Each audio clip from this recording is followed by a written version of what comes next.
Hello, welcome back to the World Team Championships for Age of Sigmar 2023. I'm your host, Rob. I'm joined by Dan here on the tSports Network. We are in Amsterdam at the Hotel Schiphol for the 2023 World Championships. Fantastic. Pretty fun. 24 nations, 8 players a team, captains, coaches, all that jazz, battling it out to find out which nation is the superior War Dolly Warriors. And guess what? We've already got some results from this. Yeah, so these massive. These are the results from the previous round. We will have the standings up sometime soon. Oh, yeah. We will have the standings up sometime soon, which is going to be really good. So, Dan, if we just take us through, I'll take us through it. So this is Australia versus Scotland. We had them on stream, as we know. Australia with the 108. Then we had France with a big win against Germany. Then we had Sweden versus Denmark with a massive win against Sweden versus Spain. Then we had Canada versus Denmark. Really rough for Canada there. Yeah. 113 for Denmark. Finland managed to take some points off England, not getting the 120. Yeah, pretty incredible there. Pretty impressive. That is really good. Northern Ireland with 103 against the Czech Republic is great.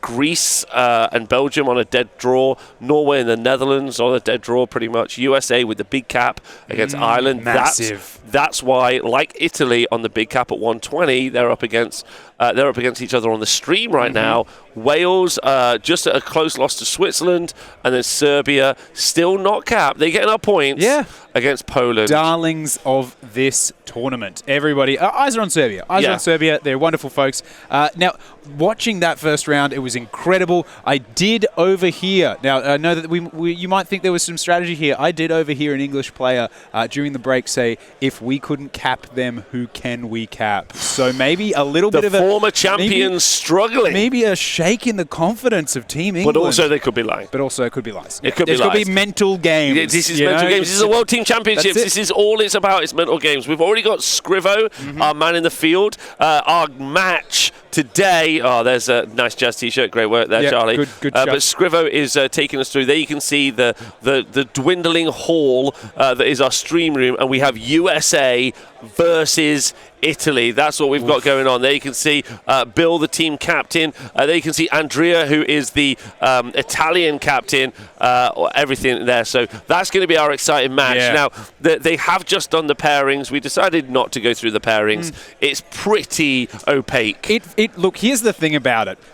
You think that the pairings is going to be this like really intense game of poker like James Bond in Casino Royale, but what it really is just a bunch of people sitting around a table like looking at their Pokemon cards. However, the one thing I do want to say about it is the winner of the LVO, Mr. Noah Singh, was sitting at the pairings with a full beer glass in hand, and that was just an energy that I haven't seen The USA have often said that not only is their pairings metrics on the table important, there's a picture of Noah if anyone's interested, but we, of course they are, look at that, looks fantastic, but also they've got their drinks matrix. There's a certain level of drinks some players need to achieve to reach peak performance. Which would be very good. So pretty awesome. So we've got a very good match lined up, and we're going to take you through the tables. Obviously some of the other teams are still doing the pairings. There you can see the Republic of Ireland pairing against Austria, both fighting not to be dead last. We can see Canada and Finland, I believe, trading their Pokemon cards over there. Canada and Finland are up against it. I think France are playing Denmark, which is a spicy match. No, France are playing Australia. France are playing Australia. England are playing... I've lost who they're playing, I'm afraid.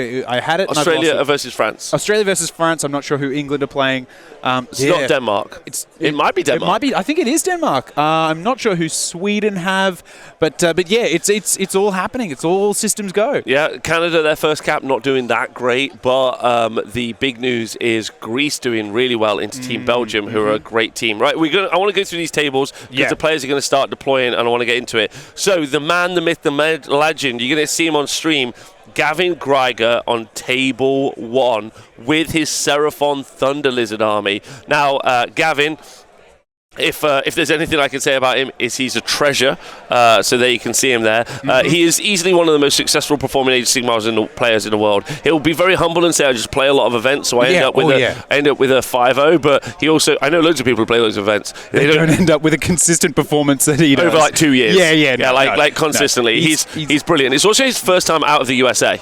Wow. Is Also, that because they wouldn't let him? They wouldn't let him. He's too deadly. He was a dangerous weapon. He wasn't allowed on a plane. He's a weapon. They put him in a shipping container on a boat and floated him across. That was the only way they could get him. Yeah, he's a weapon, so they didn't put him on. So they'll be playing, let me just get this right, what battle plan they'll be playing? They will be playing Only the Worthy. They'll be playing Only the Worthy. Ah, yes, of course. There we go. You can see the champs, so your Galician champions, basically they can control an objective over your opponent. So let's talk about it. He's up against Francesco. He's great. He also does a load of YouTube content about Age of Sigmar. Super lovely human being. He's playing Nighthaunt. Gavin playing Thunder Lizard. So the Nighthaunt list, unless you want to take us to the Thunder Lizard. Yeah, let's talk about Thunder Lizards. So Thunder Lizards, this is old book Seraphon. I really want to make that clear. The Seraphon and Soulblight, all old book. So he's racking an Engine of the Gods, so a priestly skink on the back of a big old beastie, a Slan Starmaster for that casting ability, a skink priest, a skink star priest, a Night Vexillor with the Meteoric Standard, and another Night Vexillor with the Meteoric Standard. So a couple little Stormcast allies for putting out some area damage to boost the rest of the magic. Now his battle line, as is tradition, is just a bunch of skinks. So 3 units of skinks, 20, 10, 10. They'll just be running around capturing objectives and getting in the way. And then the big hitters in this list are 2 Bastillodons with solar engines, so 2 big turtle monsters shooting lasers from their backs. And he has the Horrorghast to shut down to make the battle shock phase really unpleasant. Well, now that's not going to... listen, if the Italians, when you're watching this back, or any Italian fans, friends and family, I'm going to get these names very wrong. I love you all to pieces, and I'm sorry. So Francesco Zella is running Nighthaunt. He's not going to be worried about the Horrorghast. He's got a Cairn Wraith, a Krulghast Cruciator Spirit Torment. He's got Bladegeist Revenants. They're in a sub-faction that when they charge, they do mortal wounds. And he's got a 20, a 20, 2 10s. He's got some Spirit Hosts. We're going to move on right now, but they're both great players. So you've got ghosts risen up from the underworld versus dinosaurs from space. That's what you're currently facing. What a game. Table 2, you've got Jeremy Vissier, one of my Warhammer heroes. In fact, you've got Gavin and Jeremy now on table 1 and 2, 2 of my absolute favourite Warhammer players playing. He's running Fire Slayers, and you're going to talk about that in a minute. Fire Slayers are dwarves who smash runes into their body, and then they are looking for the broken parts of their long-begotten godfather. I think that's right. Yeah, pretty much. That's nice. Up against Luca, who's against more dwarves. More dwarves, but these dwarves, they worship a different element of the Dwarven Pantheon. Yeah, and they are dwarf sky pirates who love gold. So they both love gold. Just one likes to own it, and the other likes to just shove it into their bodies. Yeah, so let's quickly go through what's in Jeremy's list. So there's Jeremy. We saw Jeremy play a couple of games in the singles with this list. So here we go. He's packing, as we said, Fire Slayers, Greyfeared, which means he's just staunch. Just very, very staunch and very angry. He's got a Rune Father leading it with the Axe of Grimnir, so he'll be putting out a good amount of damage, but a big amount of support. He's got a Rune Master for getting his prayers out there. He's got a Battlesmith to be, again, giving those buffs, that support, and 2 Rune Suns just to run forward and do damage. Now, his battle line is only 3 units of 5 Auric Hearthguard, who are they're shooters, they're there to score objectives, but they're mostly bodyguards. And then the meat to his potatoes. We have 5 Grimwrath Berserkers and Gotrek Gurnisson, the monster that has survived 2 calamities, the end of one world, the start of another, and absolutely tears face wherever he goes. Fills me with joy to see him here. And then he's got a Molten Infernoth that he'll be summoning, which is a gigantic magma monster that will rip its way from the ground, and he's going to want to keep that on the board. So we're still saying that playing the same battle plan as the last one. There'll be 4 battle plans across the games. John, if you're doing the roaming cam, can you just change the white on it, please, because it's very bright, overexposed. So that's the battle plan that we'll be playing here. Great. Then we can look at stuff. And so he's up against Kharadron Overlords. Bottom of the board, Luca, Kinale. Hopefully I've got that right. Definitely haven't. Playing Barrack Zilfin. He's playing Sky Pirates. Dwarfs in boats, thank you. He's got a Chemist twice, 2 Chemists. They're going to buff the units around them. And an Admiral, he's going to command all the units in the army. An Archanaut Frigate, which is a good, solid transport vessel that does damage. A unit of 15 Thunderers, a unit of 10 Thunderers, 6 Endriggers that can heal the boats. Really lacking in one of our KO games that we played last round. and then an ironclad. So two big blokes, two big boats. That's what we've got. Two big blokes with big boats. Exactly, that's what we've going on. All right, shall we jump to table 3? We will jump to table 3 right now. While we do that, I just want to shout out. And we've already started to get into some deployment there. Oh, wow. I want to thank everyone for joining us live in the chat, especially people like Sanajay. It was great meeting us both yesterday. That was lovely of you. Thanks everyone for joining in live. Hope you're enjoying it. Okay, so we've got Noah, the current winner of the world's largest Age of Sigmar event in the whole world. Jivan Noah Singh. Oh. Yeah. And, we were talking before about, you've got a baby with a bazooka. Noah, he is an absolute stone-cold killer with a charming smile, and he is armed with an incredible bazooka of an army too. He's rocking, as we have seen, the Gloom Spite Gitz. He's going to be punching just a big hole. Wait, Charlie. Big hole there. So we're going to be looking at the Gitz list, which I'm just getting there.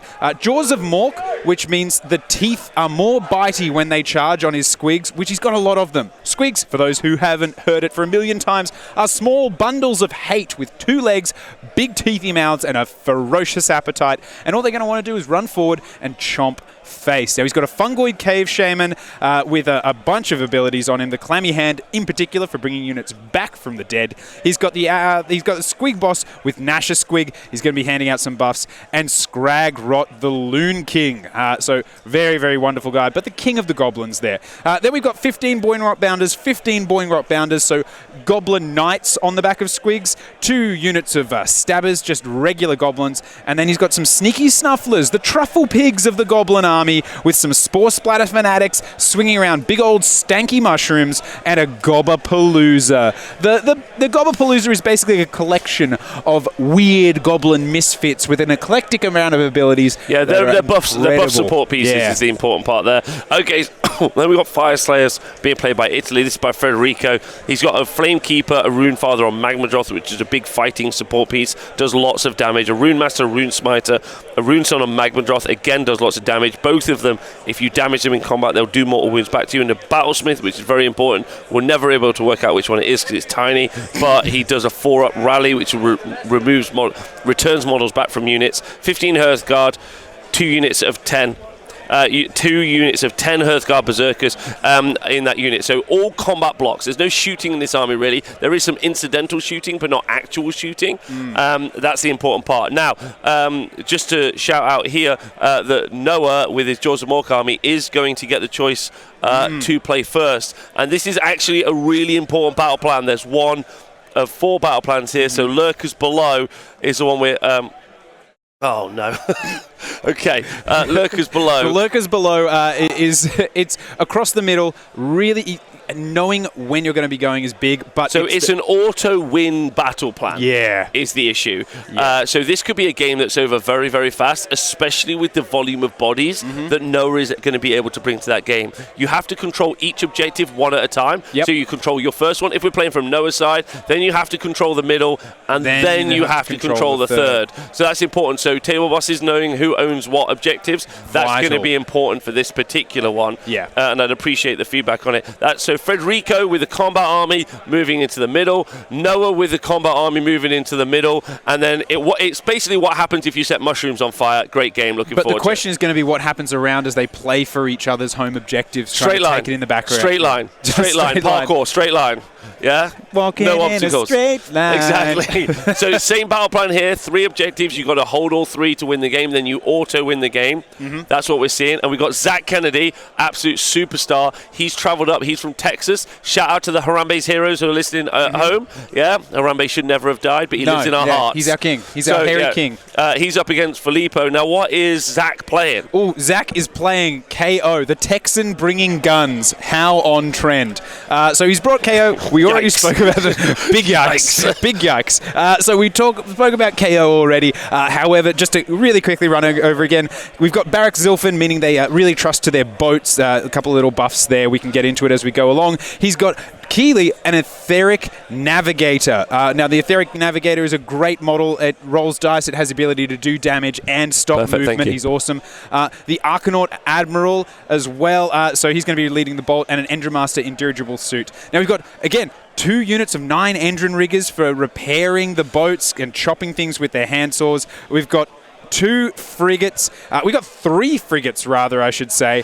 This is combat KO. Yeah, it's absolutely combat KO. love this. Combat KO is way different. So let me just get this right. We've got the frigates which are already deployed. They're on the right-hand side of the board. So yeah, we've got those 3 frigates, and then on the right-hand side of the board, which is pretty cool. And they have the combat units inside of it, right, Dan? Yes, they do. So we've got 3 frigates along this line here, and inside of those frigates, I believe we have a unit of 9 Endrin riggers in 2 of them, and I have a feeling that the third one is maybe the navigators.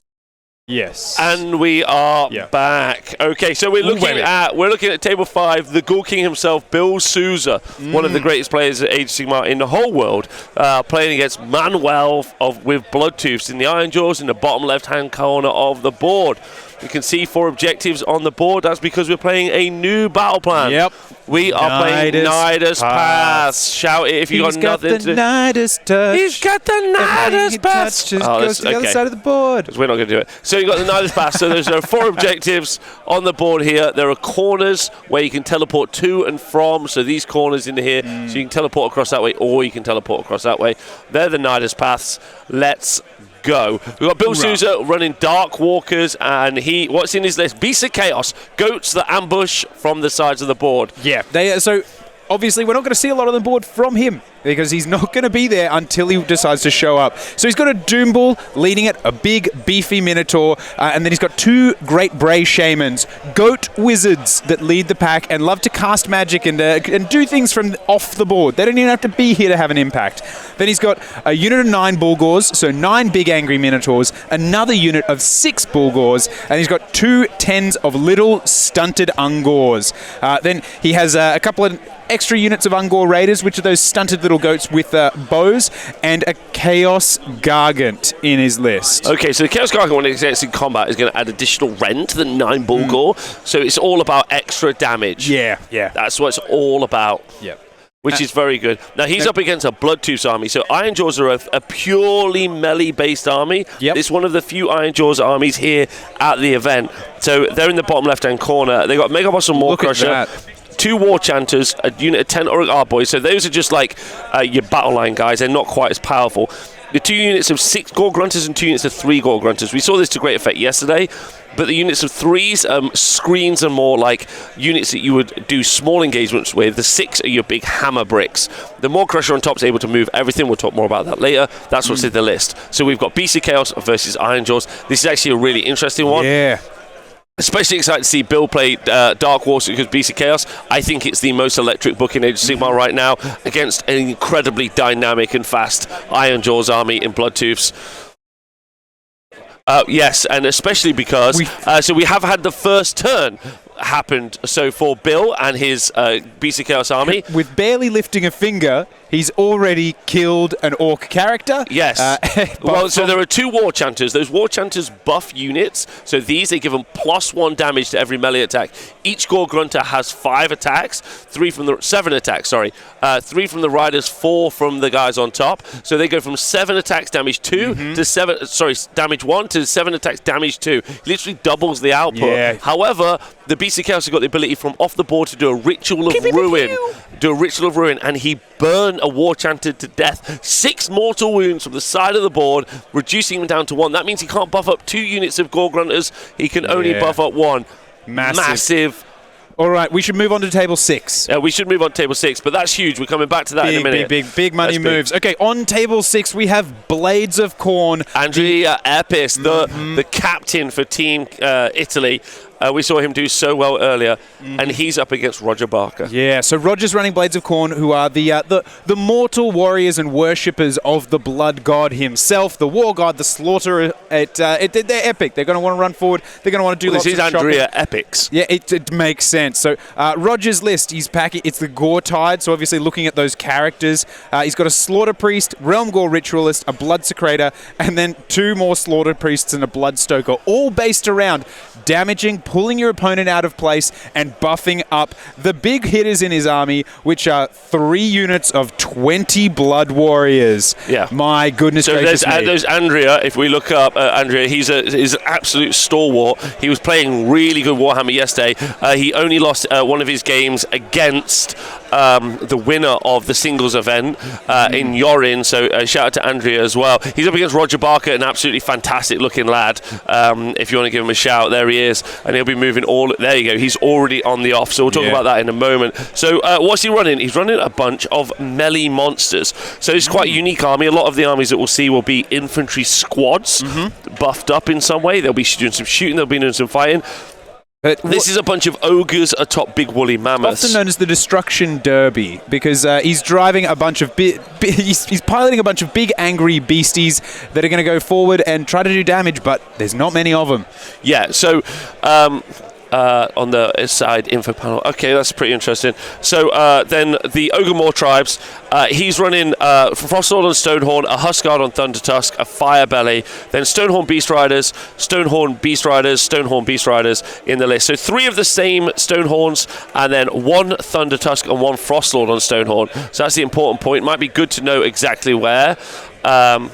Which I hope that helps everyone. So yes, so you should be able to see that who's playing, as in the Gore-Tide, top left-hand corner. If you just a quick review of what the overlay does, should tell you the sub-faction, which should tell you what the faction is. If you don't know what the sub-faction for the faction is, then you already don't know enough about Age of Sigmar that it matters.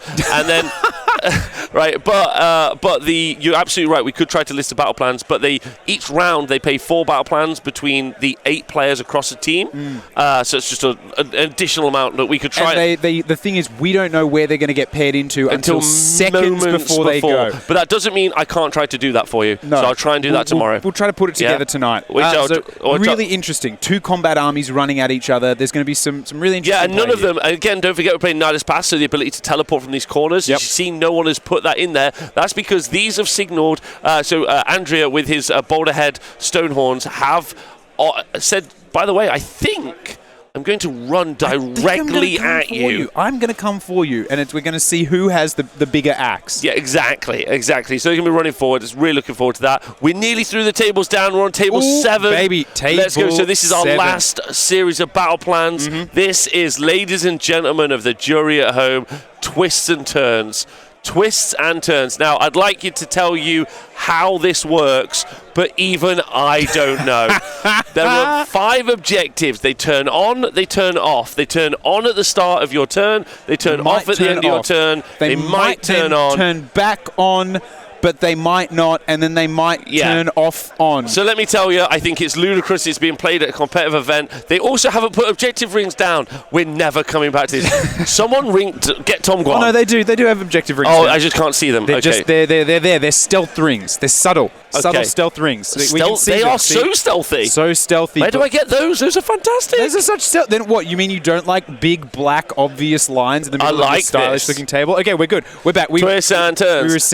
I'm going to just bring us into this. Twists and turns, ladies and gentlemen. Absurd. Twists and turns. Absurd. You know, I've only played 3 games of Twists and Turns, and do you want to know why I've played 3 games of Twists and Turns? I don't know, you're crazy. Because I knew we were having to cover it, so I had to play it to learn the bloody thing. Friends and family of the players playing at home, Tom Guan's extended family, Guillermo's extended family. Guillermo. Yeah, exactly. Let me just tell you right now, they are playing a ludicrous mission. There, look at this. Look at Tom Guan. Yeah. Please, if you care about these people at all, after this battle round, send them a message and just be like, understand? Okay? You played Twists and Turns. That was rough. Yeah, you did. Okay, so let's just talk about Tom Guan is also running a bunch of monsters.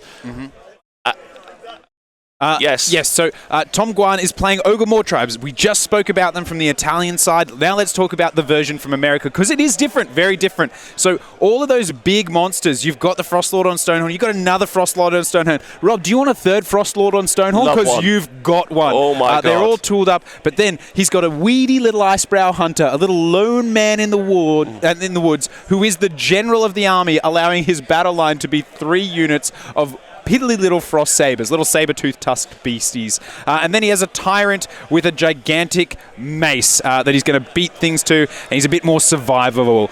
So that's going to pretty much be the whole list for him. 3 big beasties, but a little bit more around the outside. So he's up against Forgive, Guillermo. And he's running Sylvaneth. Sylvaneth actually one of my picks for armies to do really well over the course of the weekend, in my personal opinion. Very, very solid. So I'm just going to go through what he's taken now. But they are they're the classic tree elf people. Yeah. But they're a little bit more woodland. They're like forests that have come to life. Think of the Ents from Lord of the Rings. That's what we're seeing, and that's what he's playing with. He's got a Heartwood sub-faction. He's got a Spirit Dirthu. Now that's a big combat monster. I'd love to know where he is on the board. He's here. He's got a big sword. Now he's a really, really good in close combat, and he is definitely one of those things, and there's few things in the Sylvaneth army can threaten these big monsters. That's going to be the one that can do it. 3 Colonel Hunters, 3 Colonel Hunters with great bows. They've got very long range, 30 inches. They're going to be shoot across the board. And then 6 Colonel Hunters with great scythes. That's the other unit in this army that is going to be able to take out one of these Frostlords and Stonehorns. They're very survivable, Frostlords and Stonehorns. 3 up armor save, 5 up ward save. They can take a lot of damage. Absolutely brilliant. They can take a lot of damage. Look at that. 2 units of 5 Tree Revenants, and that's your lot. Final game. It's trees versus monsters. Final game. Here we go, ladies and gentlemen. Table. Matt Beasley, a genius. Oh, love Matt Beasley. So I've had the pleasure of seeing him play a number of games. A number of my mates have played games against him. He regularly comes across the border. He's just to the south of me. He's a treasure. Oh, he's a gorgeous man. He's a treasure. Now, he recently piloted this list to a big 5-0 at Cake or Death. He's had a lot of practice with it. Great bloke. Matt Beasley. And all my mates who've played against him say that they come away from that game learning something about war dollies, which is a really good thing to say. Whenever I play with him, Whenever I've talked to him, I learned something about myself. Internally about yourself. He's a gem of a human being. He's playing Eternal Conflagration. That can't be right. Eternal Conflagration. He's playing Eternal Conflagration Tzeentch. He's a crazy man. He is a madman, but he plays this army. He is an incredible pilot. He plays it very specifically, very great. He's got Kairos, the double-headed chicken himself, big magical bird with 2 heads, great at Magister. He's got a Magister, and then he's got a Change Caster as well. So he's leaning into there. He's got 2 units of 10 pink horrors of Tzeentch, so demonic fire-throwing baddies that split into 2 blue baddies when they die, and 10 Kyrek acolytes, the foolish followers of the Tzeentchian god who are fodder for his armies. Then he has 6 Zangor enlightened on discs, so they're choppy beast birds that fly around with staves to cut you up very fast, love a good charge, and 9 untamed beasts. Now, the thing is, we're going to talk about his endless spells and invocations. He's got the Burning Sigil of Tzeentch. He's got the demonic simulacrum and Ravanax gnashing jaws, the big hungry mouthpiece. Okay, so really exciting. He's up against Jaws of Mork, the Yawns of Gork. The Yawns of Gork. So they are a bunch of squigs. You can see them all in the top left-hand corner of your screen there. So that's what they are. They're a bunch of hungry little monsters that will eat your face off. There you can see them in more detail. To put them into what they actually are, Scragrot, Fungoid, Cave Shaman, Squig Boss, and a Squig Boss. The Squig Bosses are going to make the units get a free move in the hero phase. Into an additional move, and then 20 Squig Hoppers, which is a big combat block. 3 lots of 24 Squig Herds. Some people double those up into 36s, but instead they haven't. Instead, he's broken those out into littler units. So that's it. Those are our 8 tables. That's everything that's happening right now. So just a recap for everyone at home who's just joined us for the Rome. Table 1, we've got Gavin against Francesco. Thunder Lizard, you can see they've started to deploy at the top of the board there. And it looks like we've already got a Seraphon turn 1 playing on that game.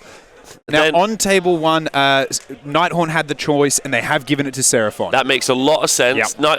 Nighthorn are what we call a mid-range army. They're only able to fight into the mid-board. They don't have very fast units. So what he wants is Gavin to unpack this castle and move into the mid-board. As Owen Jackson described it yesterday, Nighthorn love a good Doom lozenge. So they set it up, and then they force you to work your way through it while it burns. And so that's exactly what's going to happen. He'll probably try to Doom lozenge around a couple of objectives and just push and outscore if he can.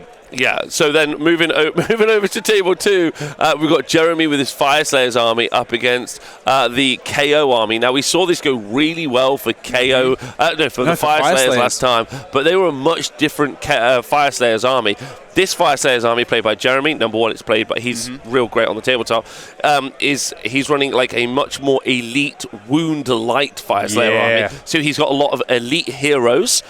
Hero heavy, wound light on a battle plan where your heroes have objectives secured. Yeah, amazing matchup. Yeah, so these objectives, all of them, if you move your Galician champions who are specific types of characters, Jeremy's got more than I've seen in any other list. any list ever. He's got loads. So he's basically going to count over other units, which is going to be really difficult for the Kharadron Overlords. Now, interesting for Kharadron Overlords, they generally score points by doing their battle tactics, and the primary, or holding objectives as we describe it, is more difficult and challenging for them. So they normally have easier to achieve battle tactics, and then they score those as and when they can. This is going to be an interesting match. I don't know if Jeremy can survive that output. The Auric Hearthguard that he's got on his list can tank wounds. So they're like a bodyguard unit they keep jumping in the way of. What will be a considerable amount of bullets. Yeah, and the thing is, KO have the choice as well. They have the choice of who's going to have to take the first turn, and I have a feeling he's going to give it to Jeremy. Yeah. Okay, so we're turning on to table 3. They're already into turn 2. No. Gitz have given the double. Okay, so let's just talk about what we've seen on table. Gitz had the choice on table 3. They gave it to the Slayers.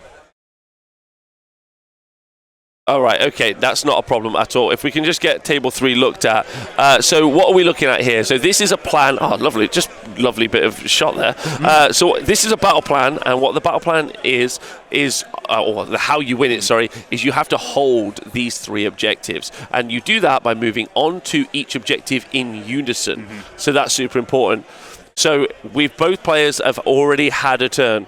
Both players, so Noah and Federico have already had a turn. And as you can see, they've been very tentative about moving into the mid-board. And in my opinion, that's because what they want to do is they both want the other person to move into the mid-board, the other guy then fight them and then knock them off. So this is going to be a really tense match. At the moment, it's a monkey knife fight. They're staring down each other. It's a gunslinger. It's high noon, and we're just waiting to see who blinks first. So Noah's built himself a castle of squigs here, and what it looks like he's doing, or what he wanted to do, was go and engage in a moment. But Federico, having won the priority roll, both players have a turn. That's a battle round. New battle round starts, you roll priority.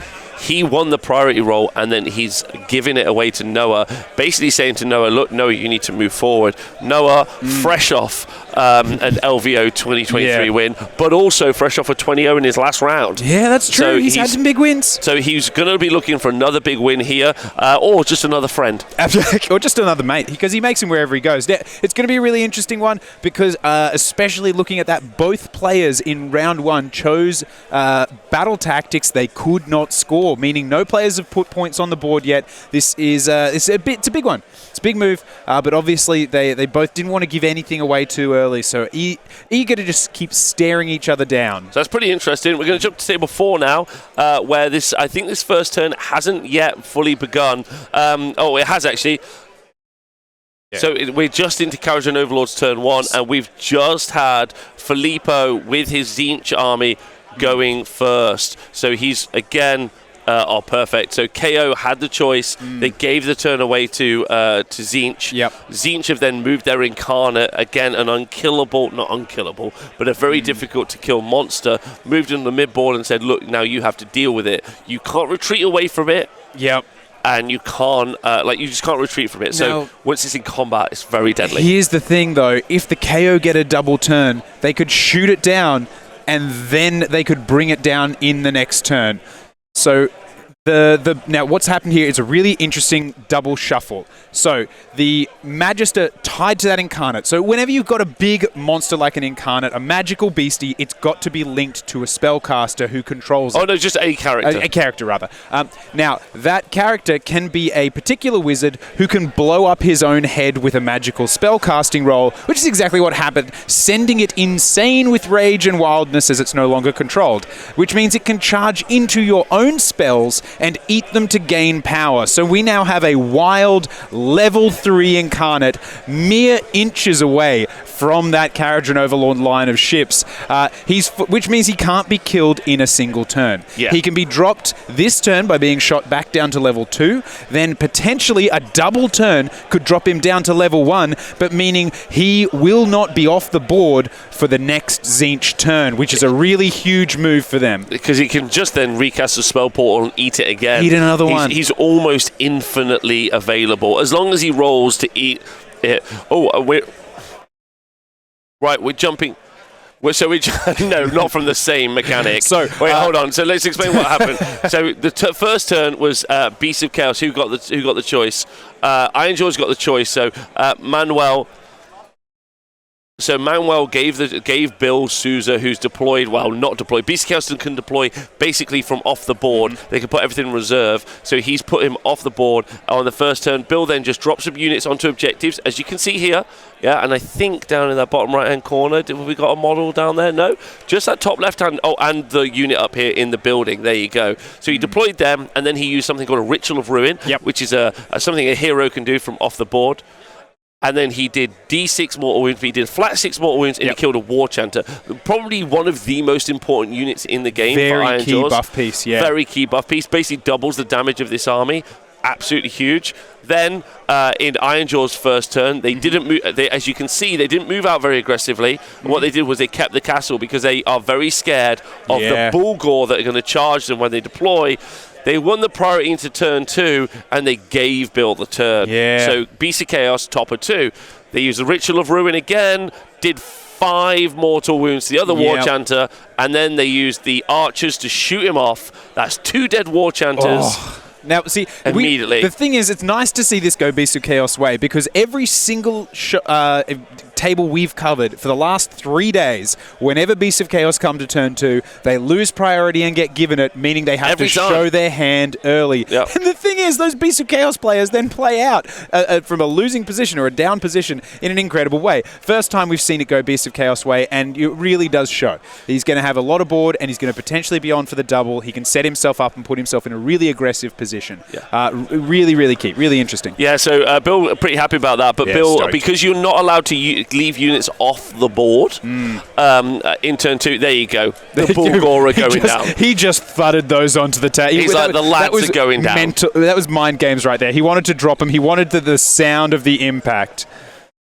Okay, apparently he's making bull sounds and stomping his hoof. I think that might just be the noise he makes naturally. So there's loads of things to say about this army, and it'll happen over the course of the week, but they can deploy from outside 7 inches. They get plus 2 inches to their charge, so it's a 5-inch charge, which is very good. And so he's going to be looking to charge in, do mortal wounds, and wipe out a unit. He may try and kill 2 units here just to get some more units off the board. Unfortunately for him, then Ironjawz are going to slap back. Absolutely. And then they are going to ruin that unit of Bulgor because they are not survivable. No. But against damage 1 Ironjawz, that's true. It's better than damage 2 Ironjawz. Everything's better than damage 1. So I'm actually pretty happy about that. He's going to be happy. He's going to be happy with that. So on to table 6, we had the Ogres had the choice of who to give it to. They've given it away to Khorne, which is really big for them. The problem with the Ogres is they have such a light army, very, very small, only a handful of these beasties, so they really don't want to have to come forward because their benefit is on impact, it's on the charge. So what we can see, they deployed in an aggressive line here to draw forward the Khorne force. They've moved out, not completely, but what they're going to be hoping for, because Khorne have pretty much held this line in their first turn. They've achieved very little, haven't gone forward, and what we're going to see now is we're going to see a big priority roll come in. So we've had a charge over here. Now, there are some problems with these charges, though, Dan. Yeah. So they're charging into Blood Warriors. So those Blood Warriors actually are quite interesting because they're 2 wounds. They're 2 wounds apiece. But every time you kill one, then you roll a dice. Normally you would roll a dice. It's a mortal Khorne unit, but it's actually 2 dice because it's a Blood Warrior, and so you'll take some mortal wounds on a 5-up. I've just done some quick dirty math. Yep. If they kill 2 units of Blood Warriors, then they're going to take 20 mortal wounds in return into their army. Now, that's not enough to necessarily take out Stonehorn after have a 5-up ward save, but it's not a good trade for them. And let's not forget, while this charge is super interesting and important, and Roger's already taken his first turn, and he's already in a good position. And Andrea is definitely going to be looking for the double turn, looking to charge in, wipe some units out, and then do the same again and really gut the part of this army. The important part, the vital part to talk about, is that both of these two teams are the current leaders of the event. Oh yeah, massive. This is massive. I don't think I've built up enough how massive this matchup is. These are the only two teams that capped scores in round 120 one. points each. Huge. Come on, boys. Okay, and this is huge. There's loads of other great teams not far behind them. Yeah. And it's a marathon, not a race. It is. 6 games, sprint. 3 days. It's a marathon. Yeah, it's a marathon, which is still a race, but it's not a sprint.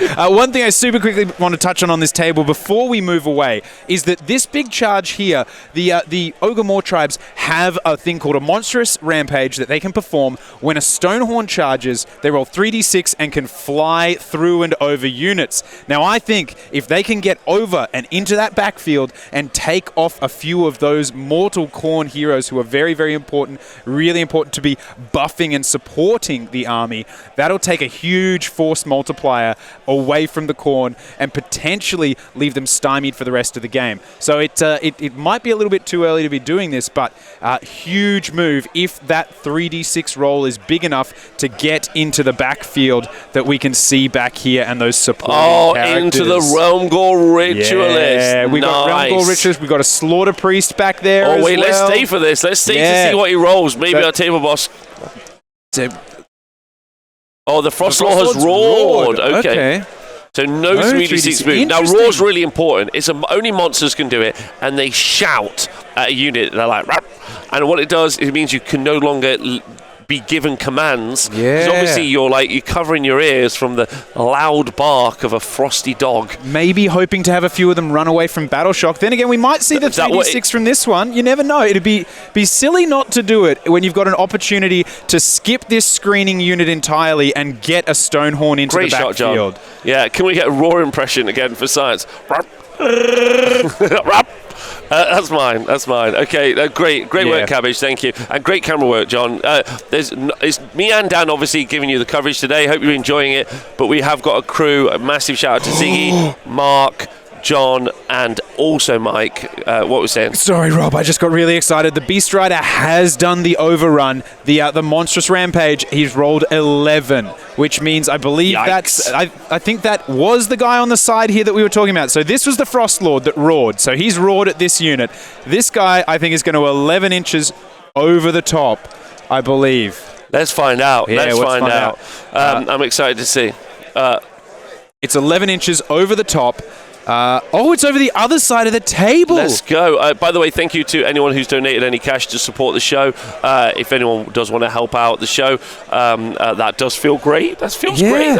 Rob, now, something important to talk about that we haven't mentioned in this army is that Ogre tribes have a rule called Might Makes Right, which means that all of those monsters count for 10 models on objectives and their heroes count for 5. Now, putting him here, I think this is a really clever play. He's tagged this unit, and he's keeping those characters, which he's going to probably lift a character or two with the Beast Riders because he's got the impact hits, he's got everything going on. Then he's brought this unit within 3, which is going to lock them down, keep them and stop them from moving around, but kept himself on the objective, so he's going to outscore them and pin them in place. Oh boy. What a big money move, but can he survive the returning damage? This is an exciting game, but let's jump on. Let's jump onto the next table and just see where we might be. Okay, so this is Tom Guan.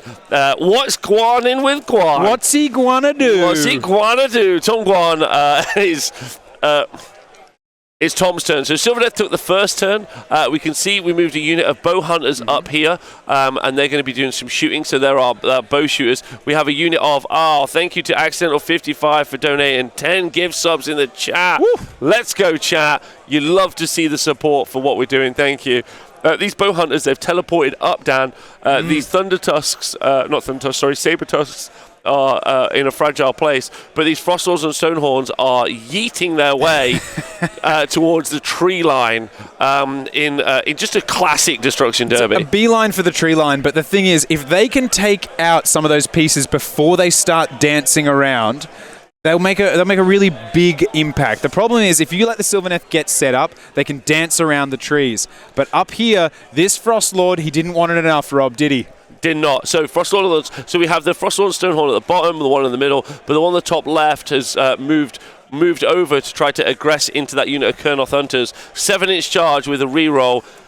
And 6-inch charge with a reroll and failed. That's pretty disappointing. That's as Dan was saying, you do mortal wound impact hits, which is really good into Kurnoth Hunters. They've got great armor saves, but in addition, they've obviously got great rend and could do some good damage. Now, Frostlord on Stonehorns are known across the Mortal Realms as one of the most efficient units for their points at the moment. And the reason for that is when they charge on a 4-up, they do mortal wounds equal to, like you roll dice, equal to the number of their charge. So a big charge, 4-up mortal wounds. They also do +1 damage on the Stonehorns' horns and hooves when they charge, meaning they just put out an incredible amount of pain. However, they lose all of that if they get charged. So we're talking a ton of mortal wounds and an incredible amount of damage lost lacking a charge. They definitely don't want to see it. So Frostlords, they're going to be devastated. Any charge whenever you get charged as a Mawtribes player, you're not in a happy place. No, not at all. Yeah, this is a very interesting match. You can see there that Tyrant. A Tyrant did get in though. Into the bow hunters, and also it looks like the tree revs as well. And we also got another Stonehorn in the bottom left-hand corner. Did make it into these 3. The problem always for this Sylvaneth army is board control. There are these 4 objectives on this battle plan, because this is Nida's Path. No, this is not Nida's Path. This is Twists and Turns. What table is this, sorry? This is Table 7. Table 7. This is Twists and Turns, baby! Yikes. Big yikes. Meaning those objectives that are there could turn off at the end of this round. No, Sylvaneth are never getting out of this out of the castle. they're look, like the objectives are across this line here. Okay, I honestly, it's the nightmare. So the purple this token objective is turned off. That one's turned on. Those aren't turned on, but these are turned in. Yes, and you know what, Rob? With this much water lilies going on, that objective's not the only thing that's turned on.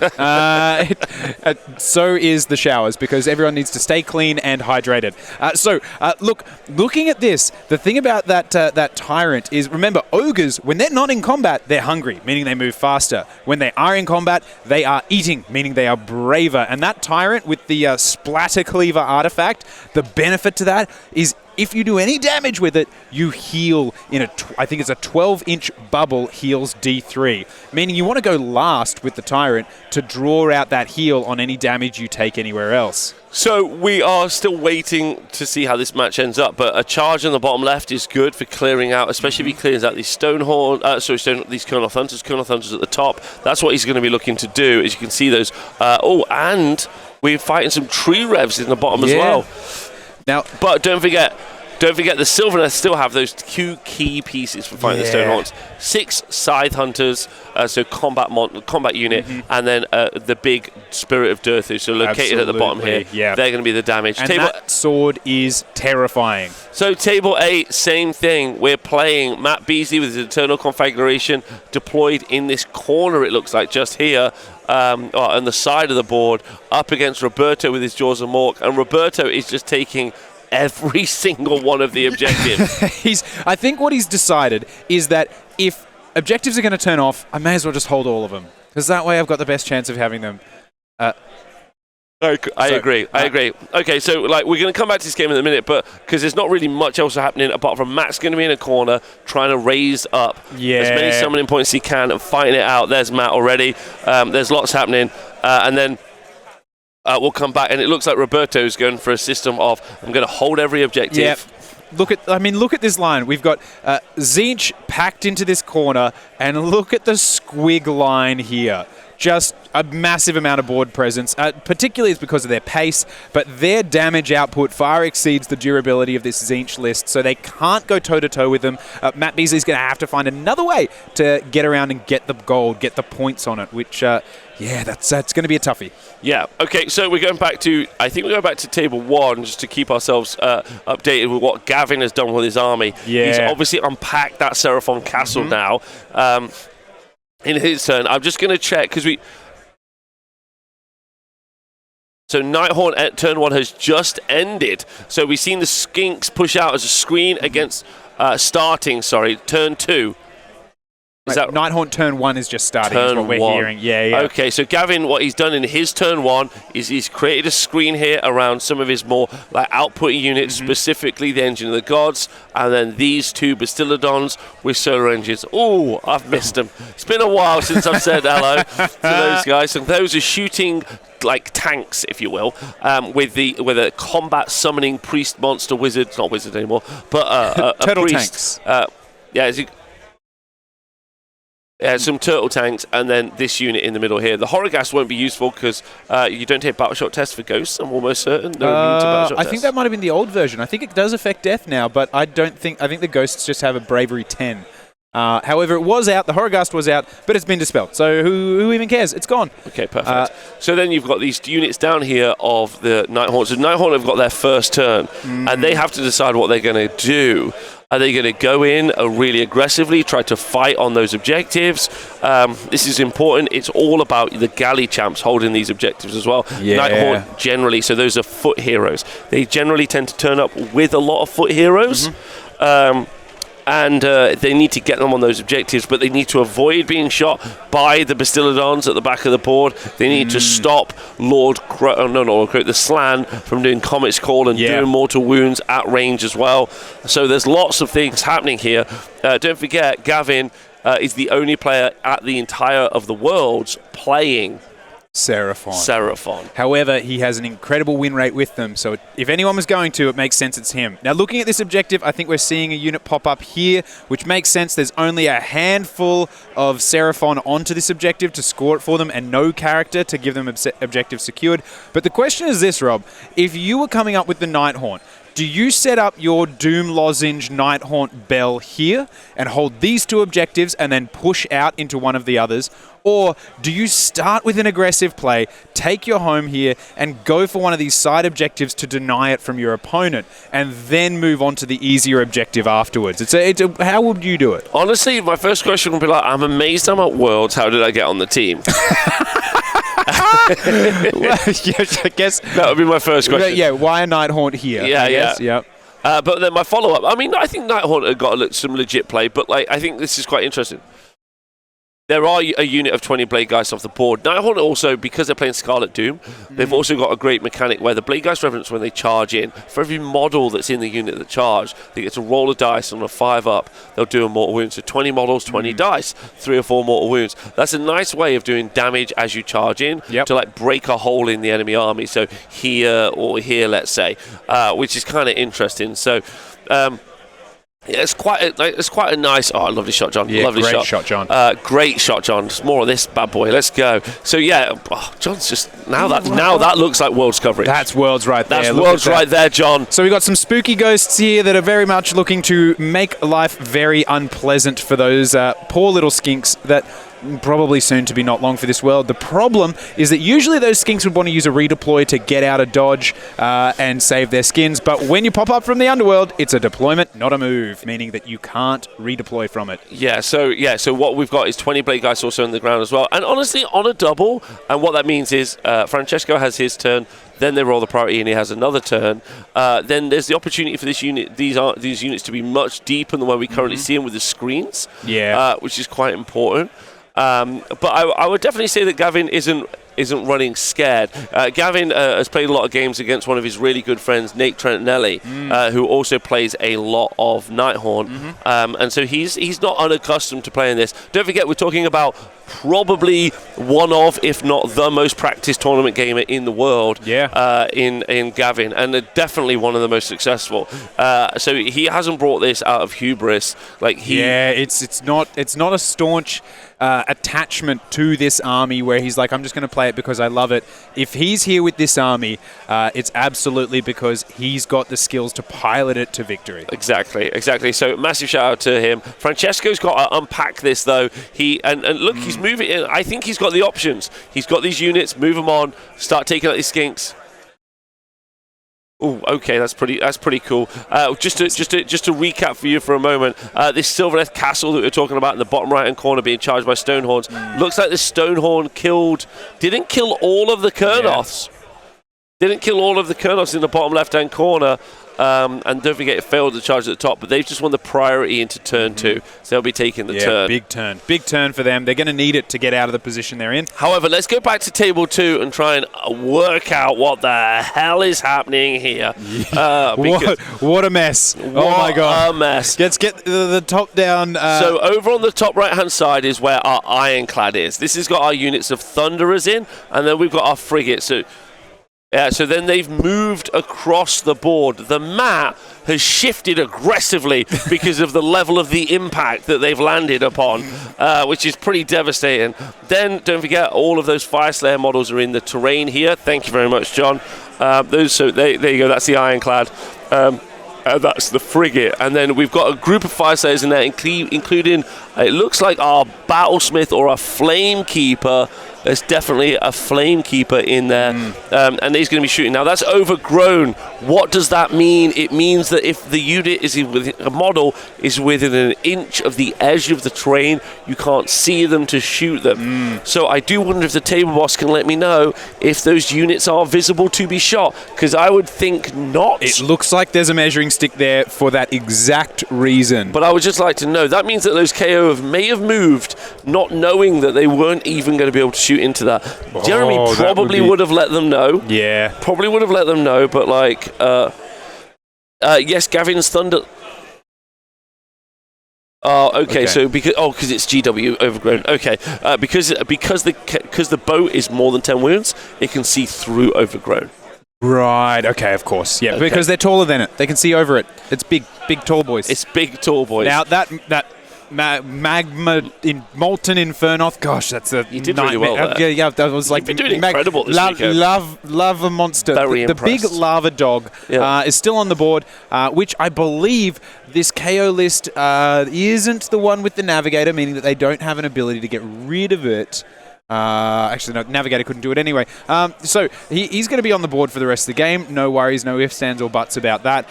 And look, it's this battle line is an absolute mess.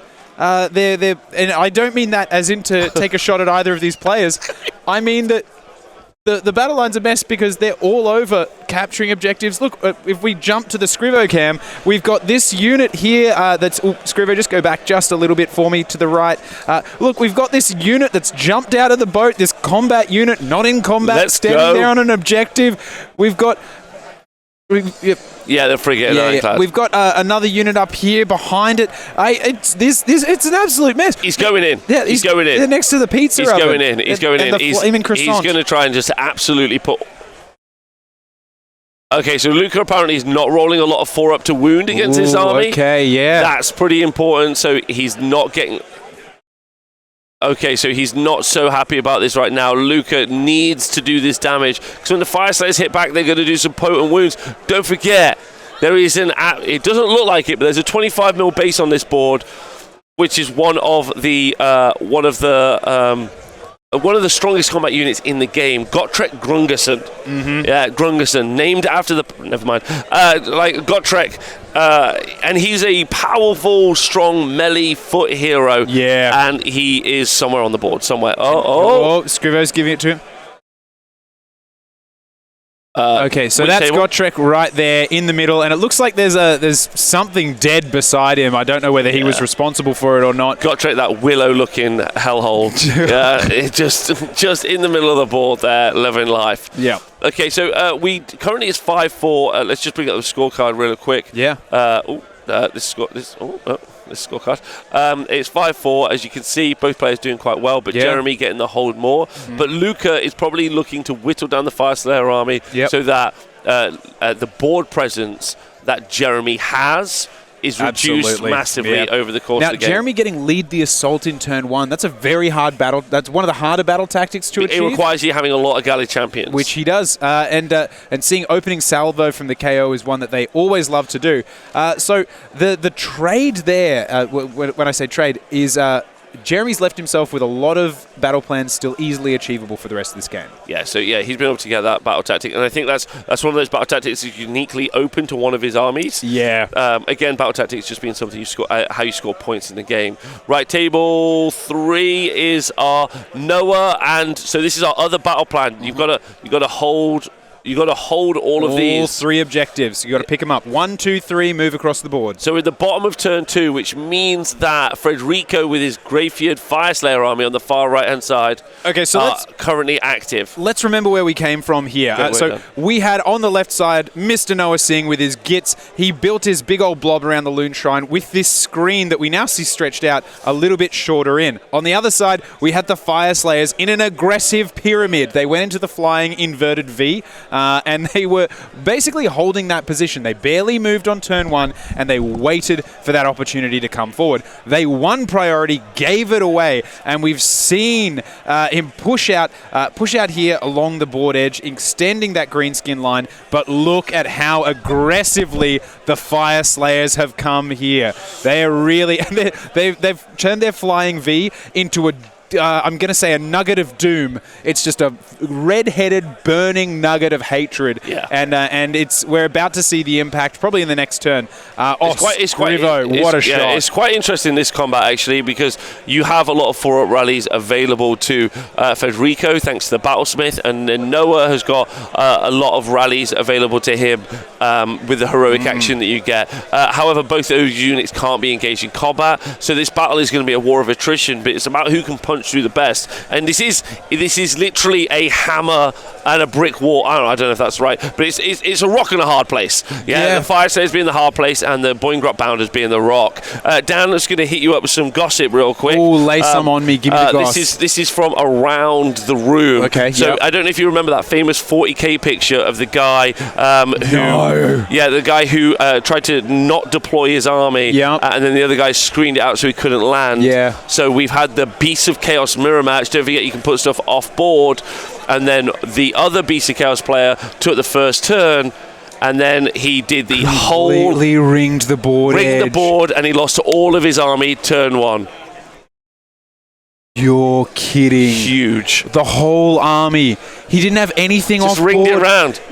He played Ring Around the Rosie. I've got a picture. I can't upload it though. But Ziggy could if you sent it to him. That's incredible. So wait, there was nothing he could do. He couldn't use one of those things from off the board to do G6 damage to make it work. Oh, what a devastating move. However, that's the thing. You know, sometimes you play an army and you have a move in your head that you use every game because you know it's great. Yeah. And you don't even think about that one time that it is a crippling weakness. Yeah, it was Spain. So Spain's list is specifically, that's the best goat watch we've ever done. The best goat watch we've ever done. Because it's maximum goats. Losing my whole army first turn is like 80% of my games. But the difference is these guys didn't even get to touch the table. At least it didn't even roll a dice. So is this on table 4? So we're going to jump to table 4 and let's look at what the table is. Filippo with his Guild of Summoners. Yep. He put the Incarnate in first. It looks like Kairos is down. I just want to... thank you very much. If I'm not mistaken, Kairos is down on the board. That's a level 3 Incarnate in the middle of the board. Yeah, look at the back of the board. There he is. My gosh. This is a rough matchup. I don't know why people are putting Tzeentch into KO, but here we go. It's happened twice now, right? It's weird. It seems like an odd one. So lots of shooting, taking out the big bird at the back of the board, and then this really reduces down how much Filippo has got to play with. And don't forget, this is the end of round 1 on this table. Thank you very much, Charlie. Again, this is the same battle plan. You have to hold all of the objectives to win the game. Yeah. That's a little bit challenging. Okay. So, yes. Yeah, please. Looking at it here, so this is still a level 3 incarnate, meaning that it's still a lot of output, a lot of damage. It's going to take a while to kill it. However, the question becomes, with very little left in this Guild of Summoners list, it looks like we've got down here this unit in the bottom left-hand corner is engaged. Scriver, maybe if you could get us a shot. It looks like it's been completely wrapped up and engaged. Next to the frigate. Next to the frigate Yeah, down bottom there. left-hand corner. Bottom left-hand corner. It looks like they've been completely engaged, that's just really putting the pressure on them. Really, really doing it. Let's have a look. Wow. Right, yeah. Oh no, that's the horrors. That's the horrors. Sorry, that's the horrors. I expected to see blue Tzeentch against reddish KO, and instead it's the other way around. But again, it looks like a combat unit that's happy to be where it is. Yeah. So so both players are having the priority has been won, and I think it was won by the KO. My if gosh. I get that double checked by Cabbage, and won by Tzeentch, and he's taking a timeout. Yeah, fair. This is a time where you need a little bit of the problem is, and the problem will continue to be, is that losing Kairos is such a massive hammer blow to the army. And while, of course, this boat is locked in the center here, here we go. There's the timeout. Here's the timeout chat. Here's the timeout chat. That's what it is. You seem to have made a real mess. So if you could just... I always like this. I always wonder what's on the head. Like, hey, I don't know if you know this, but I'd like you to win the game. Well, wait, are we winning the games? So funny story. I was actually chatting to Dayton from Team Canada, and in the middle of last round, I think he was towards the end of his game in last round, his captain came up and said to him, pulled him aside, had a timeout, and said to him, I really need you to win this game. And then he looked down at the board and he looked back at his team coach and he said, I only have 2 models left. So bit of pressure. But yeah, I think this is going to be a rough one for Tzeentch. I think this is a rough one for Tzeentch as well, because even though that boat is locked down in the center, and to be fair, that incarnate can go over and take that, and it should still be a level 3 incarnate. We need to get that checked. Level 3 incarnate should take that frigate off the board. Yes. Bottom boat has 9 engine riggers in here. And then 9, so he's just basically avoided the incarnate. Yeah. And he's just been like, I don't think he's even engaged in combat.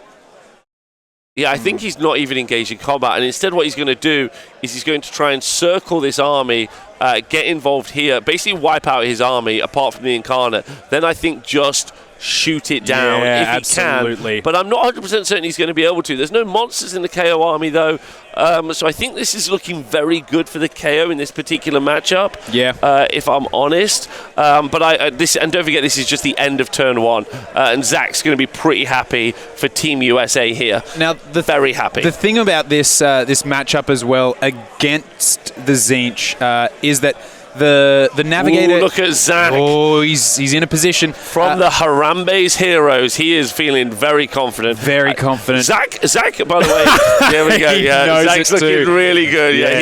He's feeling good. I would say Zach's one of those players who doesn't much make it out of Texas to play on both the American national stage and obviously the international stage.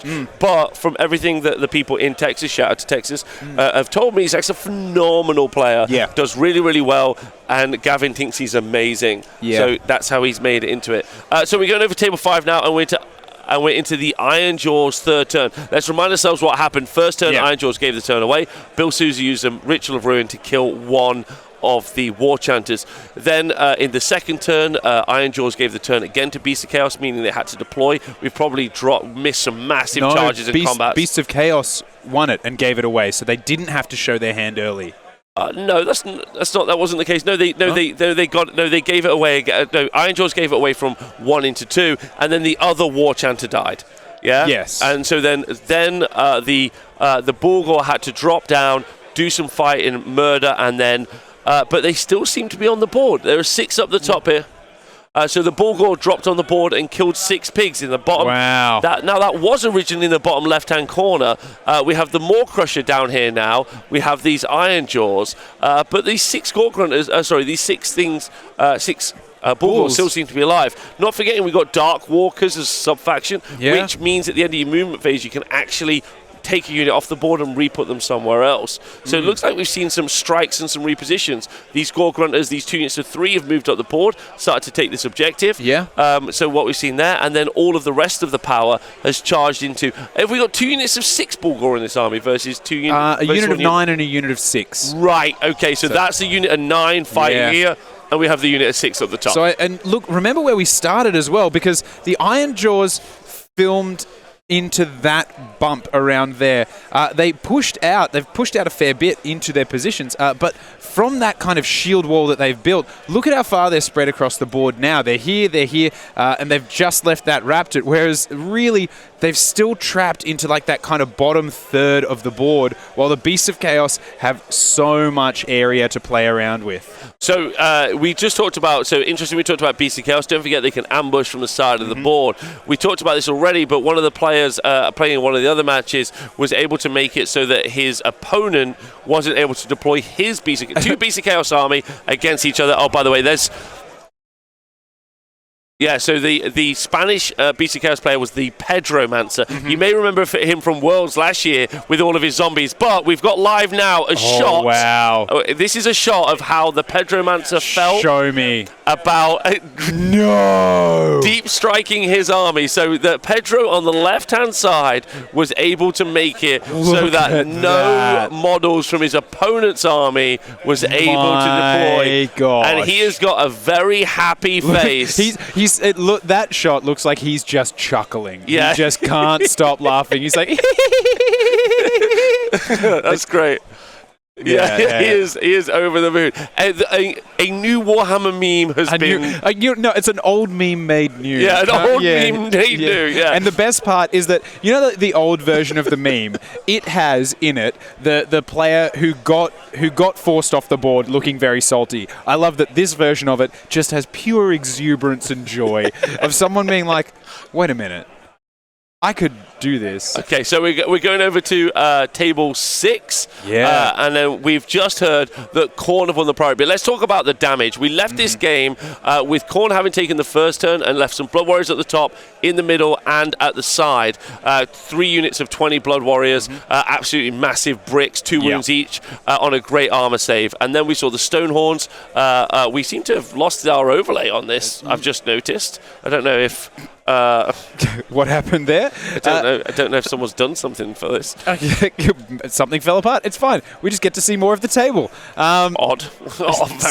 Very odd. Look, we seem to be missing our overlay and one of the Stonehorns, possibly. Right, okay. Remember, the Stonehorns lined up along this line here. Really aggressive start. Never mind. They haven't lost anything. And then they've pushed up. So one pushed up to here, one pushed around this side, another in support, and then this one... we're back. And we're back. And then this one's pushed up into there. Now, we saw a charge into this unit, which is still ongoing. We saw this charge into a unit that looked like they've retreated out of that combat. And then this one, long bombed, got an 11-inch overrun and hit there and has pinned these characters and this whole unit. That is not a good place. Really, really not wanting to be there. Roger with his Gore-Tide pinned into the back corner. Okay, so if you look, that's that Frostlord and Stonehorn pushed into those Blood Warriors. They're going to start taking damage pretty aggressively. This is a bit like when we saw, because this is Andrea again, who we saw play in the singles match. His big problem was he could only do output via melee, and he kept going into units that would do damage back via fight on death. This is not quite the same with murder rolls for the Khorne army. When you fight them, they die, they take damage back, but it's similar, and then they're going to start be whittling down. There's not a lot of recursion / healing also in the Stonehorn army, and there is quite... Yeah. And now if... Oh, the Frostlord Stonehorn, though, is only taken 1 wound. And the Frostlord Stonehorn is the one on the far right. Yeah. Yeah, so over here, as we're currently looking at it, in fact, but if we talk about it from the top down, the top left-hand model is the Stonehorn, Frostlord on Stonehorn. No, Beast Riders. They're just regular No, guys. What, in the top left one? Yeah. Oh, so where's the Frostlord? I think the Frostlord is this bloke right here. Oh, no, that's Thundertusk. No, Thundertusk's back here. There, yeah. So we got the I love you so much, Charlie, but there's a lot of Blood Warriors. We got the Frost Lord here. We've got the Thunder Tusk here, and these are Beast Riders. Right. Okay. Here. Perfect. And here. Perfect. Look at that. It's the one on the board. It's it's one of the big ones. Oh. So now the thing is, though, that means this bloke up here. What he's doing is really wonderful, and I really would like to talk about the tactics behind it. He counts as 10 models, and as we just saw in that shot from Scrivo, this Stonehorn has daintily placed its back hoof, just like a batsman at the crease, back inside, meaning he's 10 models on it against 3 single point scoring units there, and this unit, whole unit of Blood Warriors, which can only pile in 3 for the next couple of turns to try and get it. Amazing. Meaning, and as we said, off the charge, they do not have much of a damage their damage output is massively reduced, mostly hitting on 4s, meaning they're not going to kill enough to generate enough murder rolls. Stonehorns have a decent save and a 5-up ward save. These Blood Warriors aren't going to take him off in a turn. Look at the line. Only 5 models, or only 4 models, but they have absolutely cut this board in half, into objectively thirds, and said Khorne don't get to play across that line. Yeah, it's interesting. You would think Khorne is slow, but it's actually a mistake to think it. The reason I say that, though, is because Khorne have got the ability to do quite a lot of hero phase moves and get into places you aren't expecting. I guess the real issue for this army is its output, but we'll see. Yeah, for anyone who's just joined us, hello everyone, welcome. I'm Rob, this is Dan. We're bringing you our live coverage. This is round 2 of 6 rounds of the Age of Sigmar World Team Championships. There's 2 rounds tomorrow on Saturday and 2 rounds on Sunday for a total of 6 rounds. A round consists of the 24 teams playing here to be the world champions, having all 8 players pair into each other and then play against each other. That's what a round is. You score points for each individual match in your team for that round, equaling a round total. The current leaders are current leaders are the USA and Italy, both of whom are playing on the stream right now. So one of these will go forward, but there's so much to play for. We've still got loads. And if you do want to go find out the list and go check out the team list, you can obviously go check it out on the Pun Pun. Give it to the Pun Pun. Do it to the Pun Pun.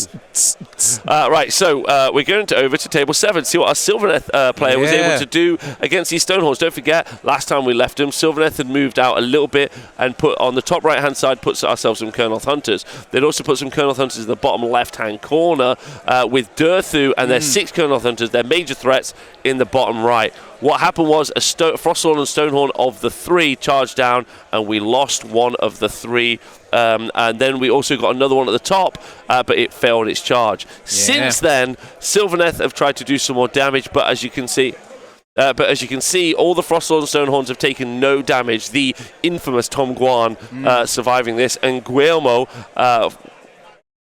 Now we are also playing. We're playing Twists and Turns, so the emotionally damaging game that is in almost no packs, and we can see from the markers that this objective has turned off, because for some stupid reason in this battle plan, objectives can just go away and then come back, and you never know, meaning you could control the entire board and score not a single point for the entire game. Amazing. Absurd. But what we do see here is that when we look at it, it was not a big turn for one for Guillermo.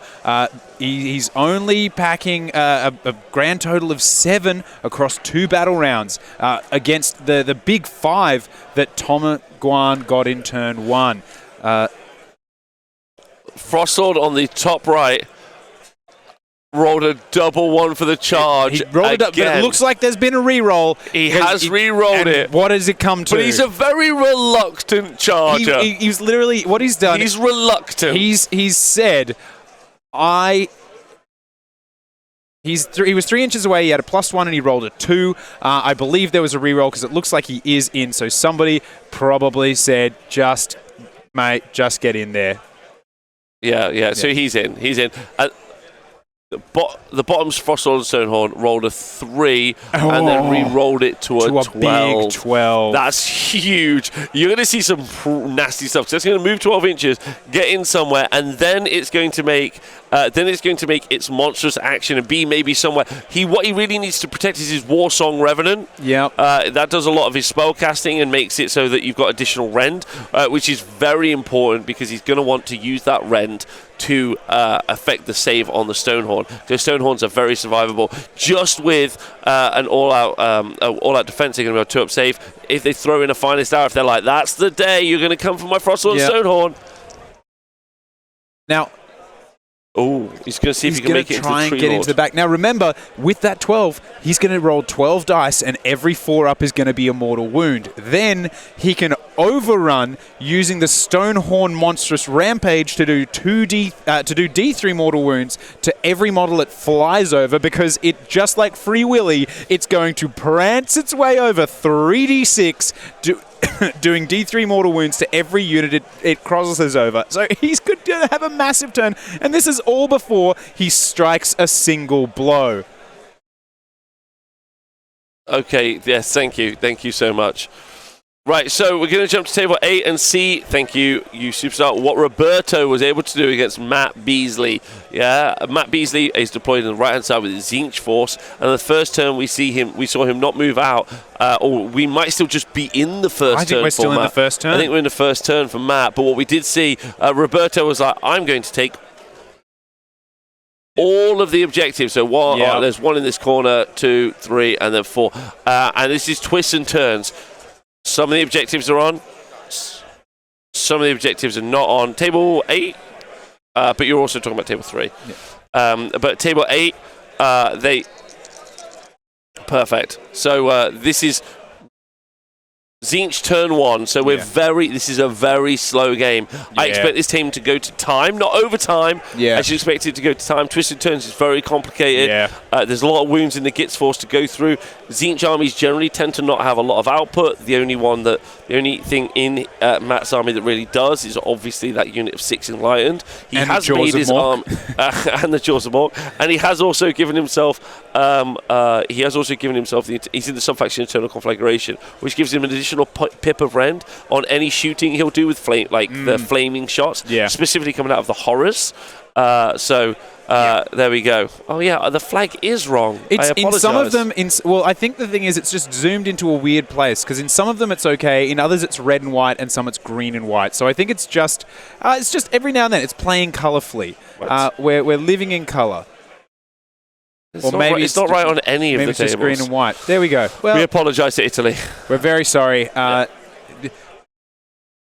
But the one thing I will say to Italy is that we definitely don't drink cappuccinos or lattes after 11. If it makes you feel any better, I'll drink a Peroni later as an apology. And I once smuggled a number of Kinder Surprise into the USA where they are banned. So I absolutely have got your back there. Now, interestingly, in this match, we're going to see Matt. He's got to move quick, because he's going to need to push out along this line and start putting pressure onto the squigs, which have clearly they're playing defense in depth with squig lines here, and a blob there, meaning that he's basically said you're going to get through me potentially at some point, but I'm going to make you only be able to do it maybe one spot at a turn. It's going to be really tight. What, can we say that again for us, please? That'd be great, and we'll catch up with it. Okay. Table 1, perfect. Let's see what the Nighthaunt army was able to do. We left it with Seraphon having built a castle of skinks around some of its key pieces in the first turn. In the Nighthaunt's first turn, we've pushed up this unit here, and then this unit of skinks has died. We've done the same in the center, and then we have tried to do the same kind of on the side. Now, what Nighthaunt really wanted was to be able to push those units even further into the board. Big priority to get it, but they've rolled the priority, and it's gone to Seraphon. They've put him in a position where he has to take it. And Seraphon now, as you can see, we've already moved the Engine of Gods out from where it was. We've brought the Bastillodon down, and then we are off for the big combat, which is going to be very fun. There's some very key pieces there on that board, which is pretty good. Yeah, look at that shot. I mean, we can see this other Bastillodon we've got here. One up in the top, going to be putting a bit of hate on that aggress. Both of these aggressing units of Nighthaunt are going to be cleared by the Bastiladons. And this big position here from the Engine of the Gods too. What's happened is Nighthaunt really want to set up their Doom Lozenge. They really want to set it up and lock it down, but the Seraphon not letting them do that and going to keep them from being able to lock up a portion of the board. So just hearing, so don't forget Night Queen Ronya, who is our superstar from last year, who went 11-0 undefeated. Went 5-0 undefeated at the singles event, and she's already won her first round. So now we're into round 2, keeping track of how she's doing. And she's just heard she's playing Tzeentch. Don't forget she's playing Gitz for Team Sweden. Pretty massive play just happened against her. They're playing on lurkers below. That means there's a teleport available. One of the Tzeentch characters teleported into her backfield, summoned a Lord of Change, who then smashed her Loon Shrine to rubble, so no more recursion of units for her. Wow. Pretty big first turn. Obviously, we haven't guaranteed that she's lost the next game. But I mean, we saw turn 1 last stream. Australia YOLO'd across the board, smashed the Herdstone turn 1, and we still saw Beasts of Chaos fight back from that. So, yeah, but that's very different. A Loon Shrine is very different. The entrance to your home versus the totem outside it is a different thing. Yeah, that is a saucy play. Oh no, Ronya! Everyone in the chat very worried right now. Yeah, we'll keep you updated on it. So Gavin's got this turn. We're going to see him drop more and more spells into the Galician champions belonging to Francesco.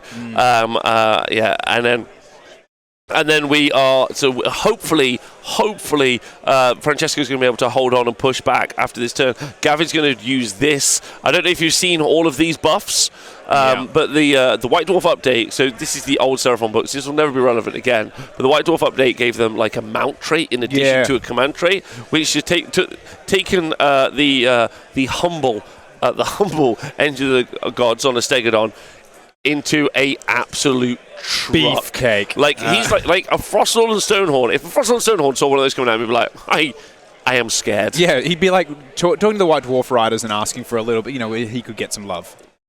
Yeah, so there's so many attacks stacked up, so many buffs stacked up. So you're going to be looking to clear those Nighthaunt. And while the Nighthaunt look a bit thin on the ground, a bit ghostly, you could say, there's a unit of 20 still in the gravesite. So there's still a unit to pop up, do some fighting.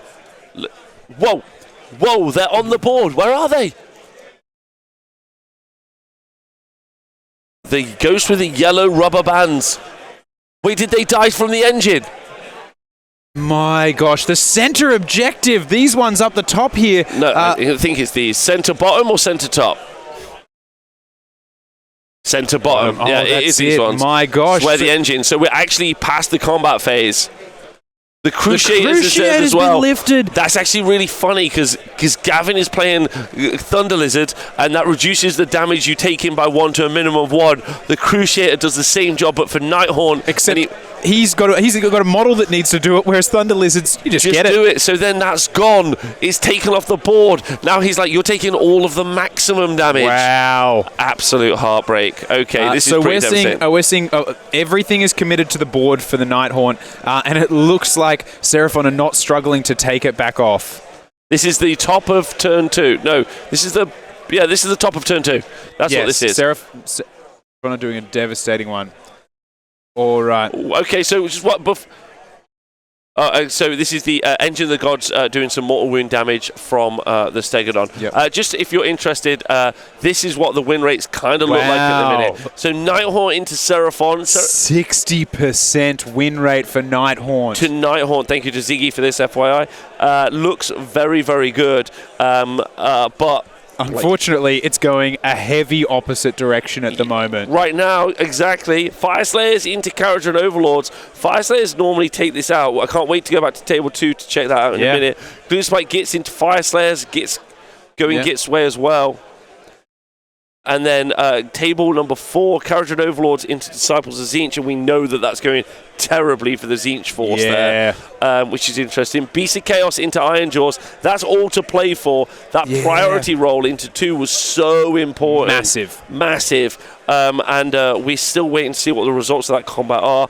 Blades of Khorne against Ogre Moor Tribes. This is kind of an interesting one. Looks like Ogre Moor Tribes are in the driving seat. The stats seem to say that that's also likely. Yeah, they support it. Yeah, we're seeing it. But it was very tight play. It wasn't a just crazy throw forward, do damage. It was very much about tagging them and stopping them scoring objectives.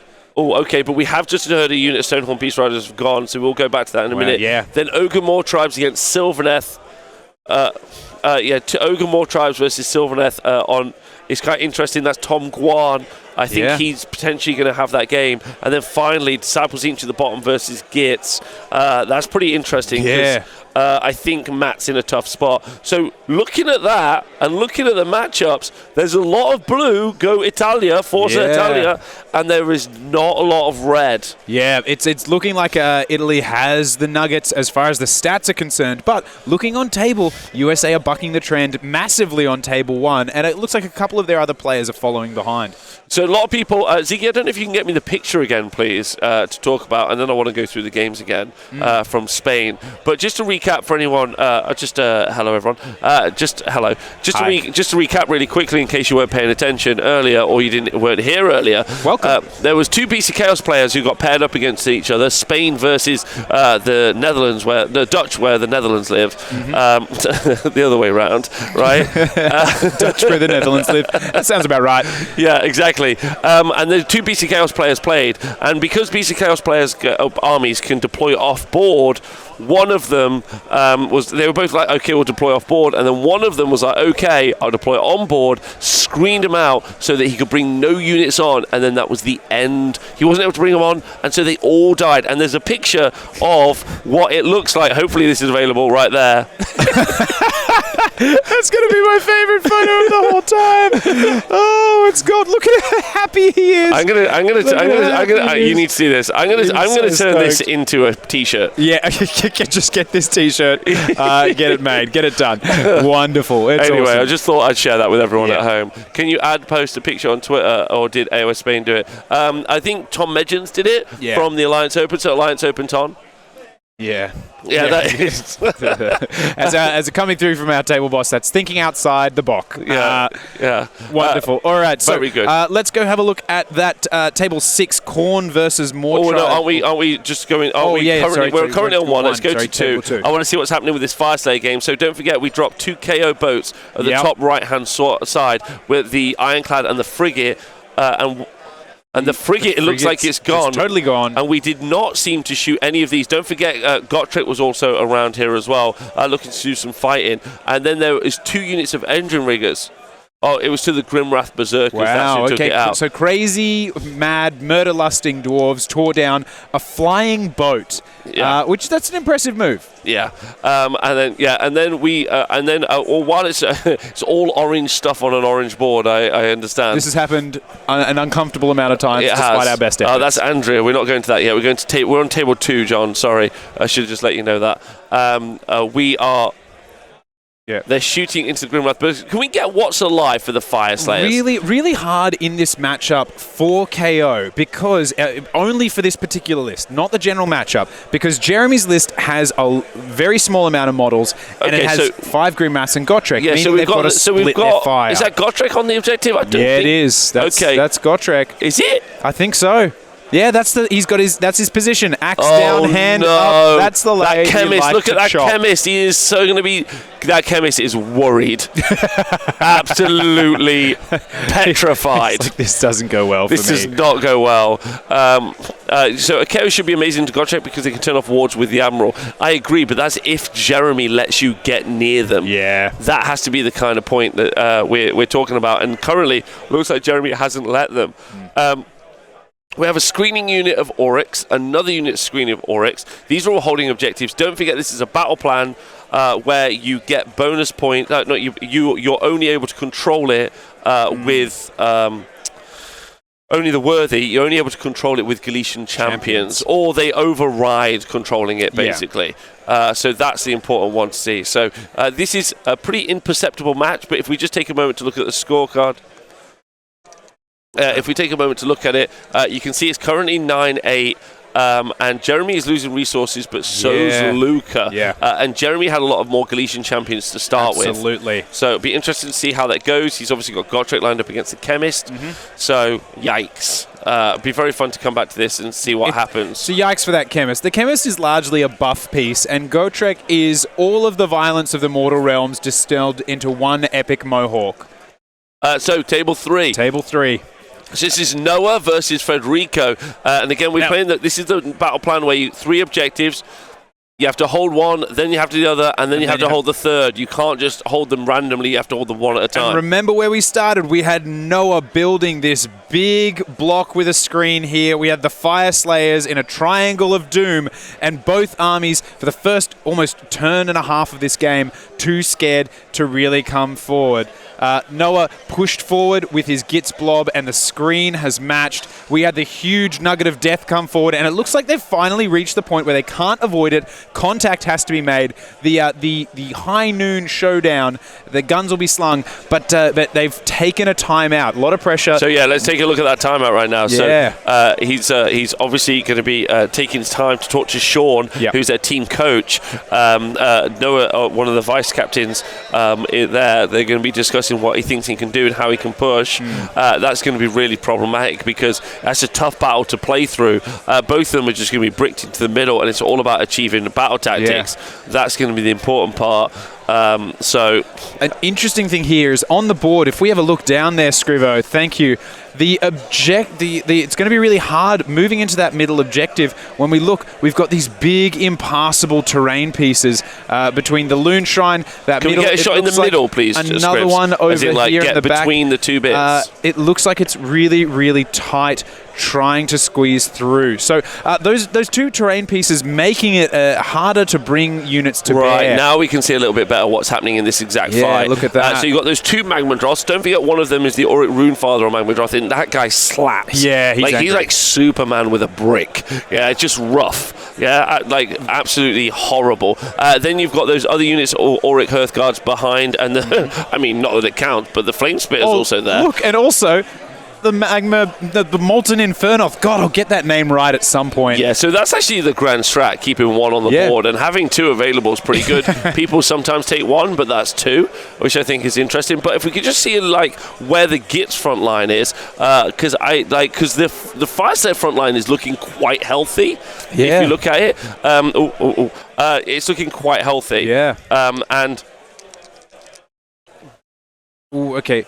So Federico scored a tactic. This is tough. Yeah. This is very tough. I mean, Fire Slayers, yikes. Fire Slayers love this. This is what they want to do. They want to fight in one place with all the lads. Yeah, they're about the boys. The boys. That's it. There's no way they're ever splitting taxis. They're ordering the big Uber. Absolutely. They're all in it together. No, they order a small Uber and then they all get in it. They're just like, there's 8 of us, but we'll get in there. Yeah, all of them with T-shirts that are too small, ready to battle it out. That's how they do it. They go with the flying V of hate. And I'd say it doesn't. I agree with you. Sorry, I was just going to say that it doesn't look like there's a lot of Gitz on the table. But don't forget, Noah is running a load of. We've got a unit of Boingrots in the back, and another unit of Boingrots. So he's not running the Squig Herd, which many other people are. He has my preferred list, which is more aggressive units of Boingrot Bounders. 215s of Boingrot Bounders. 215. So it does look like 115's gone, but don't forget, at the end of his turn, he's going to roll to potentially bring 8 of them back. And he does have the clammy hand. So he can re-roll it. So that's what he's going to do. So he's in an okay position because he can push another 15 in, and they probably can pick up both of the 2 Magma Droths. But I think you're right. Like, they're not necessarily going to be able to push beyond the midboard. Yeah. They can push into the midboard, screen the midboard, but they can't push beyond that. So maybe I'm not sure. The thing is, the question, I don't think either player is going to get onto their opponent's home objective to pick up all 3. The question is who runs out of steam for their engine first. And I think it looks like the Gitz might be the ones to run out of puff. Yeah. Okay, sorry, can we just get a catch up on that? So I think the Beasts have just won the priority into turn Yeah, and wow, there are not many pigs left on the board. I think we see a unit down here in the bottom right-hand corner. Oh my but other God. than that, we've got a big watched every blob moment of this game. Minotaurs. We've got these Oryx here, but it looks like the Gargant even seems to have come in to do a little bit of work. Well, so we're actually in an amazing spot. So just to recap. So let's go and let's talk about what's happened in this match. The first turn, the Iron Jaws gave the turn away, and at that point, or they screened out, but either way, the Beast of Chaos killed a War Chant on the first turn. They won the priority into turn 2, Iron Jaws did, and they gave the turn away to Beast of Chaos, meaning Beast of Chaos, who can't keep units in reserve beyond turn 2 or they're destroyed, had to bring their units on. That was a tough spot. So then he brought on 9 Bulgor in this right-hand side, charged in, and this was after he'd killed the other War Chanter from off the board. A pretty amazing achievement, to be honest. Yeah. They eventually, as you can see, have died, and then the Mega Boss on Maw Crusher and also these 6 pigs, having lost the other 6 pigs to the Bulgor, have kind of moved over here. Yeah. While we've seen these Dark Walker, other unit of Bulgor, moving across the board, the Gargant come on the board and start threatening this side of the board down at the bottom left-hand side, going after this unit of Ardboys.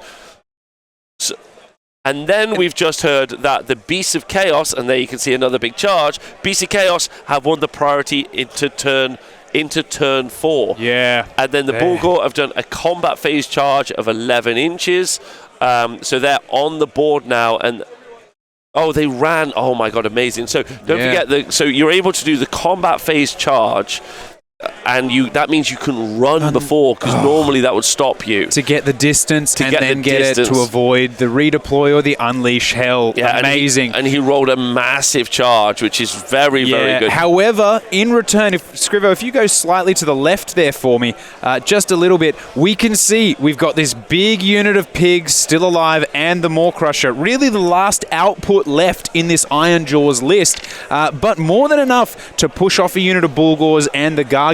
So this is actually going to be a really interesting game. We're going to see a big score from Bill Souza with this Beast of Chaos. However, late game, last couple of turns, Manuel might be able to push them back and take a couple of big punches and chunks out of that army. Going to be really interesting to see where they go and how they do it. Yeah, I'm actually very, very excited about this right now. I think that we're in an incredibly good spot for this match, and that's a game that I could see some post-analysis of consistently. Okay. So we're going to jump to table 6 right now and just talk about these Stonehorns, which looks like they have cleared a lot of this corn. So if we just kind of recap what happened in this match. So we had a line of Stonehorns with a Thunder Tusk start here, and Khorne really built a couple of blocks there, a block in the front, a block in the back, a bundle of heroes, and a big bundle of characters. Turn 1, Khorne pushed out a couple of heroes onto this objective, but largely held firm. And we saw beasts slam into the sides, the front, and over into this side here, really tagging those units. And the most important one, these combats in the middle and on the right were okay for taking off models, but the most important one was over here. A Stonehorn Beast Rider managed to get onto his back toe onto the objective, counting as 10 models and making sure it belonged to him. At the same time, he tagged a unit of Blood Warriors in combat with another small unit here, stopped them from being able to get out. He was really durable, took 2 to 3 turns to kill, and just kept scoring the points and denying the units. Really, really big. But now where we see it, these units have been cleared out here, here, and here. The Beast Riders, it looks like we've only lost 1 unit of Beast Riders in return. What a massive position for Andrea to be in with this bolded head. Yeah, we've lost 2 units of Beast Riders. But you're absolutely right. Now we just got the score updated. Thank you very much to Mike for doing that. If I've got... it's taking a little bit longer to update. There we go. 10-10, and we've just gone into the priority for turn 3, and Khorne have won the priority. Well, they needed to. Yeah, so it's currently a draw, but they haven't chosen whether or not they're keeping the turn or not. And as you can see, you did see, is it Andrea? Andrea was very the Thunder Tusk is unwounded, and then the other 2 models you can see here are currently only taken 1 wound. He's absolutely going to have to take this turn, Rob, because look at this. This is rough for his USA. only position left that Roger has, he's got a small surviving unit of Blood Warriors in the middle, a big unit tagged way too far out to get anywhere fast, and maybe 1 character left here. So if he doesn't take the turn, we'll see we'll see these 2 models clear off this unit, comfortably secure this chunk of the board, and then wait for these Blood Warriors to come in where they can deal with them as only 1 threat. Khorne really brilliant. need to take this turn. So they're look, these beastly boys have done the work so far, and at the moment I think Roger's probably looking at this, maybe not so much thinking about how to get the win anymore, but how to keep these points as tight as possible. Yeah, this is, I mean, there's still 2 hours left on the round. These games are very fast. There's Roger being like, uh-oh, yikes. But he's okay. Yeah. He's okay. He's a very calm, collected individual there, and he's going to be very confident in my personal opinion. And again, we haven't even bothered to... A lot of these games don't seem to be quite as close, or there was some definite, that's all over last game. But this feels a little bit more comfortable. Tom Guan on table 7, against Guillermo with his Heartwood Sylvaneth, Tom with his Boulderhead army. In the first turn, Guillermo moved a bunch of Sylvaneth out, some tree revenants, and also some Kurnoth Hunters in the top right and bottom left-hand corner, so down here. And then the Stonehorns did what they did. They cleared the objective, and now they're all racing to the center of the tree. We have a Frostlord and Stonehorn on the right. There are 3 of them. One in the middle. A 12-inch charge from the Stonehorn, and we did throw another. I think that's his second 12-inch charge of the game. Second 12-inch charge, huge, huge. So the Stonehorn before that kept rolling double ones to charge has come out with a big 12. So thankfully has had a bit of a think about it. Look, put a mirror in his bed, woke up to himself, and got the job done. But I think the thing we're going to see here is the the aggressive attempt by Thomas Guan to trap them in now and stop them scoring points. I think we can see a couple of those objectives have turned off. Remember, we are playing Twists and Turns, the battle plan that never should have existed and has no right to be here. Thank you, Scrivo, for that. I think it looks like 2, maybe 3 objectives are turned off, meaning they exist on the board, but they're not worth points, and they may or may not turn back on. Okay, so we've done 9 mortal wounds from impact hits alone. Don't forget, it's very, very challenging to do damage to Kurnoth Hunters. They're very survivable, but they are very susceptible, as is all wood. Mortal wounds I always consider to be like flaming attacks. Okay, really. So hard that it smashes things apart. Yeah, which is kind of odd, like with some of the mortal wounds that get done, but like generally. Tom, happy that Frostlord only rolls doubles. Double 1 or double 6. That's the only way it works. Yeah, so they're in a tough spot. And I hope, or I wonder, is the Spirit of Durthu still alive? Because that has to be what Guillermo is currely relying on now. That's his counterplay, that's for sure. That's gone. It's gone. Gone. Well, don't forget that there are only 2 Frostlords and Stonehorns on the board. That's because the other one previously went in. That's right. Murdered the Spirit of Durthu, and then the Kurnoth Hunters take it out in return. Wow. So now it's kind of interesting, and Tom's done a really good job of building this list because another massive charge. What Tom has done. Oh God. Don't forget they do mortal wound impact hits. One of the important parts there. Thank you very much, John, for pointing him out. He can trade because there were 2 major threats for Guillermo, and only 1 major threat. 3 major threats for Tom and 2 only for Guillermo. So on the trade, that's it. The silent violence. Yeah, that's what I call him. Have you met him? Yeah. The silent violence. He just appears there with a really intense aura, and it doesn't surprise me that he's managed to do this in this game. He's actually going to be livid. This game's took way longer than he would have wanted. Look, and the thing is, those Stonehorns being on the charge means they're +1 damage on all of their attacks, and the Frostlord spear debuffs the attacks of the Scythe Hunters in return. Yeah. So it's, even though they're going to be hard to damage in those trees, they're just going to be debuffed in their attacks, and they're going to have any attack that gets through is going to put that extra scratch on them to take them off the board. Yeah, okay, so we're going to go finally into Table 8. This is our game that's a little bit more difficult. They are playing twist and turn, so this is the 5 objectives where they're either on and off, so you got to keep track of that. That's important. Then we saw Roberto in his first turn push out his squig lines, as you can see here, just trying to hold the board. Very confused about coherency there. Yeah, I do. Oh no! So the way you do this, right? See, when you go with your coherency, every model has to be within 2 inches. But as long as you have a bundle on the end, you can do a conga line through the middle, because the end of each, it's always the model on the end that would be next to one if they were in a straight line. Yeah. So that's why you either put 2 models base to base at the end or a little bundle. It's absurd, and it's terribly risky, because if someone has an ability that can take 1 model off through the middle, you lose half the unit. You do lose half the unit, but currently they're looking fine. I'd like to get some shots of the Tzeentch force if I could, and see what Matt's been able to do there, because there's those waves of squig infantry holding on. So what have we got? We've got our Carricks at the front. We've got our horrors as well. We've got another summon unit of blue horrors. Yeah, we've got the pinks. We've got a decent like front line. But it's the output that Matt and Tzeentch armies generally tend to lack.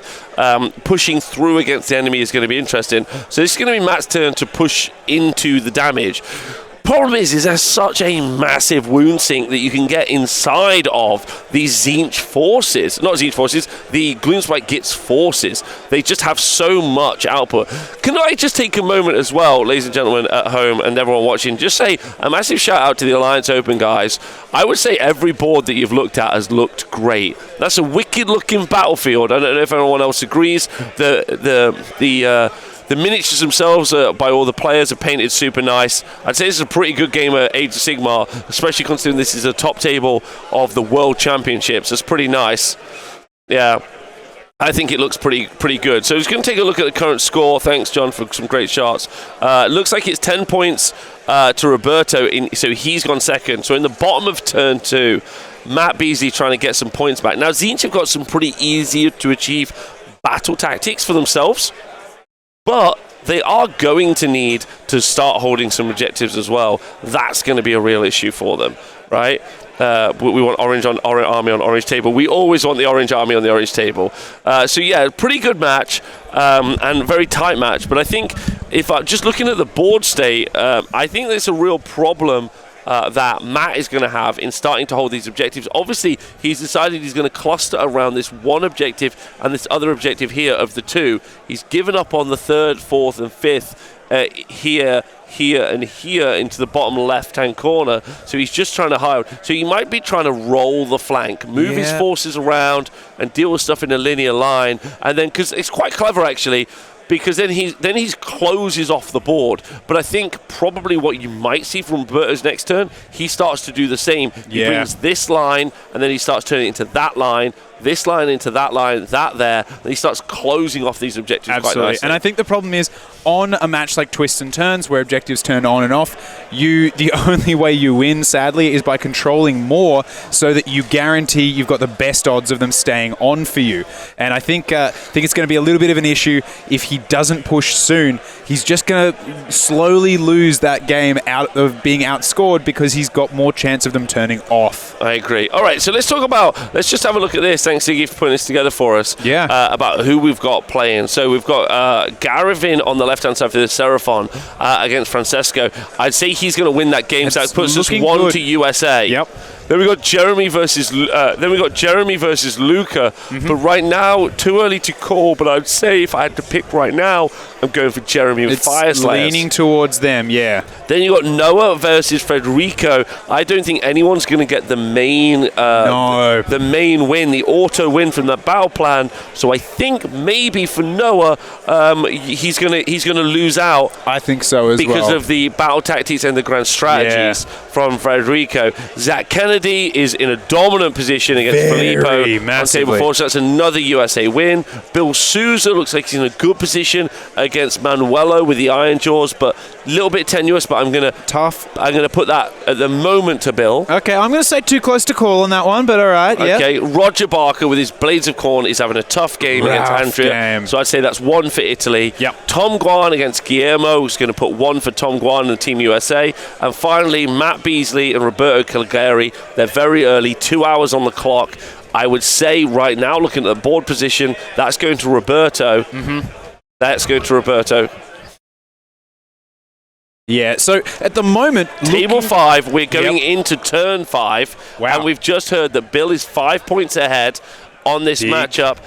If you don't forget, he did bring down his unit 4 points ahead. He brought down his unit at Bulgur, killed this unit. He's won the priority, thank you, into turn 5. He's now chasing the Mega Boss of War Crusher and the pigs, and he's drawn this line here.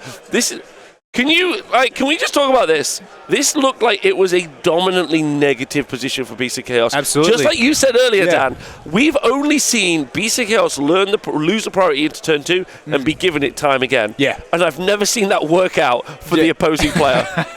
Have you? No. But also, so let's remember, we started with the Iron Jaws forming the pig wall, the pig iron wall, right? Yeah. And then, since then, we have Beast of Chaos drop a few units around the board and start aggressing. But from this position, Beast of Chaos put the Iron Jaws spread units out here. We've got the Maw Crusher down here. The pigs came and moved up. And since then, it's just been the Beast of Chaos chasing them. However, the Iron Jaws really aren't trying to hold any objectives with any great tenacity. They're just moving from place to place, threat to threat, picking up objectives as they go. And it looks like they're slowly starting to slip out of the scoring potential from it. So really, really interesting. It'll be interesting to see how this goes. I think Manuel probably is starting to fall a little bit far behind, further behind that it might be hard to catch up. So, Bill's got 19 points to Manuel's 15. And if you can see, Bill's always done a really good job of holding objectives. And again, it's that Dark Walker sub-faction, which allows you to take units off the board and redeploy them on the board. So that's going to be that's what's in there. Huge. And then if you look, he's done 2 of his Beast of Chaos battle tactics, reduce the savagery and rampaging beast herd. He's gone for Eye for Eye, which is a pretty good one, and desecrate the lands, which he still hasn't done. Cunning maneuver. Sorry, we're having a chuckle because we just got an update from a different table, which we'll talk about in a second. He's still got his cunning maneuver. He's still got his cunning maneuver in the bag, and he will have characters on the board to do it. Yep. So he's in a very good position, personally. I personally think right now. Yeah. So he's in good. This is very, very fun. I'm very much enjoying this. And very good. And those pigs are just hemmed in now, which is exactly what you want to do. Yeah. Keep the pigs in the pen. Yeah. Put them in, throw some slop in, and just let them have a bit of a play. The Beast of Chaos lads will run around the forest, and one of them's gone, have you seen how big these pigs have got? And then the other one's gone, like, come on, let's just get them in the pen. Yeah, and see, this is the problem. There's a problem when you're chasing a greased up pig, right? Yeah. The first couple of turns, they were chasing them, letting them run wild. Now they've started to build this pen across the top and force the pigs to run into it. Now they're nice and settled. They'll give them a little bit of slop and let them to calm down. Amazing. We're also hearing rumors in the chat. What I like is the Age of Sigmar community. Take a moment to talk to you all. Like, what I like is that, like, obviously there's loads of you who are fans. Like my personal good friend Jacob in the chat, who's I know friends with a bunch of the guys from USA. I'm sure there's loads. Shout out for all the Italians in the chat. Yep. Hype for everyone from Italy. Ciao ragazzi. Yeah. Then we've got everyone from all the other nations playing. I know some of them are your club mates. Some of them are your teammates. We're hearing rumors in the chat. It looks like what did we just see? Which looks like Denmark might be beating Team England. No, like that's what we're hearing in the chat. What an upset! Yeah, so loads of stuff. So it's really exciting. There's so much more to play for. Don't forget, this is only round 2 of 6 rounds. The whole weekend of live coverage. Get the gossip. It's just fun being a part of the community. I want to say thank you to all of you for tuning in. Dan, the rest of the crew, the Alliance Open team for having us us here. It's great. It's just super fun to be here right now, and I'm having a lovely time. Right, okay, so table 6, just jumping back to that, let's see what Roger was able to do. Could he pull this game back with 1 unit of Blood Warriors? Well, there was... And a hope. Yeah, it was. I think this is the remains of that Blood Warrior unit that was in the middle. To quickly recap where we came from, we had the line of big beasties here facing off against a screen of Blood Warriors, a second unit of Blood Warriors, a bundle of characters, and then some Blood Warriors and characters here. The big beasties managed to score this objective and tie up the Blood Warriors in such a way they couldn't commit to the game and couldn't score objectives. And then a big old breeze block of pain. Now, usually you would see Khorne with their murder rolls manage to take stuff back, but some out-of-phase damage and some really cunning play meant that they couldn't capitalize on it and get the damage through from all those Blood Warrior deaths. Since then, it's just been they've been mopping the board. We've seen the Blood Warriors in the center come around here, probably going for an objective, cleaned up as well. This Thunder Tusk has pretty much spent the whole game next to the Moorpot, no doubt casting priestly spells and buffs. And yeah, it's really, it does at this point look like it's Andrea's game to lose. They've taken the Stonehorn by the horns and they've ground Khorne into the dust. Yeah, we've had a question about some Cruel Boys updates. They've lost their games because obviously they shouldn't be here at Worlds. They almost won one. It was 8-12, Rob. Just want to remind you, it was 8-12. It's not a win, is it? It's pretty close. Not a win. Doesn't matter. Sucks to suck. Table. Okay, so table 8, this is Matt Beasley trying to push out from table 8, trying to control that top right objective. We have we're on twists and turns. I'd just like you to know table 7. I'd like you to know that 3 of the 5 objectives are currently off. I think it's all 5, Rob. No, it's only the purple ones that are off. Purple objectives are off. All are off, Rob. So on this table right now, can we have a look at table? Everyone, are you in the chat? Are you looking at table 7? Rob, let's have a cheeky little look at us. Are you looking? Look here, everyone. And what I want you to see is a table with no scorable objectives, not a single one. So I believe that means it is Guillermo's turn. And he has not a single objective he can score. So score 1, score 2, score more. There's another tournament round 4. Tournament round 4 is the same series of battle plans again, and it is ludicrous. Yep. This man has no objectives he can score. See this? This is a broken Rob. Great design. Sharp, get to the chopper. Broken Rob. Sharp murder rolls. You know what? This is a rules pack that is absolutely watertight. So, yeah, great times. I'm out. I don't want any part of this. Okay, so... yeah, I know this. Again, it's just for everyone at home, in case you're not aware. Tom did ask the captains if they could not all do it, but there we go. Very, very uncomfortable now. Oh yeah, there's someone looking at me. Here's the psychic octopus that accurately predicted that Australia would beat Scotland in the first round. That's true. Yeah, it is all genius. The way from the Vancouver Aquarium. Oh, amazing. Okay, so we're jumping over to table 5 right now. Thank you so much. You're a superstar, Mark. Bill Sousa in what is a resounding game. Mm-hmm. We have a result on table 5. Ladies and gentlemen, let me know who you're rooting for. You root for USA or you're rooting for Italy? Because if you're rooting for Italy, you're down 1 game. But if you're rooting for the USA, an amazing game. I would have watched that all day. Absolutely. That was a stunning game. Great game. Again, just pointing out BCK's best book in the game. 25-22. So, but let's talk about that. That's close. Really? But I would say that's from a losing position. Absolutely. That's from a losing position. Like that's a great game to have won. Yeah. Like I would say I wouldn't put BCK into Iron Jaws commonly or oftenly. Yeah. Played a blinder, did really, really good. And look at this board state as we look at how it remains there. The Gargant's there, game. The 6 Bulgor are there, loads of good stuff. Yeah. Good job. Yeah. Meme from a losing position. Exactly. It's pretty incredible, right? Craig Sheezy, Bill the bad boy of Warhammer Sousa is literally my hero. If you could let Bill know that someone has said, there he is on the stream, there he is, your hero, Bill the Ghoul King. Yeah. Wait, where is he? He's on the screen. Where? Oh God. There he is. Yeah, the man, the myth, the legend. There we go. Just having a great time. Oh, and giving his opponent a cuddle. Get in there. Whoa. Oh, this is pretty exciting. Right, it. table one. Let's talk about another man of myth, legend, Gavin Greiger against Francesco. Francesco, as you can see here, so to just recap this game. Seraphon moved into the midboard early, screening along this this line, as I can show you, with Skinks. Nighthaunt in their first turn struck into them in an attempt to get deeper into the enemy lines. Yep.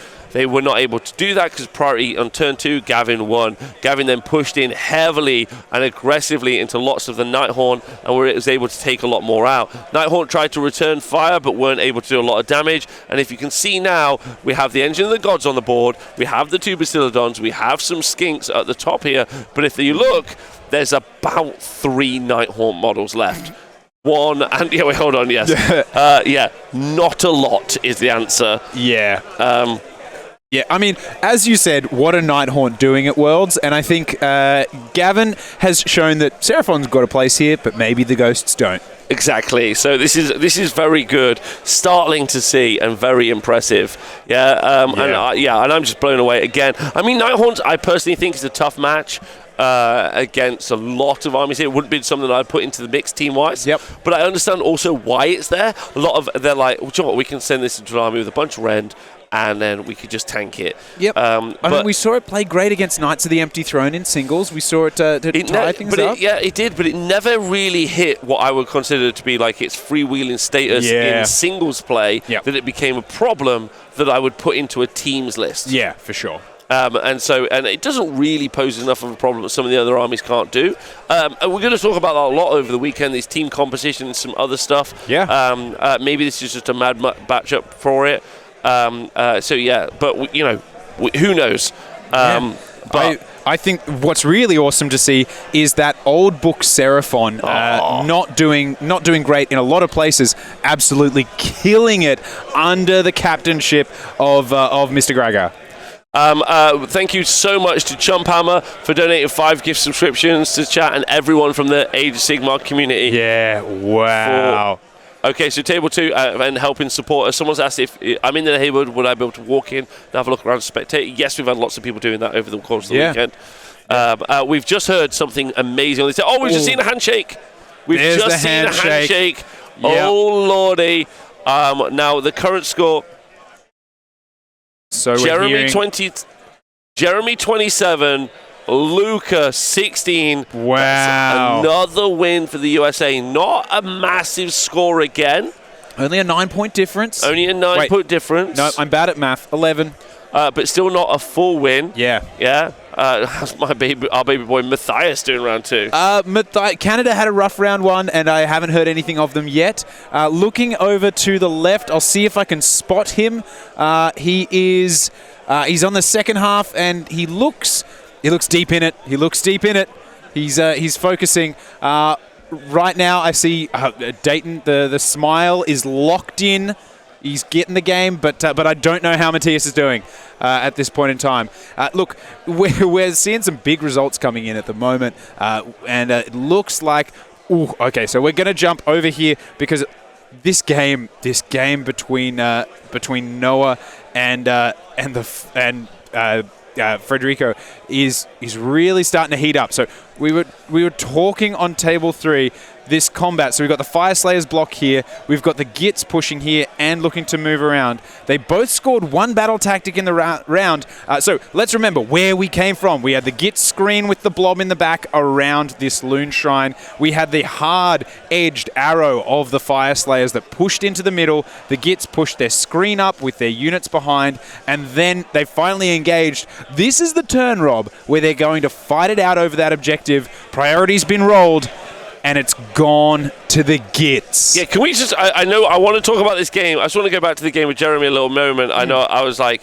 just because, again, a stunning victory. Yeah. Courage and Overlords have got, an amazing amount of firepower and output.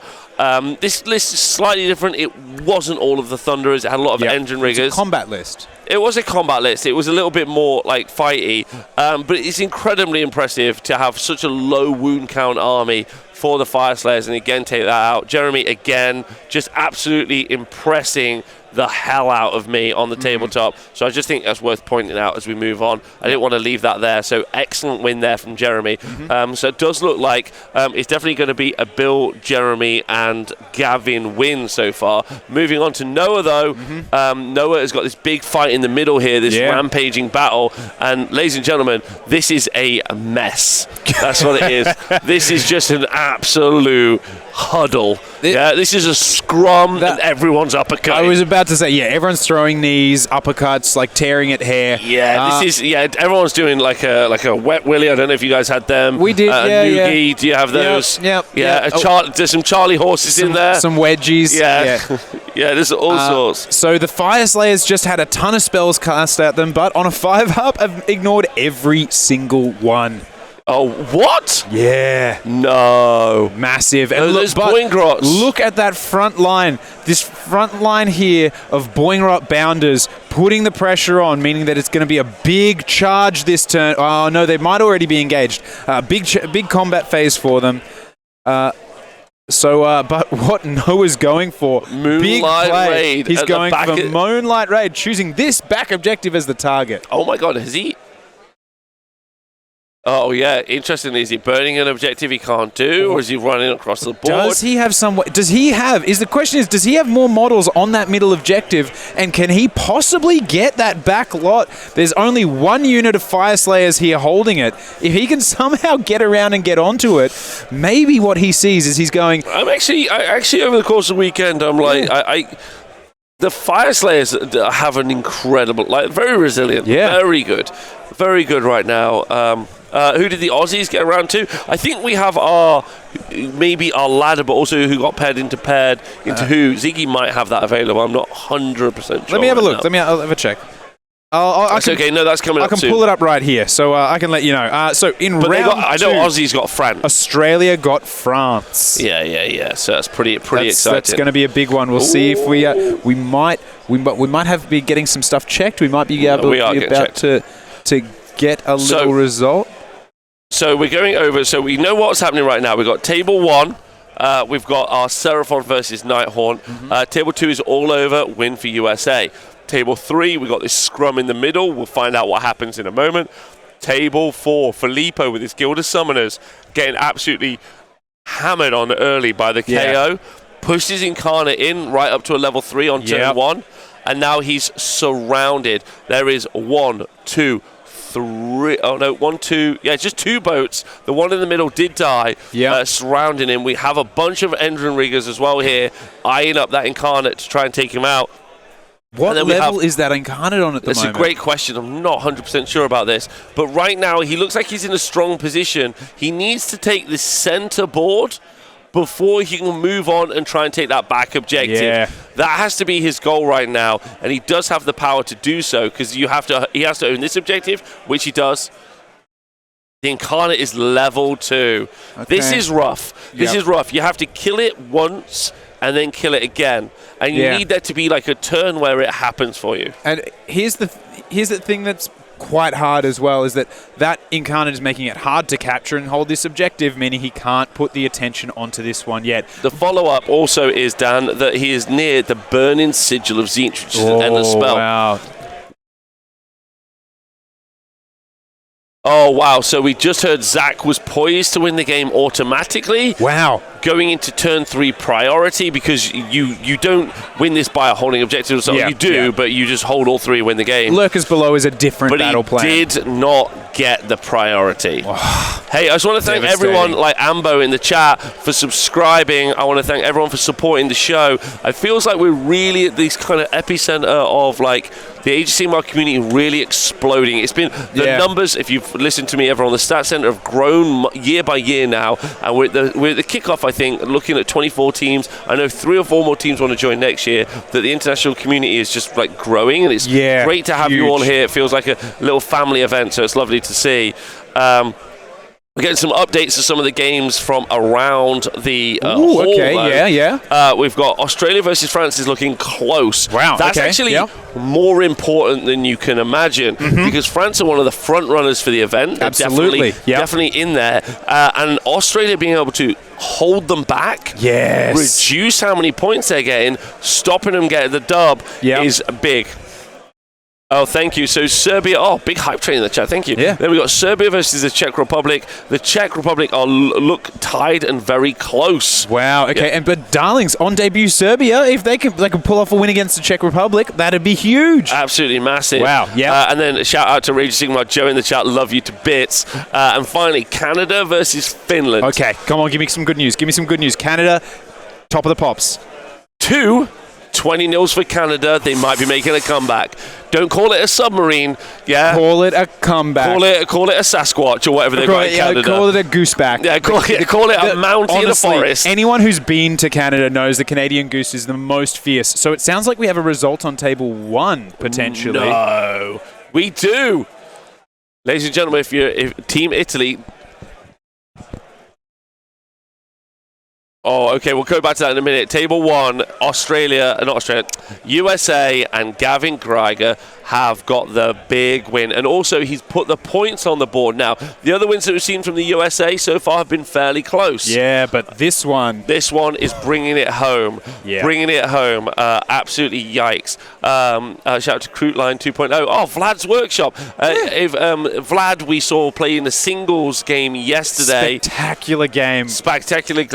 If anyone goes back and watches the singles coverage from yesterday, I encourage you to go do so. Yeah. Vlad played some incredible Warhammer, and if you're an international team looking for a merc, he's based in Croatia. He's ready. Lock him down. Yeah, get him in there. Get him in there. Mate, it wasn't that a game. One of my favourite games I've ever seen. Yeah, spectacular. One of my favourite games I've ever seen. I had a chat with him, actually. If you're a Patreon, you can go and watch it right now. I mean, that's true. That's all awkward, but yes, that's true. Yeah, I forgot that. Yeah, you remember that thing that you do that lets you afford to do this? Yeah. Yeah, that thing. That thing. Go on to us one game. Anyway. Follow his Patreon. How's the scoring done? It's done on differential. We do have that. I do have the ability to show you that. We have the technology. Give me a moment and I can show you that right now. So the scoring is done, and we will go back to the next game because there is a massive little bit of news to tell you right now. But at the moment, what we're looking at is 3 wins for the USA and none locked down for Italy yet. So that big win that we just saw there was an 11-point difference, which means that Gavin just able to score a 17-3. So he got himself 17 points. Some of the other scores that we've got so far have been a little bit tighter. There's only been 4 or 5 points in it, which means they've only been like a 13 or a 14. Okay. So table 7. We're into the final turn 5, and Sylvaneth have just won priority. Whether they take it or not, we'll find out, but let's look at this board state. So to remind ourselves where we've come from in this battle plan, there are 5 objectives across the table. Now, let's remember, none of these objectives are currently active in this battle plan. They can turn off and on. So look at this. Of course the points are close. They haven't had anything to score. Well, that's not true. They've been able to hold them. Look at this. Guillermo has done an incredible job of sacrificing units. He sacrificed his Tree Revenants, then he sacrificed his Kurnoth Hunters to grab these objectives. It's quite a wide battle plan. Yeah. Those objectives are all across the board. He's been trying to drop any unit he can on them. We've just seen the score update for Tom from turn 4. There's only 6 objectives. There's only 6 points between it. Guillermo has managed to get the priority into turn 5, but there is only 1 objective active, and it's the one in this bottom left-hand corner, next to guarded the by a tyrant. And the problem, probably for Sylvaneth, is that there is 2 big monsters in their territory looking to absolutely punish them. Still very close. And Italy, I tell you what, the scores in some of these games between some of these teams has been very tight. Yeah, I think we might actually get to a round 5. This could decide the tournament game. Yeah, absolutely. Round 6 will decide the tournament game, but we'll see, right? So looking at this board, it looked like Sylvaneth might have had the legs to get out there, but every time they tried to stick their head out of the trees, they just got smashed up by a bunch of Stonehorns until the Stonehorns had nothing outside the forest to kill and started killing inside the forest. So Sylvaneth doing the battle tactic to charge to the trees. Yep. He only rolled a 3 for the charge, but he was able to get it, so he's in. Fantastic. Now, looking at this, we've had these Stonehorns have done some absolute work. One came up here, and even though it failed to charge in the first attempt, cleared off a unit. Another one came down this way, cleared up a unit while watching the Tyrant do the same thing and hold the objective. Third one right through into there, and then they've all just kind of converged on the forest and been punching holes. Now, he has had to trade one of those Stonehorns to take one of those big threat pieces off, but the Frostlords have just kept doing it. Right, we're going to jump back to table 6 now, talking about more Frostlords. This time, though, it's the captain of Team Italy, Forza Italy, Andrea Epix. Yep. Yeah, and he is running his boulder head, and he is going into Roger Barker's Khorne. And he is able to hold all these objectives, top right, top left, top right, bottom right, and then bottom left. Yep. But the top left-hand objective, look at that. It's currently 15 to Ogors. We can get the overlay updated. 15 to Ogors, now 13 to Khorne right now. Now, the problem that Roger's going to have as well is that the more tribes do have a couple of battle tactics that you can do without engaging in combat, like savor the taste, that delicious little meat-eating beasties where they don't get into combat for a turn, they can all score points, which is a huge and very achievable battle tactic, especially laid out like this where they're not actually engaging with the Khorne. Amazing. Yeah, it's an amazing game right now. Yeah. I'm actually loving it, just so much. I think it's really, really good. But I think those Stonehorns really showcasing the power of just only having a few objectives. It's actually one of my... I really like it as a battle plan, Nidus Paths. Yeah. But it's actually one of the more difficult plans to play for me. Absolutely. Because of how it's centered. When you start on an objective, you got a choice to kind of go up or across. But that across distance is generally quite far, and obviously up into the top right is further. But those Stonehorns did a great job. Don't forget those Stonehorns cleared over 40 Blood Warriors and support cast in the top right-hand corner. Roger, as we can see right there, is going to be still very chill. Look at that. That is a very relaxed human. Yeah, that's okay. It's Khorne. That's fine. I'm meant to lose this game. Khorne cares not where the blood flows. Yeah, as long as I get them points, I don't care. Yeah, get me those points, baby. So he's having a great time. But this is looking very, very good for Italy, which is nice. It's nice to see Italy get one. This is a really tough matchup as well, because a big problem with this one is the speed. Now, this big central no man's land is pretty much useless, which means armies like Khorne that want to push up, advance here, and then split off to collect objectives. If you don't have the pace, much harder to do, where the speed of the boulder head have just been able to dance across the board with their dainty little hooves and pick up all the points. So just talking about the team matchups, because some people asked about that earlier. This is the current matchups. We've got USA versus Italy right now, currently looking like it's going USA's way. Yep. But I'm not counting out Italy, obviously.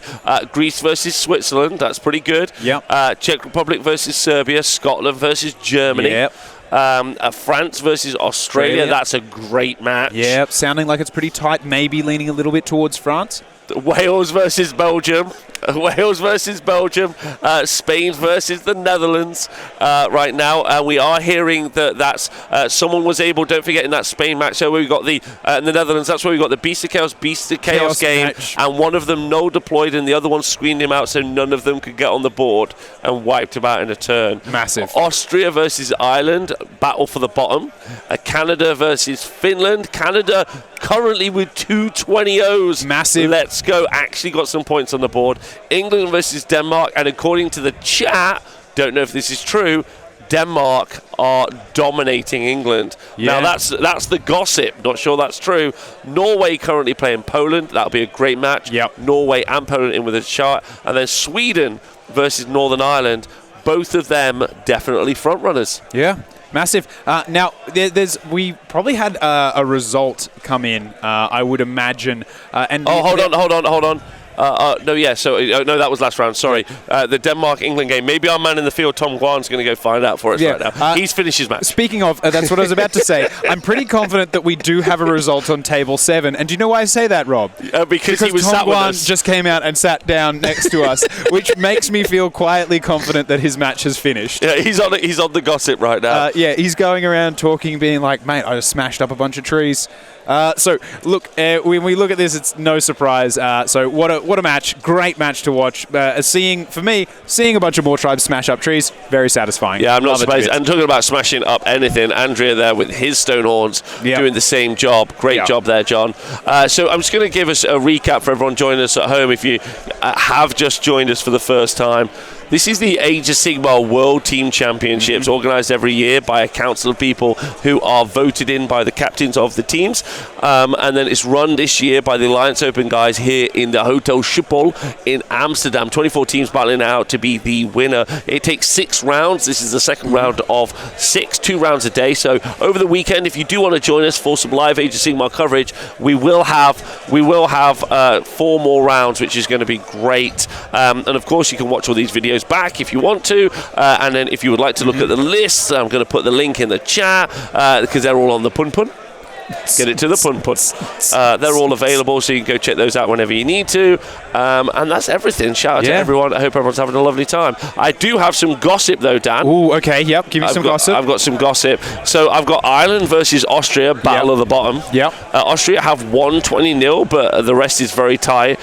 Corn Mirror has 29 blood ties between 2 teams. Overlay the Pun Pun. Give it to the Pun Pun. And then we've got Greece. How did that pairing happen? Like, what team? No one would have had a Ireland list versus Austria. Yeah, no. Corn versus Corn. I don't know. No one would have chosen that pairing. Who paired beast into beast? What is happening? Right. And then Greece versus Switzerland. Apparently they're super tight in other games, but have lost 1 lurkers 20-0. So that's what's happening right now. So those are some more updates from around there's some more updates from around the board. I appreciate so much getting those. Thanks, Mark. We actually had a real. It sounds like it was quite close on table 3 there. It sounds like that Noah was in with a shot to get the major win to pick up the back objective, but unfortunately failed his charge. Oh. Yeah. Okay, so we're going through it. Table 1, win to the USA. Table 2, win to the USA. Table 3, yikes. Yeah, so it looks like, if we have a look over here, this is that unit that was going to try and get the long bomb charge around to pick up the back objective, and they failed. So it is the top of round 4. Right. We're going to get the overlay updated, but don't forget, just to remind everyone, the battle plan, you need to control your home objective, then the middle objective, and then the other objective, right? It's still 2-2 in points. However, it's definitely going to be a grand strategy that the Fire Slayers are going to get because they have those invocations,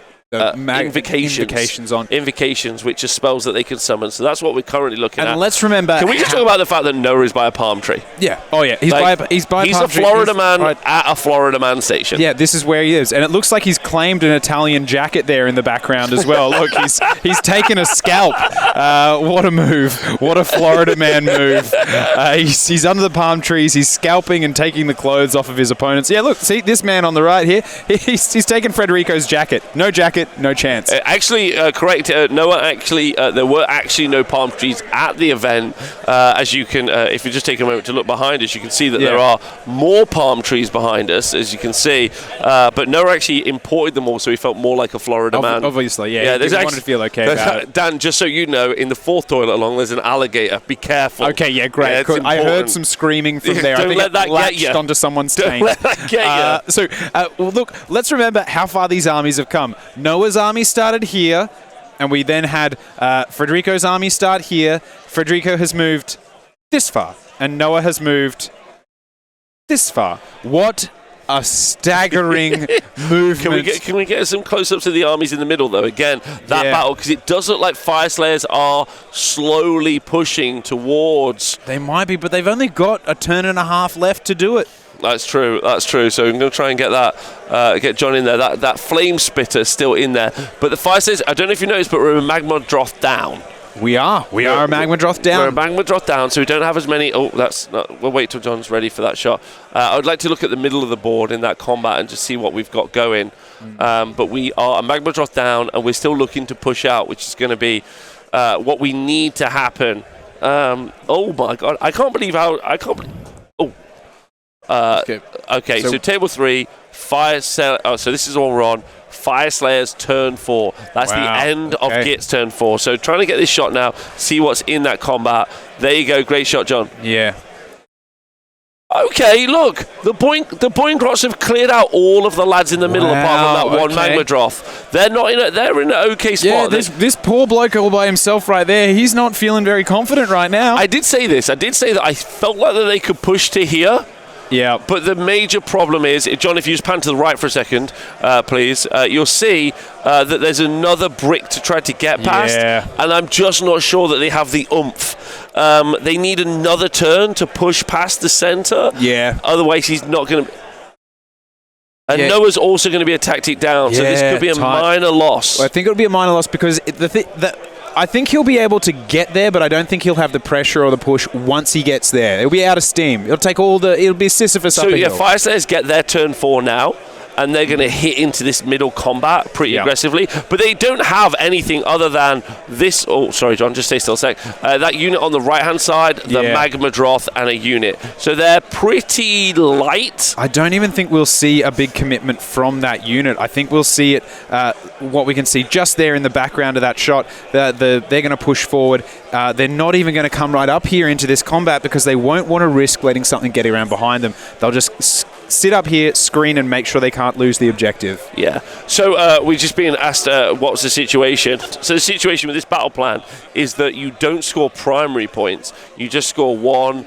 You have to hold the first one, you have to hold the middle one, then you have to hold the other one. You have to do it on consecutive turns as well. Yeah. So that's current. And if you look at the scorecard, when you look at it, they've all failed battle tactics, each one as they go, because they've just been burning those battle tactics and not able to achieve them. It was only Cunning Maneuver by Noah and Cunning Maneuver done by... Although we've got Cunning Maneuver put in twice for Federico. So if we could get that looked at, please, by the table boss or the tech crew, that'd be great. Obviously, you can't choose the same one twice. But then, so they're not getting anything yet. I can't believe neither of them, as of yet, have picked... Desecrate their lands. Or have picked Eye for an Eye. Oh, yeah, true. I've picked A for an Eye, so we're just waiting to see if it happens. Some of these scenario choices are just special. So just a note on the scenario choices at the event. The captains of all of the teams are allowed to vote on huge parts of how the system and program works. The captains voted so that every battle plan would be in at the event. So this is currently round 2, and we are playing Only the Worthy, the Nidus Paths, Lurkers Blow, and Twisted Turns. That will also be the same battle plans for battle round 5, which is potentially the battle round that will most likely decide either the winner or it'll be the Kingmaker. Yeah, wow. And that's what's happening. Okay. So table 4. So KO tried to stay outside of 3 inches of... they tried to stay outside of 3 inches of the Incarnate, but the Brimstone... they were in range of the Brimstone Horror.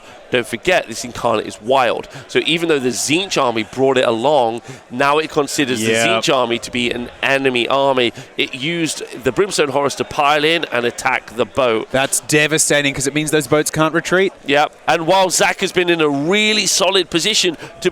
potentially take out the event, this match, he unfortunately hasn't been able to push past it because of that Incarnate, who not only did he eat his own spell portal on the first turn, has eaten his Burning Sigil on the second turn, so he's still a level 3 Incarnate. And you know what else it looks like he's eaten? What? This big block of Endrin Riggers that was above him right here. They're gone. He has. Let's quickly recap this game, see where we've gone, because it has been quite interesting. It has, We had the Tzeentch Force start in a pretty strong position here, and the first thing they did was send this Incarnate out into the middle objective and said, this is yours. Be a good boy. You hold this. You hold this. That's what it did. The Magister that was bonded to the Incarnate blew his own head off by trying to cast too much magic. Yep. Intentionally, I might add. It was what he wanted to do.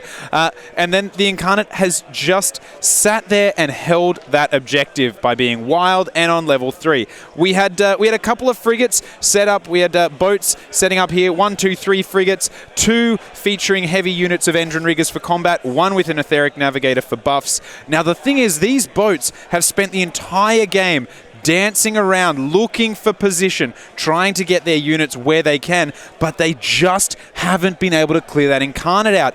Every time they manage to bring it down a level, it eats another spell. It eats something else. It does, yeah. And it just won't die. Just keeps staying there, which means they can't secure this middle objective. They've had home. They can't secure the middle, meaning they can't secure the last one. And at this point in time, it really does look like Filippo is just going to slowly grind them out on battle tactics. Yeah. So there have been some games called, just so you guys can keep track so far. I think maybe Ziggy's building a graphic for this, but currently we have a game.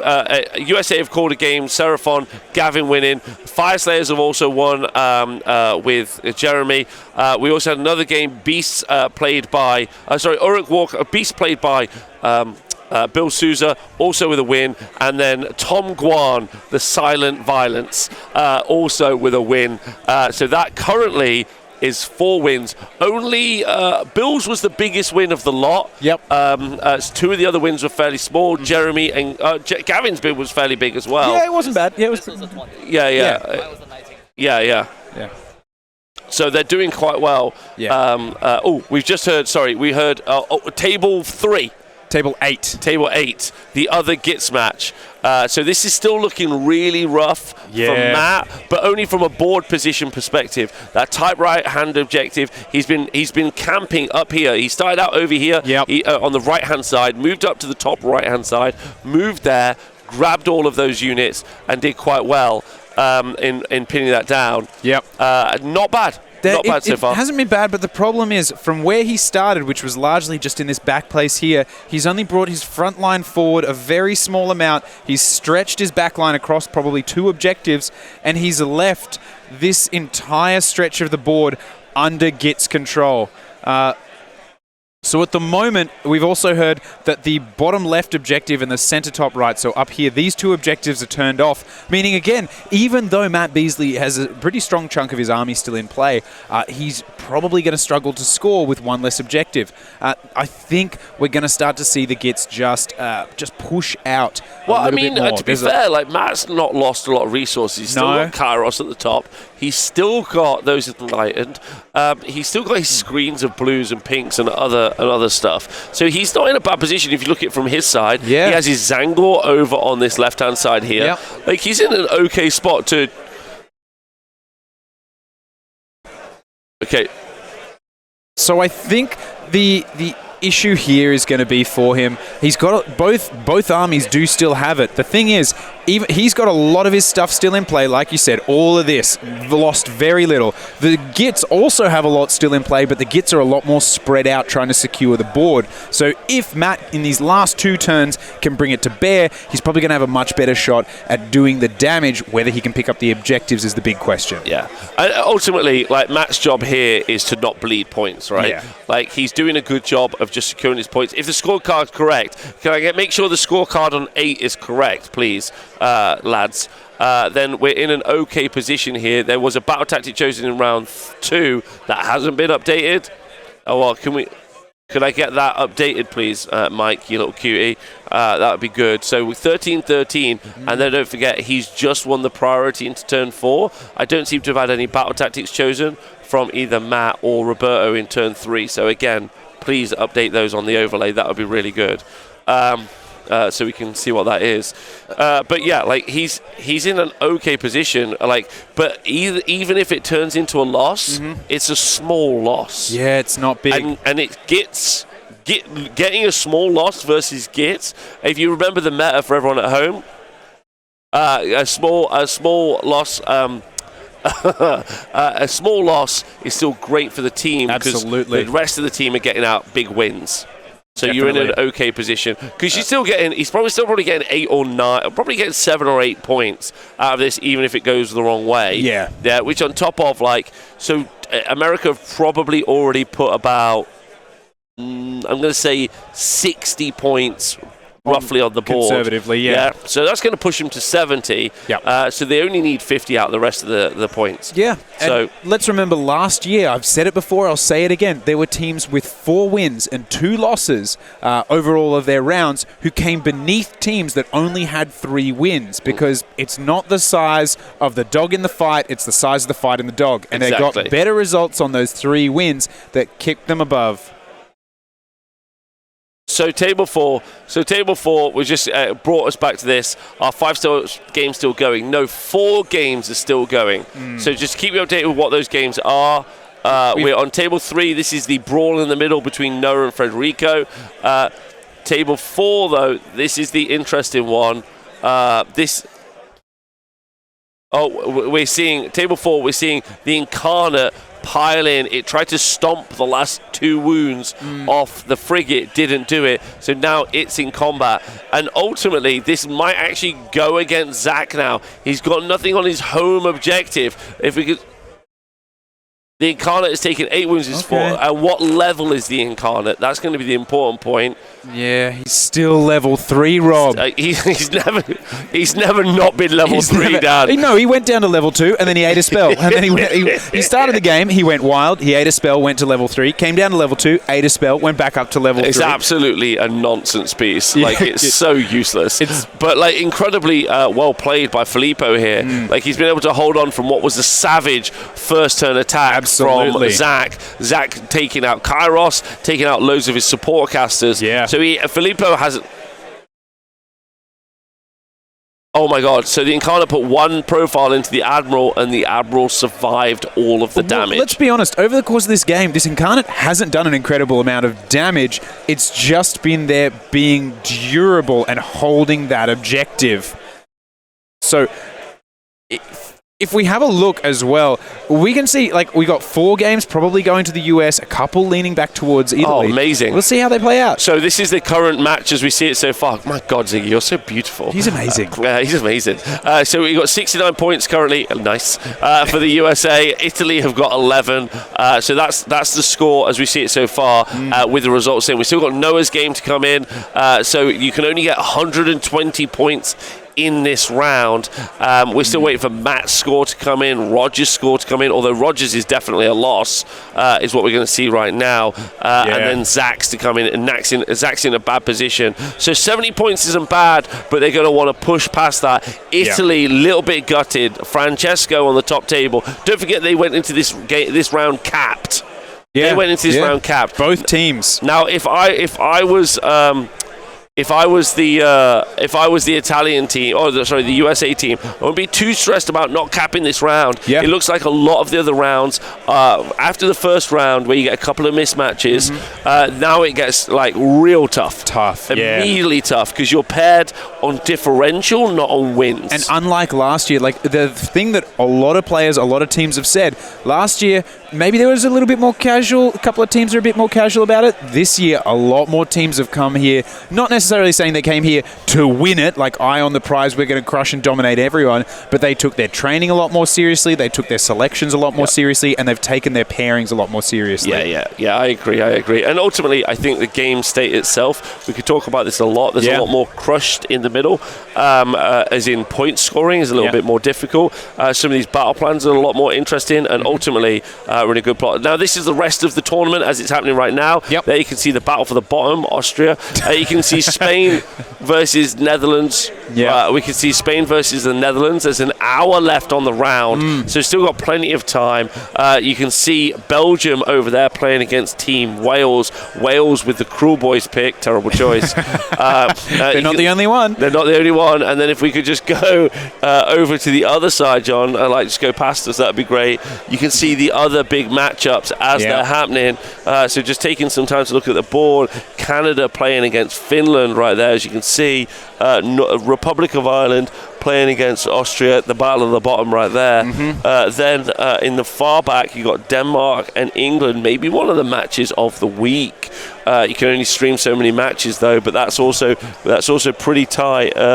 And I'll tell you what, England are really going to want to get the points out of that, because that's going to be tight. Denmark looking for their first ever win. Don't forget they're the current champions, England, so they're looking to hold on. We've heard that the English games might be a little bit tight. We've heard that. Not sure that's true. We heard that about an hour ago, though. Yeah, we're not sure he's there. And then at the far back, you have Sweden. They're rocking it. Thank you very much for either the donation or the support. Whatever just happened, it's twinkling in our ears. And a special thank you to and then at the back we got Northern Ireland versus Sweden, and again that's actually both of those two teams did very well in the last round. So Sweden in for the big match. So lots to play for. Don't forget this is only the second round. Behind it's very difficult to see, but actually if you pan the camera down right to the floor, you might be able to see Carl there, because he's so incredibly small.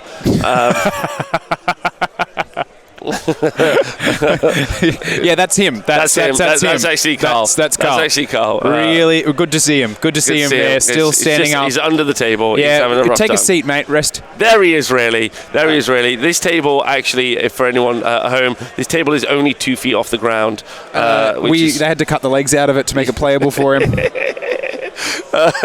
Right, anyway. Stop slapping Canada. I still want to be a citizen. Please grant me my citizenship. Good old lip filler, Carl. Oh, Canada. Great to see him. And there's Dayton. There we go. What a babe. He's up against the wonderful Seb Del Monte in a Tzeentch versus Khorne game right now. So it's pretty interesting. But we're going to get back to our matches right now. So we're going back to table 6. We've got more tribes, turn 5. Italy racing ahead on the points now. But we've seen a summon. Look at that. That looks like a unit of bloodletters right there. It is a unit of bloodletters, which have been very much... Val is a wonderfully kind and sweet person, I'd like you to know. But we did... Oh, no, 11 is charged. So, what we've seen, like, to put it in a nutshell, we saw a big blob of corn get hit by 4 charging beasties that just about wiped them off. There was a little bit more minutiae to that on objective play, but that's been the state of the nation this game for the majority of it. Then we saw the haggard survivors here. They've come down from up the top after scoring this objective. We've seen a summon of a unit of bloodletters only for them to get absolute snick-mixed and wrecked up by those 2 beasties. And I think that's pretty much a really good representation of how this game has gone for Khorne. Every time, it's like whack-a-mole, like you described before. Every time they stick a head out of the hole, there is a Stonehorn to jump on top of it. Yeah, just very, very good. Like, it's just so much output. It's so devastating. And as you can see, though, Andrea Epic's Classic has been able to bring that score to bear right now. And he's currently leading pretty savagely, 21-14. Only a few points, only one battle round in it. There we go. And then, so we've seen a trample happen here. So roll to see that. Yeah. So he charged in and then used the Stonehorn's Monstrous Rampage ability to do a trampling charge over the top, back onto the objective, I believe scoring the objective that those summoned bloodletters had just taken off of him. Just amazing stuff. Great game. A really fantastic round we've still got 53 minutes, so don't think it's all over. But some of these games that are still happening are going to be a little bit slower right now. Yeah. So they're going to be something to think about. Pretty fun seeing these graphics. Thanks, Ziggy, just getting them up there as well, so you can see what the current score is. We'll see if these bloodletters go down. I assume they're going to go down very quickly. So our remaining games, table 3. This is the Magma Droth is still up. Wow, there's a lot missing, though, isn't there? There's a lot missing. Those Boingrots are gone again. They're not on the board. So the Magma Droth did not kill all of the Boingrots in the center. So they failed a battle tactic. Oh, Noah. That's made it equal again. Oh my god. Yeah, my god. This is the most hard work I've ever seen someone do on this. Like both these two players, Federico must be like, what have I got to do? But also for the very little amount of movement, of distance, of everything covered. These two players have been working their absolute guts out. They've gone nowhere, and they've gone nowhere fast. Would you say that they've gone nowhere?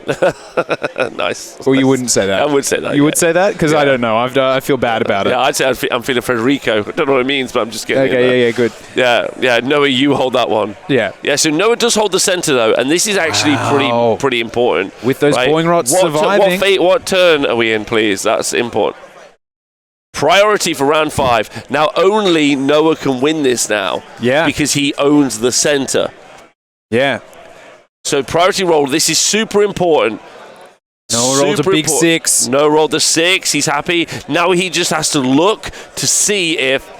Yeah, of course he's taking the turn. He just has to work out if he can take the right-hand objective. Look here, this unit of Boing Rot Bounders that weren't killed by the Magma Droth, it looks like they're not engaged in combat. No, so let's get a zoom in there. If he can punch across, it looks like Scrivo's taking us for a little walk around the table. We'll wait for him to come back. But it looks like if they can push around this back area here, they might be able to get it on the objective. So let's just highlight what needs to happen. This center objective is Noah's. The middle objective is Noah's. Federico just needs to stop Noah getting this objective. Yeah, Federico can't win this game now, other than if it's a draw, then he'll win on grand strategy battle tactics. But he needs to grab this objective. So he has to put every resource available to him.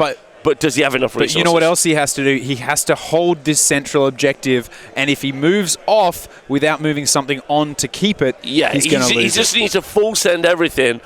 He's in the position now to take this objective, but he's in the position to win the game, but he has to take this objective, and it's whether or not he has the resources. He owns the first 2, but he needs to take the last one. Federico just needs to make sure he doesn't, and then Federico will get the minor win. Yeah, he needs to go full Kyle. Basically, he's got to grab a Monster Energy drink, eat some drywall, and get across have we seen the great being great? We've just the last Hearthguard. Oh wait, is that's engaged with the Boingrots? Oh. No, right in the middle. Okay, so just to let everyone know what's happening, in the middle there's a unit of Boingrots. That's the unit that you're going to send over here. That's the unit you want involved so that they can take out that unit at the back, right? But there's one Hearthguard Berserker with 1 wound left, and so Scragrot cast his spell at him to clear him out in the hero phase, meaning they could move and fight. But unfortunately, he was not killed because he made his ward save. This game's exhausting me, Rob. Rob's fully lying down in the War Lounge, the Warhammer War Lounge. Oh no! But he's back! Rob's revived! He's come back from the lounge from the man of the dead! Wow. Rob, what's just happened? So he's then cast a spell called Nick It, which does D3 mortal wounds. But those D3 mortal wounds are so important because they've killed the final Hearthguard, which means the Boingrots are free! And you know what else has happened, Rob? You know what else has happened? A spell's been cast that's thrown this unit over here into the backfield. You can see it on the left, meaning that they're picking up that objective for the battle plan. Let's go! We just have to do it. It's Federico, not Federico. So here's the thing, Rob. Federico. I didn't do this. We didn't put the names in. That's on Mark. That's on someone else. Yeah, thank you. Yeah, go have a chat with him. Yeah, tell him to put a mirror in his bed and wake up to himself. I'm going to be saying that all weekend. We've got a result on table 4, Rob. We have a result. God. So this table, KO versus Tzeentch, with the big, beastly incarnate. No, as if he's done it. That incarnate is on the right-hand objective. If Filippo has done this, has Filippo also won this? Is Filippo from... he's killed the boats. Moved across. This is an incredible. What an upset! I'm actually changing my mind. Lurkers below is the best battle plan. I've changed my mind. Oh, Rob. I've changed my mind. And let me explain what's happened. Yeah, give us the I need to lie down for a second. Okay, so turn one, Tzeentch just did a classic Tzeentch castle. There was some horrors. There was Kairos, there was some wizards, whatever. Right, then he took a Magister, killed itself, and then he launched in the Incarnate into the middle of the board, ate his own spell portal, went up to level 3. Incarnate, let's go. This Incarnate's on the right. Then what happened was Zach yeeted all of his boats over the side with his Enra riggers, killed everything, and then going into turn 3, all he needed to do was win the priority, and then he was on the objective, and he won the game. Didn't win the priority, though, and he started to lose models because of the goddamn Incarnate. So he had to go in and try and fight the Incarnate, but then go to table 3. Give us a minute. Just need to explain this. And there... in a huge swing of fate, everything tried to kill the Incarnate, but the Incarnate then ate its own burning sigil, keeping it at level 3. It then killed one Ironclad, thanks to being in charge in a fight, because it's wild, with its own unit of Brimstone Horrors, piled in, attacked one, attacked the other. There's nothing for the Kharadron Overlord's army left. He then just moved on to the other objective, and he won the game. So Zach went from just needing a priority to win the whole game, to losing all of his models, and Zach must be gutted.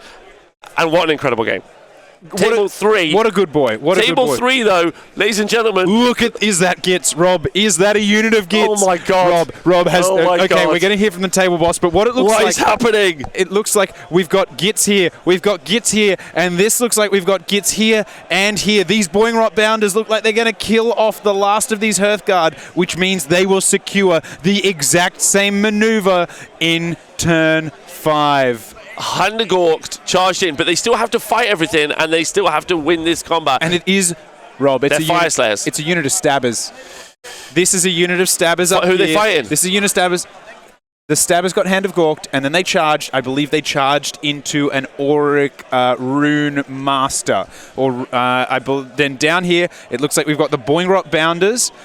Looks like we've got the Boing Rot Bounders into this big blob of Hearthguard. Sorry, there was no Kairos in Filippo's list. There was a Lord of Chains. It was a big chicken. Yeah, because it got killed. Sorry, there was in the previous one. My apologies, but it definitely got murdered in the turn that I told you. It got birded. It got birded, Rob. Yeah, it got birded. Bird murder. Yeah, bird murder. What have you been watching on the telly, babe? Just bird murder, babe. I hope that everyone takes that from this. If anyone asks, like, why have you been just watching the internet all day? You've been like, bird murder. Bird murder. I'm mostly interested in that. Right, let's see this combat. Right, we've got a unit of 5 Boing Rot Bounders, right? And then we have this unit. We have this unit of, I think that's Hearthguard Berserkers. No, is it? Or Volkite Berserkers. Yeah, Birder. And then they've also charged into a Flamekeeper at the back. So I think he has to kill as many of... He just has to kill... He has to kill as many of the Volkite Berserkers as he can. That's all he has to do. And then, now Noah will know more than anyone. This Flamekeeper's worth 2. This Flamekeeper's worth 2. And then how many Stabbers did he put on the objective? It looks like 2, 4, 6, 8, 10, 12... Oh, there's also a Rune Master on the objective as well. Yeah. So I think, honestly, this is going to be a push. Good game. This is going to be a push. Yeah. I think we've just had a result, seeing as I've just seen one of the players. We're seeing one of the players walking past. Table 6 result. While we're waiting for this battle to resolve, Roger did an amazing job of trying to prevent this Stonehorn rush from getting him, but I think ultimately he was not able to stop it. So Italy put their first win of the round on the board. Their second win of the round on the board, 23-15. Shout out to Italy. Go Italy, go Italy. Yeah, doing great there. So Rob, at the moment we have USA with 4 tables, Italy with 2. It looks like Gitz versus Fire Slayers is USA's to take, and on table 8, Tzeentch and Gitz, everything to play for. Yeah, and so because obviously the Tzeentch won it for Italy. Tzeentch won it for Italy, and now Noah looks to do the same back. Okay, so that means how many have we got left to come? We've got the 2. We've got Tzeentch versus Boing Grots on this side, and this is very tense because I think Matt has been playing.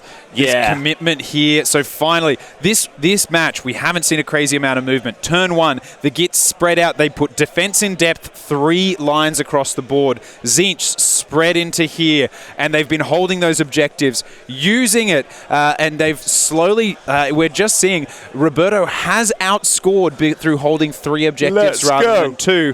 And now in the last turns of the game, we've had the greenskins commit here, and it looks like we've got Tzeentch pushing this way as well. It's going to be really interesting to see. I think as well, we've finally seen them come out of their cage and do just fine. That unit of Enlightened have popped into the top of the chops. This is crazy. Yeah, I think Matt's played a very patient and very solid game. I'm very excited to see if he's able to pull it out and what the score is going to be. Currently, Italy, though, up. I think Roberto did an amazing job of moving his models to keep screening these objectives. We're playing twists and turns, so he kept holding the objectives back, using different units of Boingrots. Matt, though, never overcommitted, just kept getting points where he could. He rotated the board from the middle. He rotated the board and then got that in there. So then, we've just seen a big hug. I don't know what it means. Federico versus Noah. Has he done it? There's no berserkers. I might lose my mind. As if he did it on the final turn. Both tables. Huge swing. Turn. Huge swing for the guys. Oh my God. Give it to the Pun Pun. That is massive. Those 5 Boingrots with the teleport. Oh my God. You got to feel for sorry, we're on the wrong game here. You got to feel for Federico. Yeah, Federico. Yeah, you got to feel for Federico because he played a phenomenal game. Absolutely phenomenal game. How is the auto win scored in a 20-0 system? I think it's just the 20. I think it's a 20. I think it's a 20-0. It's a 20-0. So that puts 20 on the board right now. I know Ziggy's got the score, so he can update it for us. But that means both teams. So we had a 20-0 for Italy and a 20-0 for the USA. Yes. Yeah, so, I will turn that off for a second. Yeah, so that's that, which means we've only got 1 game left for this round. 1 game left to play. But, like, we're going to, I think once Ziggy in a minute is going to get you all of the actual result for this round. Yeah. Because it looks like the USA are on the verge of capping the round. You might say they're on the edge of glory. Yeah, this is a double cap. This is massive.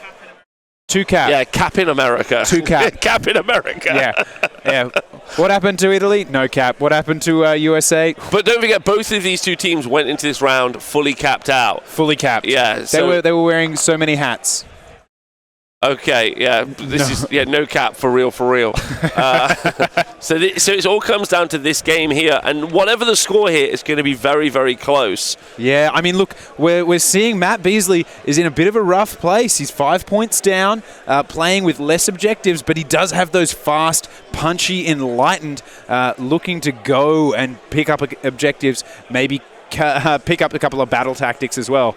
Yeah, it's interesting. Roberto's played like Roberto never decided to go in and waste all his resources jumping at the Tzeentch castle. Yeah. But that has meant that the Tzeentch army has been able to like just keep leveling up its like board state and then putting it in there. Yeah, this is pretty interesting. Yeah. Pretty interesting so far. Okay, the 2 teams are swapping shirts after every game. Wait, does that mean that if they just keep swapping, so next game, America's going to be wearing Italian shirts, and then they're going to look like Team Italy? Because that would be fantastic.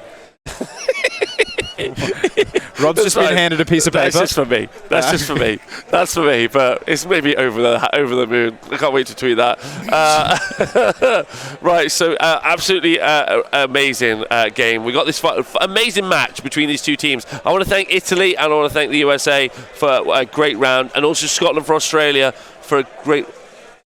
Oh boy! So they can't cap the round. They can't cap the round. So currently it's 94-46, USA to Italy. So don't forget, you can only get 120 points for the round. They are not going to get 20 points out of their game with Matt Beasley versus Roberto, which is really important for the USA going forward as they get later in this. Because they're the winning team. But it's also really important for Italy to not get capped. Yeah, not get capped. Yeah, they want to be for real, and keep it like level if they can. So I think probably what we'll end up seeing is something like, I don't know, like a 13-7. Either way, I can't call it right now. If it's currently, only the 2 bottom objectives are turned off. That's really quite rough if we have a look, because that means it's these 2 objectives that Roberto is really relying on, and that means Matt Beasley is very happy that his 2 objectives here are active, so he's going to be scoring the points. Yeah. So I don't think Bill had a big win. I think that's what we're at right now. So Gavin with a big 20-0, Jeremy 17-3, Noah hit the 20-0. We just saw it. Then you got a feel for Zach, but Filippo absolutely smashing it on that 20-0. Bill had a 25 to a 22, so it was a 13-7. Roger, I think, did really well to pull those 5 points out from a rough game. Tom Guan with a 19-1. And then Matt Beasley, we're waiting to see Matt Beasley's result right now. It's going to be a really tight game, I think, and both players will be very happy. I think Matt might not have been entirely confident going into this match. I think, and by that I don't mean not confident in his play, I think not confident in twists and turns, the ability of those objectives to disappear. Really quite risky there. So he's played a defensive, reliable game where he just knows he can score points, and at the very end, worst case scenario, even if he goes down, it's going to be a very tight one. Other news. What's the other news? Other news, people still excited to know it. Has Ronya dropped a game yet in 2 World Championships? She was down. She did lose the Loon Shrine in turn 1. She lost the Loon Shrine in turn 1, but don't worry. She didn't. She's not dropping a game. She's still going strong. Only 4 more games and she's 22-22. She's the Night Queen and the Git Queen. Yeah, she's currently 18-18 at the World Championships. Will Sweden have to play against the USA? Will Tom Guan be the one to take her out? These are all questions I want to know. Rob, that's remarkable, because I think it's lovely that we do have a new queen of the greenskins, given that they recently removed our previous beautiful greenskin queen from the Forge World range. Yeah. So it's good that we know who to worship next. Yeah, great that we know how to worship next, but she is unfortunately struggling. Struggling to lose. Oh, boy. Couldn't drop a game if she tried. This is pretty amazing. There's some pretty good stuff. There's also some gossip. What's the gossip, Rob? Give me the gossip. Bring it in. Are we bringing it in? We're bringing it in for the goss? Give me the goss. Denmark are playing England. Denmark picked to be one of the teams to maybe take out the event. Yeah. Apparently England are losing. No.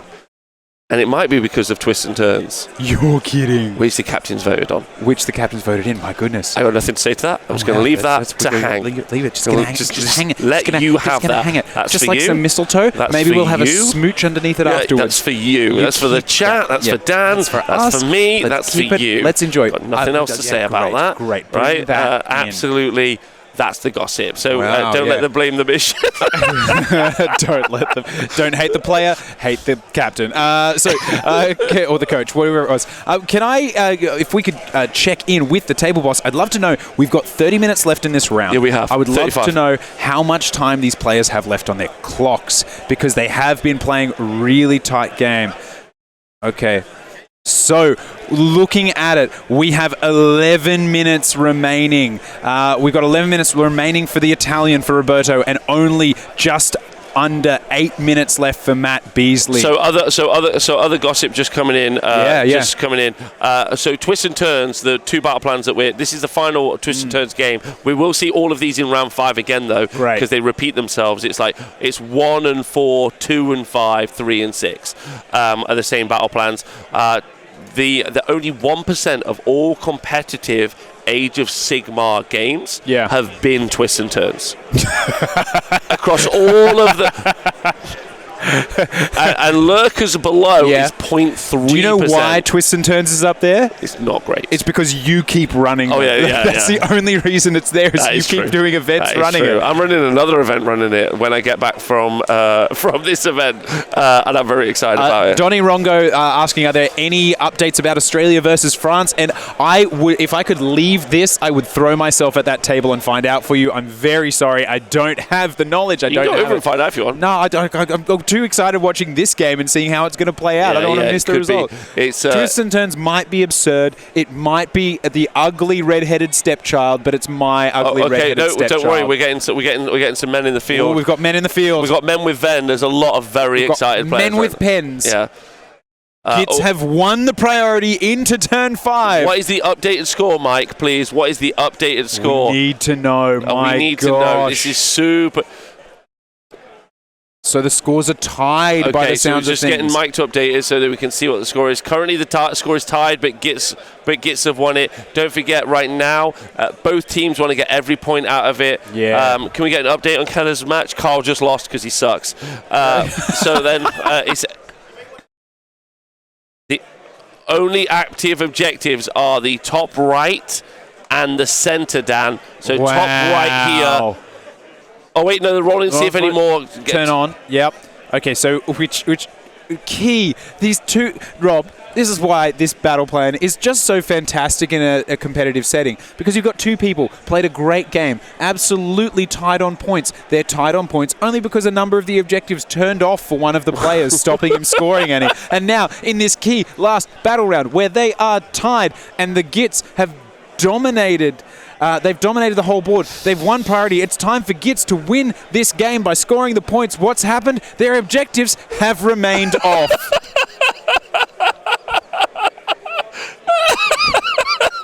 This is so stupid. Why? Oh my god, why? Holy bananas, exactly. Oh, gosh. Oh, my gosh. This is... thank God this battle round doesn't come up again in 3 matches' time. This... Matt says, as running Tzeentch, it makes sense that Twists and Turns works for him. Yeah, it's twisted towards Matt, and it's really turned against Roberto. So there's still 31 minutes left in this match, so I wouldn't be too stressed right now. Although this is close to be over. We're going to be here for the whole time. Don't forget, it's not a stress. There's teams racking up, and I won't leave until I have all of the results for all of you. I will if Australia lose.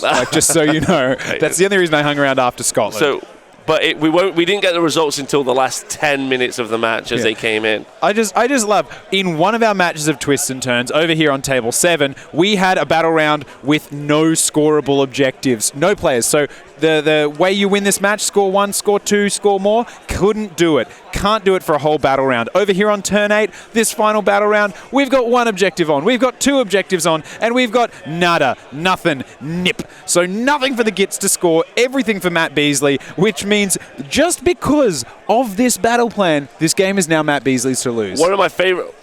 So you did ask for an update. France versus Australia. They're pretty excited. Milledin, who we saw play in the singles event yesterday, he got paired Beast of Chaos Army into Beast of Chaos for Australia, which is obviously New Zealand's Jimmy Page. Yes. Jimmy Page, Milledin just got the 1-point win in the last turn of Twists and Turns for that game. So that's pretty good. But currently in the game against Australia, and this is massive if this is true, France are just ahead, but it's super tight.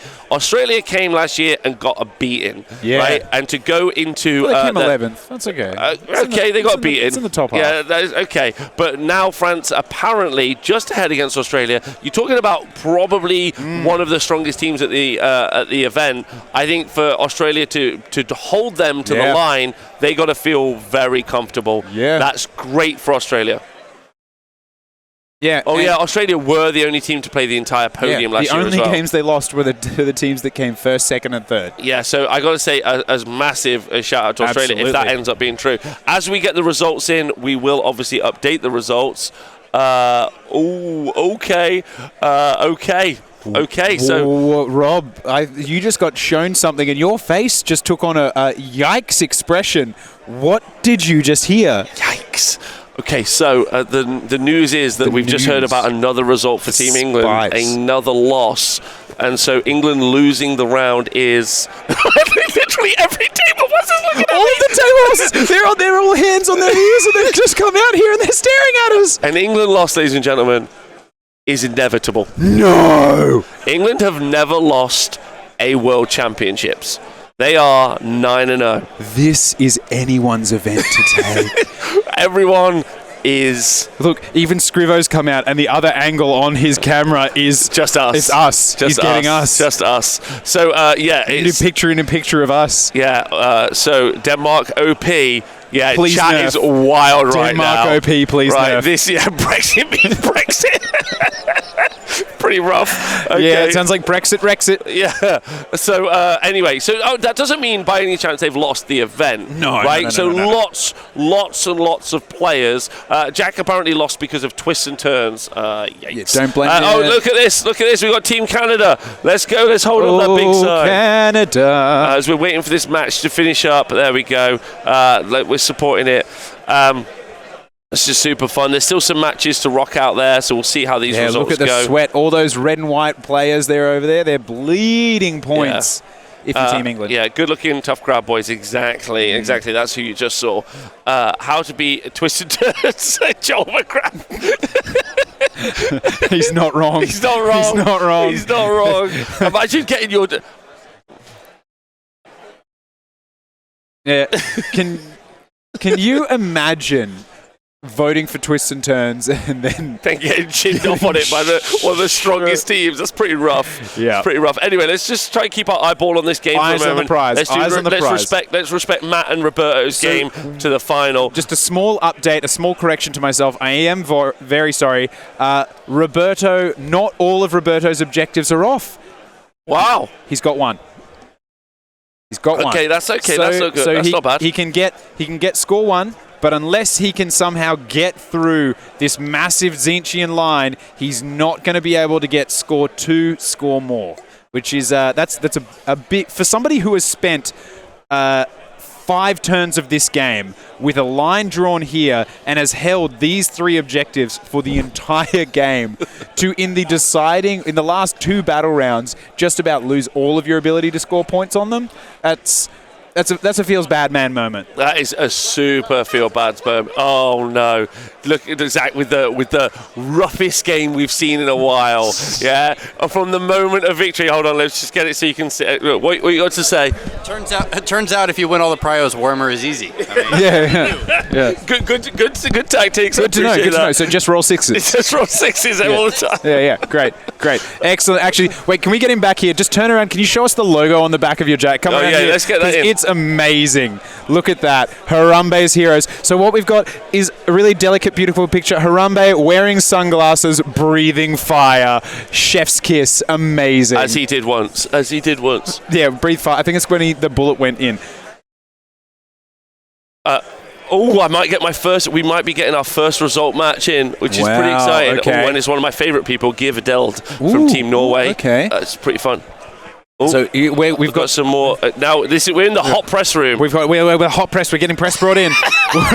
We've just got a bit of hot goss. Rob, get into the pump on. What's the goss? Cruel Boys lost again. Both Cruel Boys. Not a shock to me. You might as well only ever send me a note when they win. Yeah, because it ain't happening at this event. Don't bring Cruel Boys to Worlds. Are you killing me? Right, like, what is that? But thank you. Good to know. Yeah, put it in the pump on. Just start out, handshake, I've lost, go home. Yeah? Thanks for turning up. Yeah, thank you. Anyway, was it a dare to bring the Cruel Boys? I'm being asked in the chat. Might as well have been. It was a stupid decision. Yeah. Which teams brought Cruel Boys again? Wales and Czech Republic. But Czech Republic are allowed to because they're hilarious. Yeah, because we love them. Yeah, they can do what they like. They can bring whatever they want. They can do whatever they like. They can bring Lethesian defenders. As much as they like. Okay, so just this final match. Let's try and keep focus because I have lost focus here. What have we got for Roberto? Because he's playing his little heart out to try and keep Italy in the game. It looks like he's got a small surviving unit of squigs, and this unit down here. He's just piling everything into Matt's territory for the Grand Strat. That's what he's trying to do. Cool. That's pretty exciting. He is going for desecrate their lands. Sorry. Oh, Matt Beasley being an absolute treasure, saying, hey, by the way, your Boingrots weren't in the territory, so if you might want to pile them in or move them in so that you can get your Grand Strat. So Matt showing on the very top table at the very top end of competitive play, showing that he's just a superstar. Yeah. Well, but But but the thing is, he's recognizing that his opponent is playing by intention. Yeah. His opponent said what I want to do, and then when he realized that it's like, oh, he moved on and he forgot that. It's like, well, no, you recognize it. You said you wanted to do it, so you absolutely should. Really, again, Legendary. really consistent play from both Italy and America on the top tables. Yeah. I've seen nothing but lovely behavior from them. Australians. Yep. And the Scottish as well. Yeah. So lovely to see that. You love to see it. So that's pretty Yeah. good. Nice. Okay, so Yeah, 23 minutes left on the clock. So I don't know if I've got any results in yet. Let's look at it, though. If Roberto gets 3, that's going to put him to 21. Now, question's going to be for Matt. The question's going to be Do I whether not have Matt's them? going to score anything. So, yeah. Okay. Yeah. Oh, sweet.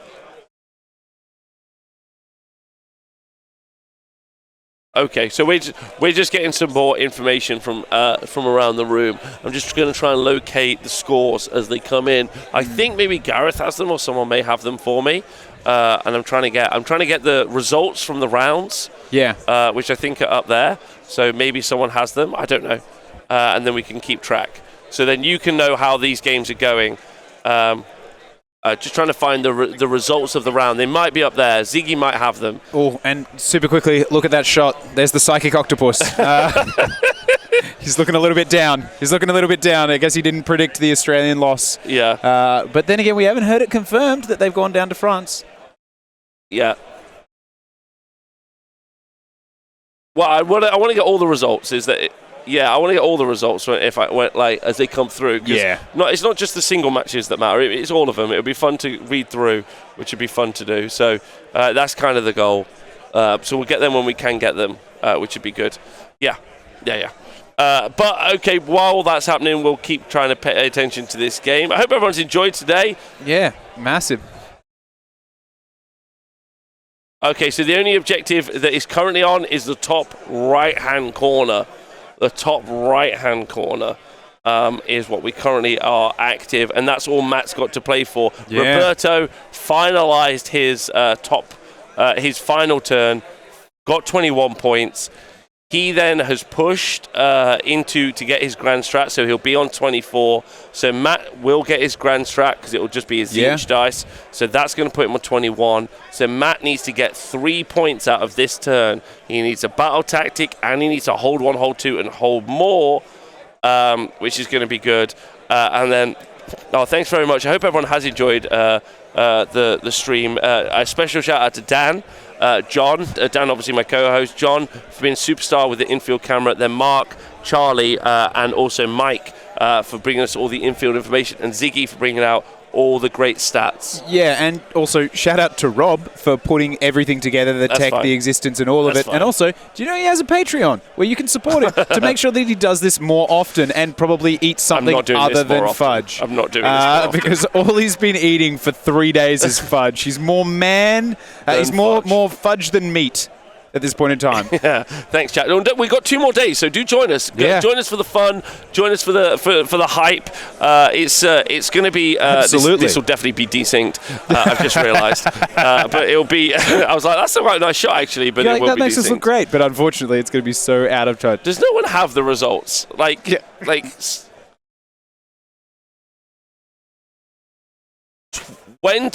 to Tzeentch. Wait, hold on. 22 to Gitz. 25 to 21. 25 to 21. 21. That is another win for the USA. But you know who it's really a win for, Rob? Who? Twists and Turns. It's another win. It's another win. It's another win for Twists and Turns. Well, it would have been, again, really interesting to see. With a few roles going different ways, I think there'd be a lot of games across this tournament that would have gone to other players. Yeah, so we'll get the final update. We'll finally get the final result on this. And then I'd love for one of my Table Box crew to start getting all... Oh, thank you, Germany. First in. That's because you guys know what you're doing. Okay. Efficient. Efficient.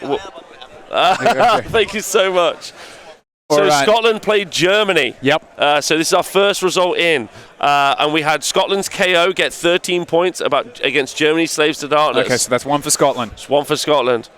Then we got Fire Slayers for Fire Slayers for Scotland, getting 1 point, and Germany getting 19 with Nighthorn. With what? Thank you so we've much. got a translator. Yeah, we got our German man here. He's doing great. Thank you. So we're at 1-1. 1-1. Then Gitz for Scotland getting 20 versus Germany's LRL. Big oof. Big oof. Big oof. But then it swapped back. Oh dear. Then Scotland's Stormcaster Turtles getting 0, and then Germany's Tzeentch getting 20. 2-2, which is what we saw last time. We saw on this game as well. We saw it go 20-20. Lurkers going both ways. So actually, I don't know if there's any, no one has won Lurkers. Both, yeah, really interesting. So arm batch, everyone won Lurkers. Yeah, That's arm wrestle. It's an arm wrestle. One person breaks the other. Skaven got 14 for Scotland against Germany's 6 for Gitz. Oh, that's a 3. That's 3 there. And then Scotland got 3 points. Oh, this is such a close round. Wow. With their Tzeentch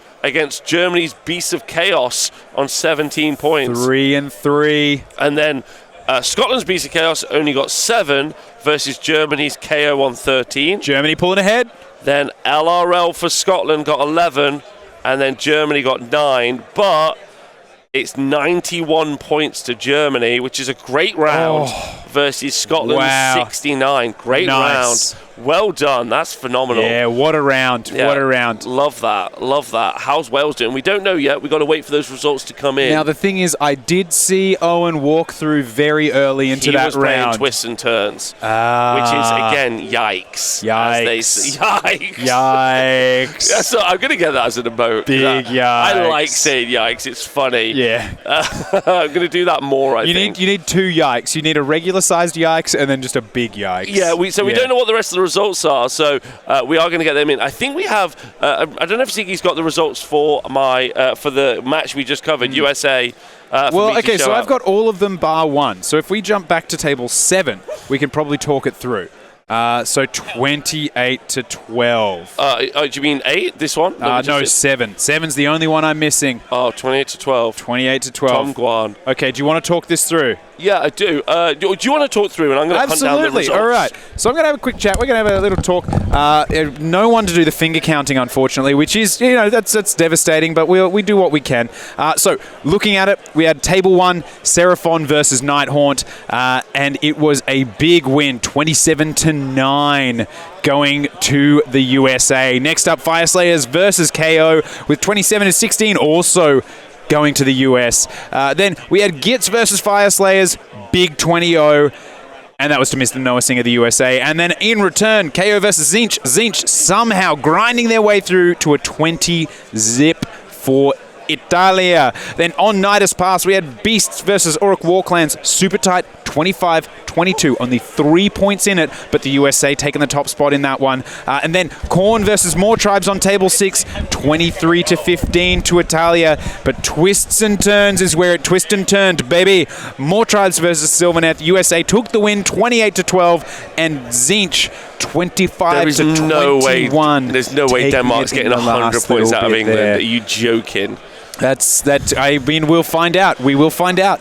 That's amazing. So I've got Norway versus Poland. So I've got Norway Slaves to Darkness getting 6 points out of Poland's Daughters of Cain. Yep. 14 points. Yep. So Poland with a win. Poland. KO getting 3 points for Norway. And then Poland getting 17. Wow, that's 2 big wins for Poland already. Norway's LRL getting 0. Wow. Versus Poland's Tzeentch getting 20. Tzeentch LRL. Yeah. Oh, no, of course it's a 20-zip. Of course it's a 20-zip. Yeah, of course, because it's the battle plan. Yeah. And then also Poland getting 20 out of Norway's, with their Gitz, out of Norway's Gitz. So they got both. They did double Gitz. Both. They did both both of the lurkers. Both the lurker wins. This is honestly, like, Poland have barnstormed this. Khorne versus Slaves to Darkness. Khorne have got 15 points. Okay, good. For Norway. And then Poland got 15. Norway's Fire Slayers got 5, and Poland's Eineth Deepkin got 15. Norway's BC Chaos got 3, and then Poland's KO against them got 17, and then Norway's Sinesh got 14, and then Poland's LRL got 6 out of that round. Wow. That's huge. 62, Norway got yeah. 46, which is 6 points above the bottom cap, which they are going to be gutted about. And then Poland on 114. Swinging up, yeah. Wow, that is absolutely bonkers. Huge. Yeah. I just realized they gave you a couch for the stream like it's one of those morning TV breakfast programs. That's not true. I stole a couch. And it's not a breakfast TV show, it's a war lounge. It's the War Lounge. Welcome to the War Lounge. Yeah, Polska Groom. Yes. Oh. Okay.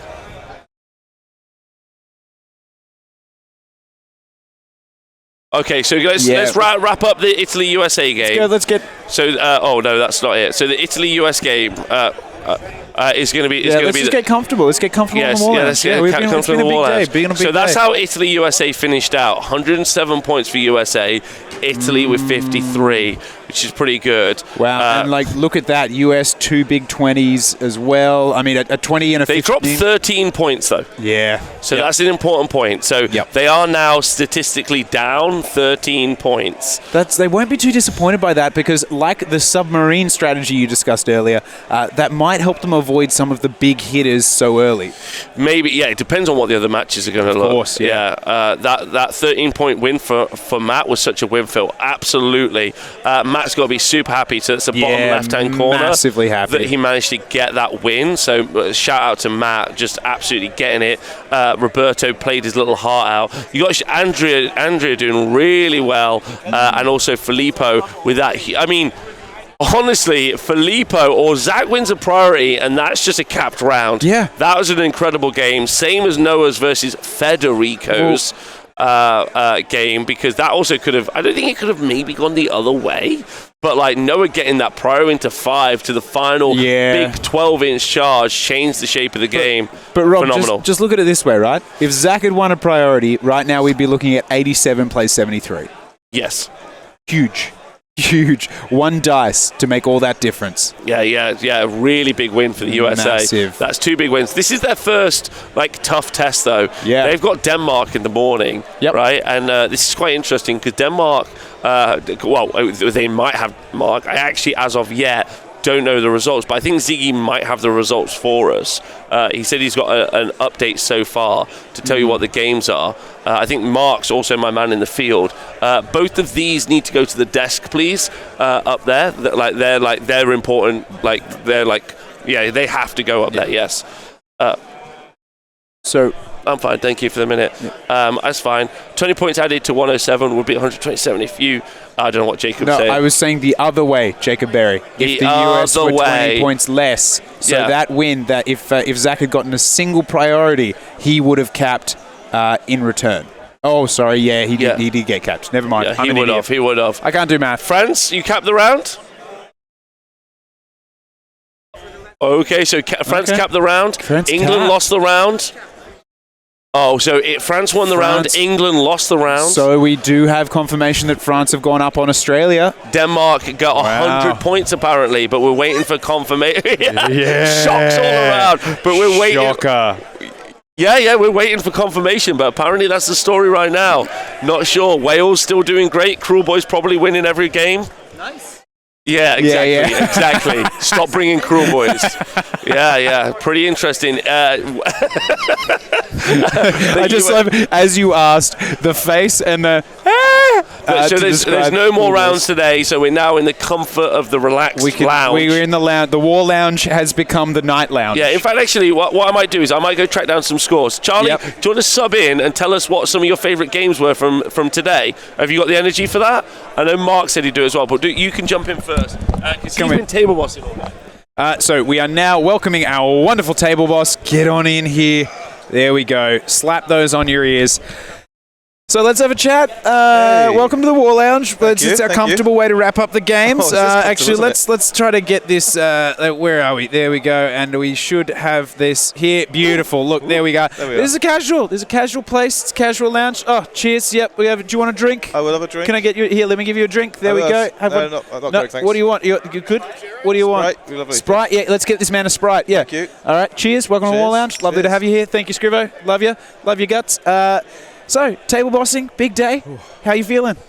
Yeah, it's going all right, thanks. Round 1, we had to get back up to speed. Not table bossed since Alliance Open last year, September. Yep. And that was only 4 tables. Yeah.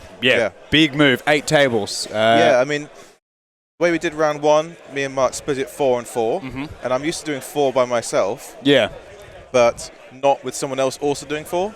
Yes, and it was, I won't lie, there was a wonderful little challenge for Rob and I, where we kept getting both of you and Ziggy updating us simultaneously, so we had 4 voices talking at the same time into our ears. Sometimes 5. Occasionally 5. So, look, it was teething issues, but we came through it. I only had a small hemorrhage, and it was great. But on the tables, talk me through your favorite moments. Oh, I think game with Noah versus Federico was so good. They're just dropping tactics and trying to figure out that massive scrum in the center. And then Noah went for the big play of shooting the regenerated Boingrots around the side, getting a big charge in the back to win the game, turn 4. And he just rolled, I think he rolled a 4 or a 6 to his charge roll. Didn't get it. But he made a charge in the back of the Hearthguard and the Auric Runefather on Magmadroth. Yeah. And he thought that those Boingrots would lift the Runefather, and he was wrong. Wow. And so he dropped his tactic. Yeah. That was eye for an eye when he lost that one. That was Moonlight Raid, I think. Oh, Moonlight Raid. Yeah, of course. There he is behind us. Yeah, that's the man right there. Florida man. And it was on Federico to do his tactic, which was have the Runefather and Magmadroth kill 3 Boingrot Bounders with This One's Mine. And he killed 2. And the last one ran away. And you have to kill them with the general. You have to kill them with the general, not the battle shock phase. So I think Noah was bricking it at that point. It says the sound's gone a little bit funny.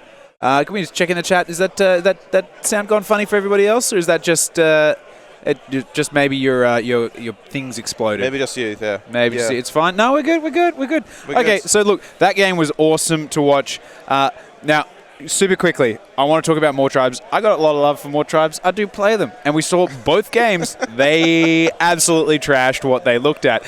So the Khorne, genuinely, of those 2 lists, I know Sylvaneth are quite good. I thought More Tribes into Sylvaneth was going to be okay. It's a pair-up I'm always happy with because you have individual damage output and the pace, usually, to go where they want to move to, take those units out. So they seemed to be able to counter Sylvaneth before they could even get out of the woods. It's interesting. I mean, I don't know too much about Sylvaneth, but usually Sylvaneth are able to dart out and apply a lot of pressure to one point and then zip back to their home. And Tom did spread out his Stonehorns. Right. So rather than castle them up. So I would have thought that they would have been isolated and easy to attack, but that's not what happened. Wow. Yeah.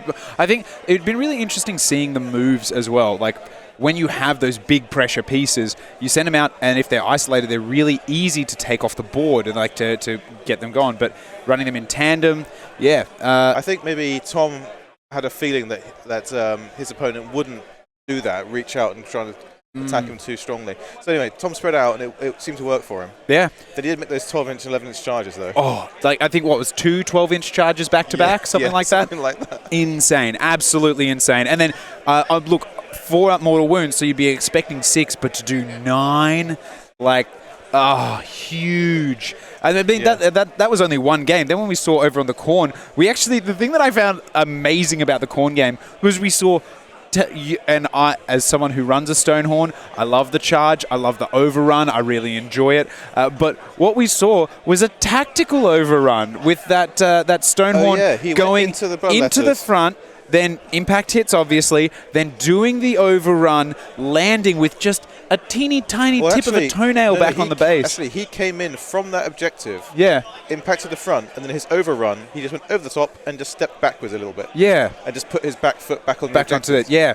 And it was genius because he counted his 10 models, he outscored them, but he locked those Blood Warriors trapped in behind. Oh, that one, yeah. That I think the really hard thing there is that he was between a rock and a hard place at that point in time. Of different ones, but I know what you mean now. Even if he'd retreated those Blood Warriors, they would have had to go around around the back, and then they would have been blocked in by the other unit of Blood Warriors that was tagged in combat. So it was an amazing move, and those Stonehelm Beach Striders were always going to die, but for 3 turns, they held the breach. It was like Leonidas and his 300, and they just kept him out from scoring. Yeah, that was amazing. Just getting the exact number he needed to go over the top. Was there any frustration from Korn at just not being able to do any murder? I think he just couldn't win a priority roll. Yeah.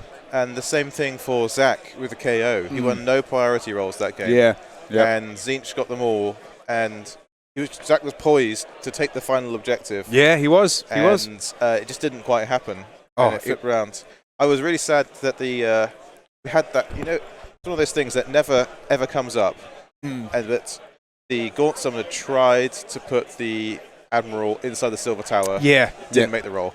So sad. Yeah, it doesn't come off often, but if and when it does, it's hilarious. It's a bit like Hand of Dust from Nagash. Like it not often, but that one time, ooh, is it sweet. Everyone's just hoping he does it to Marathi, right? Yeah, but wait, Marathi would still only shoot. No, it's not slain. You just get taken off the board. Oh, it's one of those few removed ones, isn't it? Yeah. That's right. Yeah, good. The Beast of Chaos game was also great. Yeah.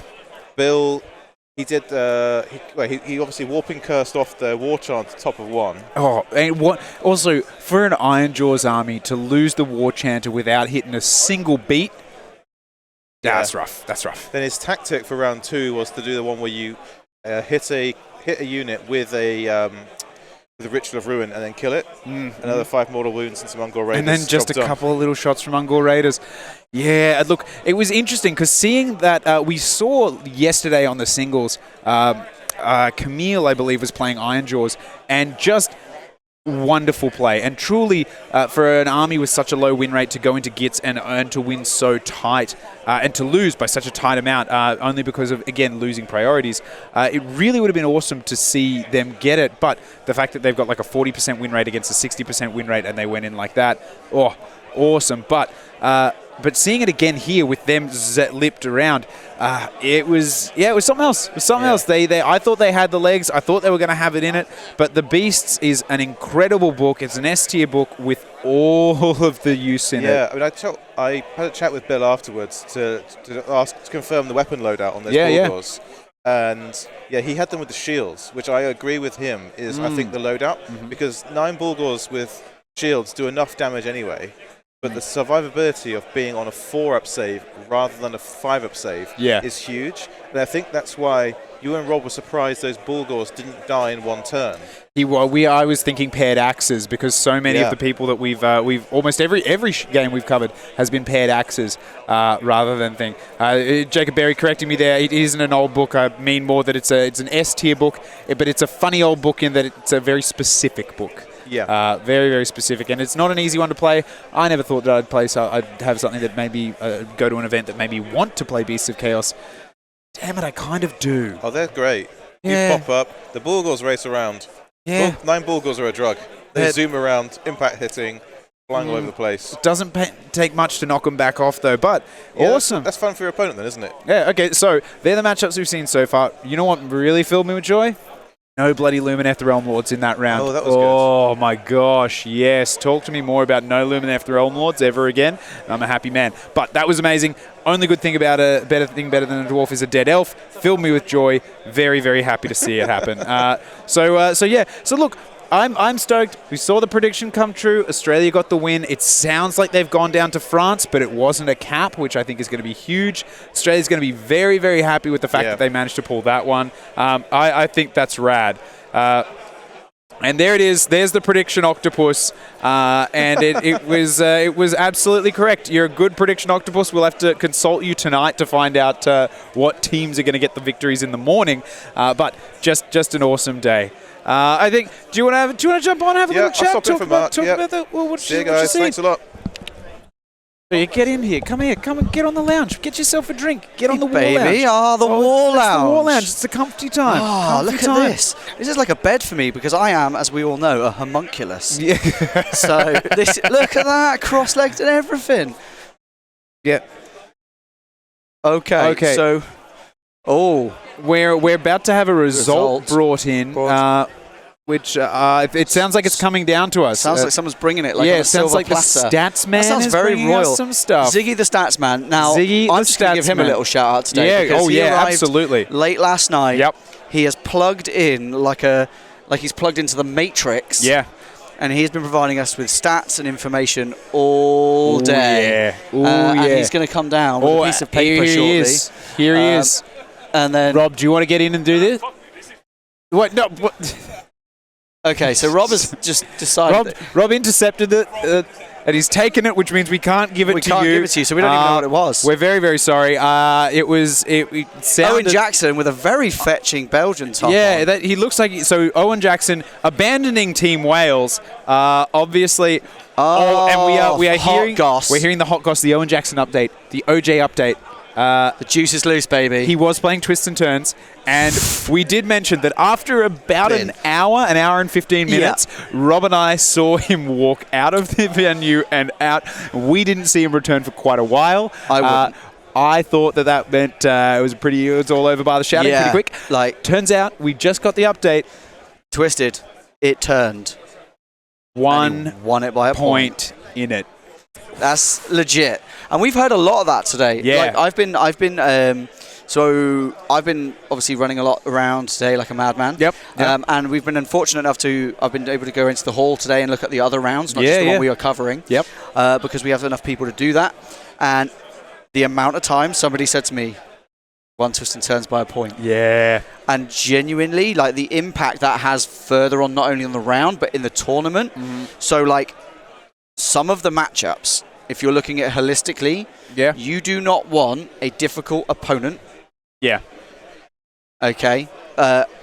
Accepting that every country here is up their game, in my opinion. Yeah. Oh, yeah, absolutely. So there's no pushover. However, you really don't want one of those teams that you really are going to be fighting for the top spots for rounds 2 and 5. Yeah. It's also, you don't... 4 of those missions are very out of your control. Yeah.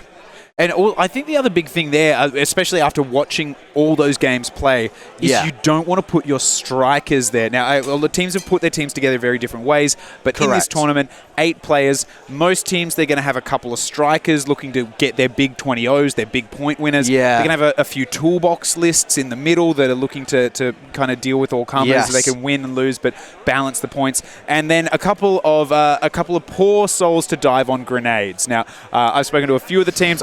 I won't say anything until after the tournament because I don't want to give away anyone's strategies, but my favorite players, I've met a bunch of them. Some of them I only know what their role is because I got them drunk, but their job is to dive on the grenade.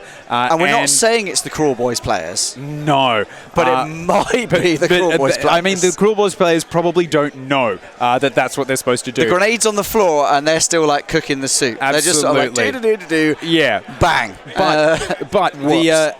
But the thing with them, though, is that in twists and turns, you don't want to put your strikers into it because they want to be going out there on those missions where they know they can get the points, where they can get the big 20. It was surprising to see Gitz, in particular, with the round that we covered, going into twists and turns. Yeah. I think the strategy may have been there that the Gitz can cover the board very, very well. Yeah, those squigs can literally expand out and cover that board space very quickly, very reliably, and there's a whole lot of teeth that your opponent's going to have to chew through. Yeah.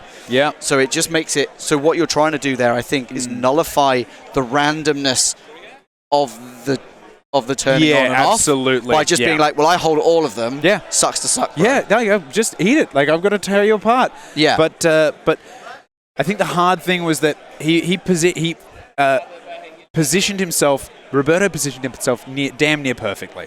He played that game. He put his defense in depth. Three layers that he put in place over 3 objectives. I think he held 4 for a couple of turns.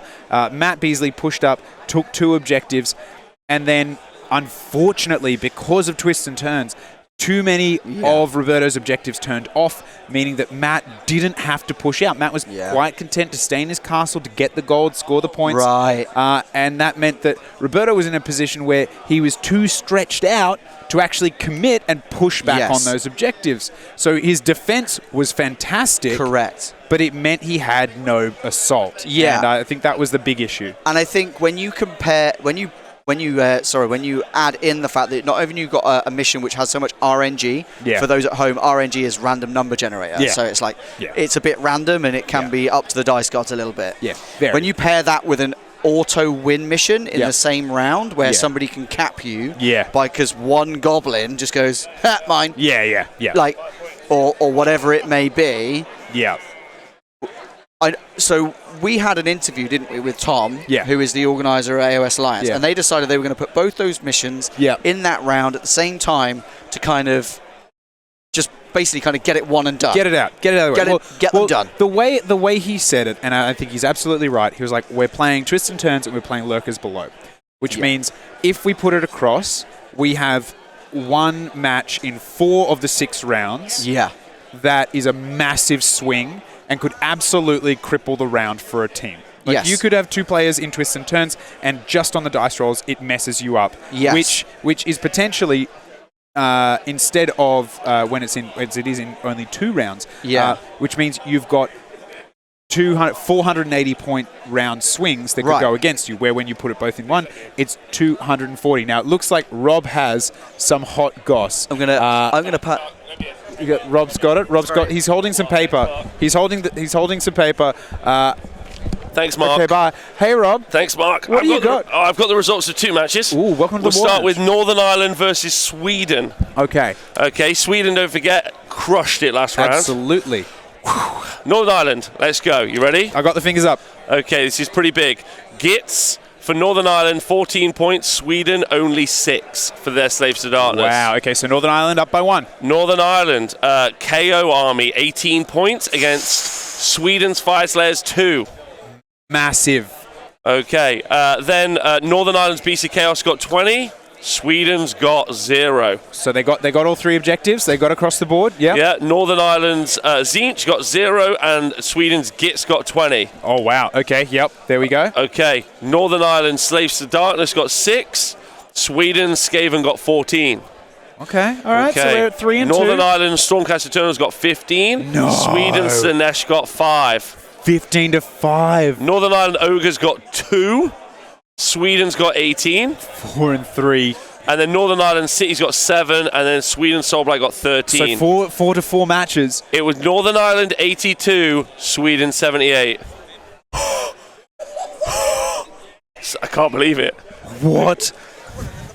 Put it in the pum-pum. Could you take that back to the back and see if there's any more results in, please? My God. But I do also have Denmark-England if anyone wants to hear it. Oh, yeah, Denmark-England. Okay, Everyone just get in here. Get in, okay. Chat. Get in. I'm going to hide the bottom. Here we go. So Denmark-England. Yep. Denmark's LRL Yep. got 12 points, and England's Soulblight Gravelords got 8. Okay. Denmark's KO got 15, and England's Fire Slayers got 5. Okay. Denmark's Slaves to Darkness got 0, and England's Tzeentch got 20. Bang. Then Denmark's Tzeentch got 20, and then England's Slaves to Darkness got 0. Ron, you're still undefeated, obviously. Ron is still undefeated. Yeah. Right. Denmark's Sylvaneth got 14, and then England's Gitz got 6. No. Denmark's Gitz got 17, and England's KO got 3. Denmark's Beast of Chaos got 18, and then England's Sylvaneth got 2, and then finally Denmark's Tzeentch got 17, England's LRL got 3. That's 7 games to 1. Denmark got 113 points from England, and then England got 47. The current champions have dropped a game, ladies and gentlemen. Yikes. Yeah, they've dropped a game. Yikes. Yeah, they've dropped a game. So, big yikes. John, will you just go see if there's any more scores for me? Drop those off. Thank you very much. Wow. Yeah, 7 points above the mercy minimum is... Gosh, take old Yeller out to pasture. Yeah, pretty rough. Okay. Do we know how Australia did versus France? Oh, we got a loss for Australia. We got a loss for Australia. We got a loss Australia. Yeah, that's... Yeah, not sure on the points, but it wasn't a cap. Didn't get capped. Didn't get capped. That's important. No cap. That's important. I know. So now we've got some front runners. Yep. We've got USA. We've got France. We've got USA, France. We've got Denmark. Yep. We've got that's it's about it. Well, so we've far. also got Serbia because they're running away with my heart. Let's not forget that. Yeah. So USA at 227 and Denmark at 226. So they'll be playing in the morning, most likely, which is an exciting matchup. Some big upsets, though. Wow. Yeah, Sweden. huge. Sweden, yes. Oh, Poland also with the crushing win against Norway. You're kidding. No way. They got like 100. No way. Yeah, they got like 100 and something. They like did amazing. Like they did super good. Wow. Which is pretty devastating. So like that's another amazing round. So overall, pretty exciting. We will get you the updates, but I'm going to get you the updates. Though we're still waiting for them to come in, and it's already been like 20 minutes past time. So what I'm going to do is we're going to obviously I'm going to hunt them down. I'm going to go tweet them all, and I'll try and do like a recap video, a quick 2-minute recap video. I'm going to get the gossip once we get the standings, and then we'll post that out, and we'll also post out the images as well, which is good. So I heard Gear was up. I've seen England's sheet. I have. Thank you. I put that through the system, which was the Twitch chat. That's the system to me. The Twitch chat. Yeah, the system. Yeah, we put it in the system. We put it in the people in the Twitch chat. We put it in the system, and they've walked away with it. Also, for fans of the Republic of Ireland. Now, I haven't got the results. Because what was their catch cry, Rob? Anything but last. Anything but last. Republic of Ireland, if anyone's interested. Republic of Ireland, if anyone's interested. Won a round. Not last. The Republic of Ireland won a round, not last. The Battle of the Bottom. Not last. Republic of Ireland won a round. So they've set come out the fireworks. Yeah, just shoot the guns. Yeah. That's incredible. That's awesome. Yeah, we need to talk to the Spanish man who screened the board, of course we do. Pedro, that's also an amazing story. Yeah. That's also an amazing story. Absolutely. Right, so we're going to end it for today. Yeah. Because we're still waiting for those results to get processed. Rob, we've been streaming for 3 days. We got 2 left. So do join us for tomorrow, where we will give you all of the information from what is now an explosive tournament. Yeah. Absolutely everything to play for at this event. There are some front runners, but they're playing against each other tomorrow. Yeah. They're going to beat each other down, or they're not going to beat each other down. We're not sure. Doesn't know. It's going to be very exciting. It's hard to know. So loads of love to everyone. I hope you guys had a lovely day. We had a lovely day. Yeah. Thank you, as always, to Dan, amazing. Thank you to Mark, who was here a minute ago, Cabbage, Ziggy with all the hot gossip, John in the room as well, Mike for running around, and the Alliance Open crew for organising a phenomenal event. I'll see you all tomorrow.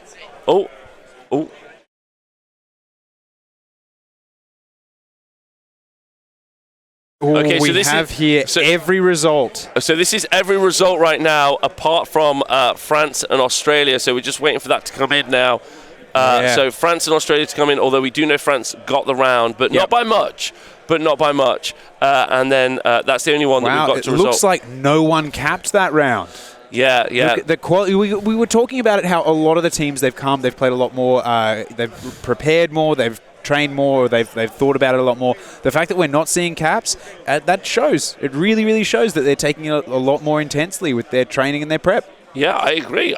I'm just looking at the rest of the matches. Finland are doing well against Canada as well, which is pretty good. Ireland versus Australia. Austria, we know Ireland have won that, which they're super happy about. Spain beating the Netherlands after that massive board screenplay, which is great. Wales losing again, small margin, but to Belgium. Scotland getting Germany'd, so Germany getting 91 there. Czech Republic, massive win against Serbia, but shout out Serbia. Didn't get even close to cap. They got 20 points out of that on top, so they're happy there. Greece, good. Yeah. Great round. What a round. Great round. What a round. Hope everyone enjoyed it. I hope everyone had a nice day. We'll put pictures and videos up on socials. Yeah. Loads of love. See you soon. Thanks for hanging out. 2 days, all weekend. Still to come.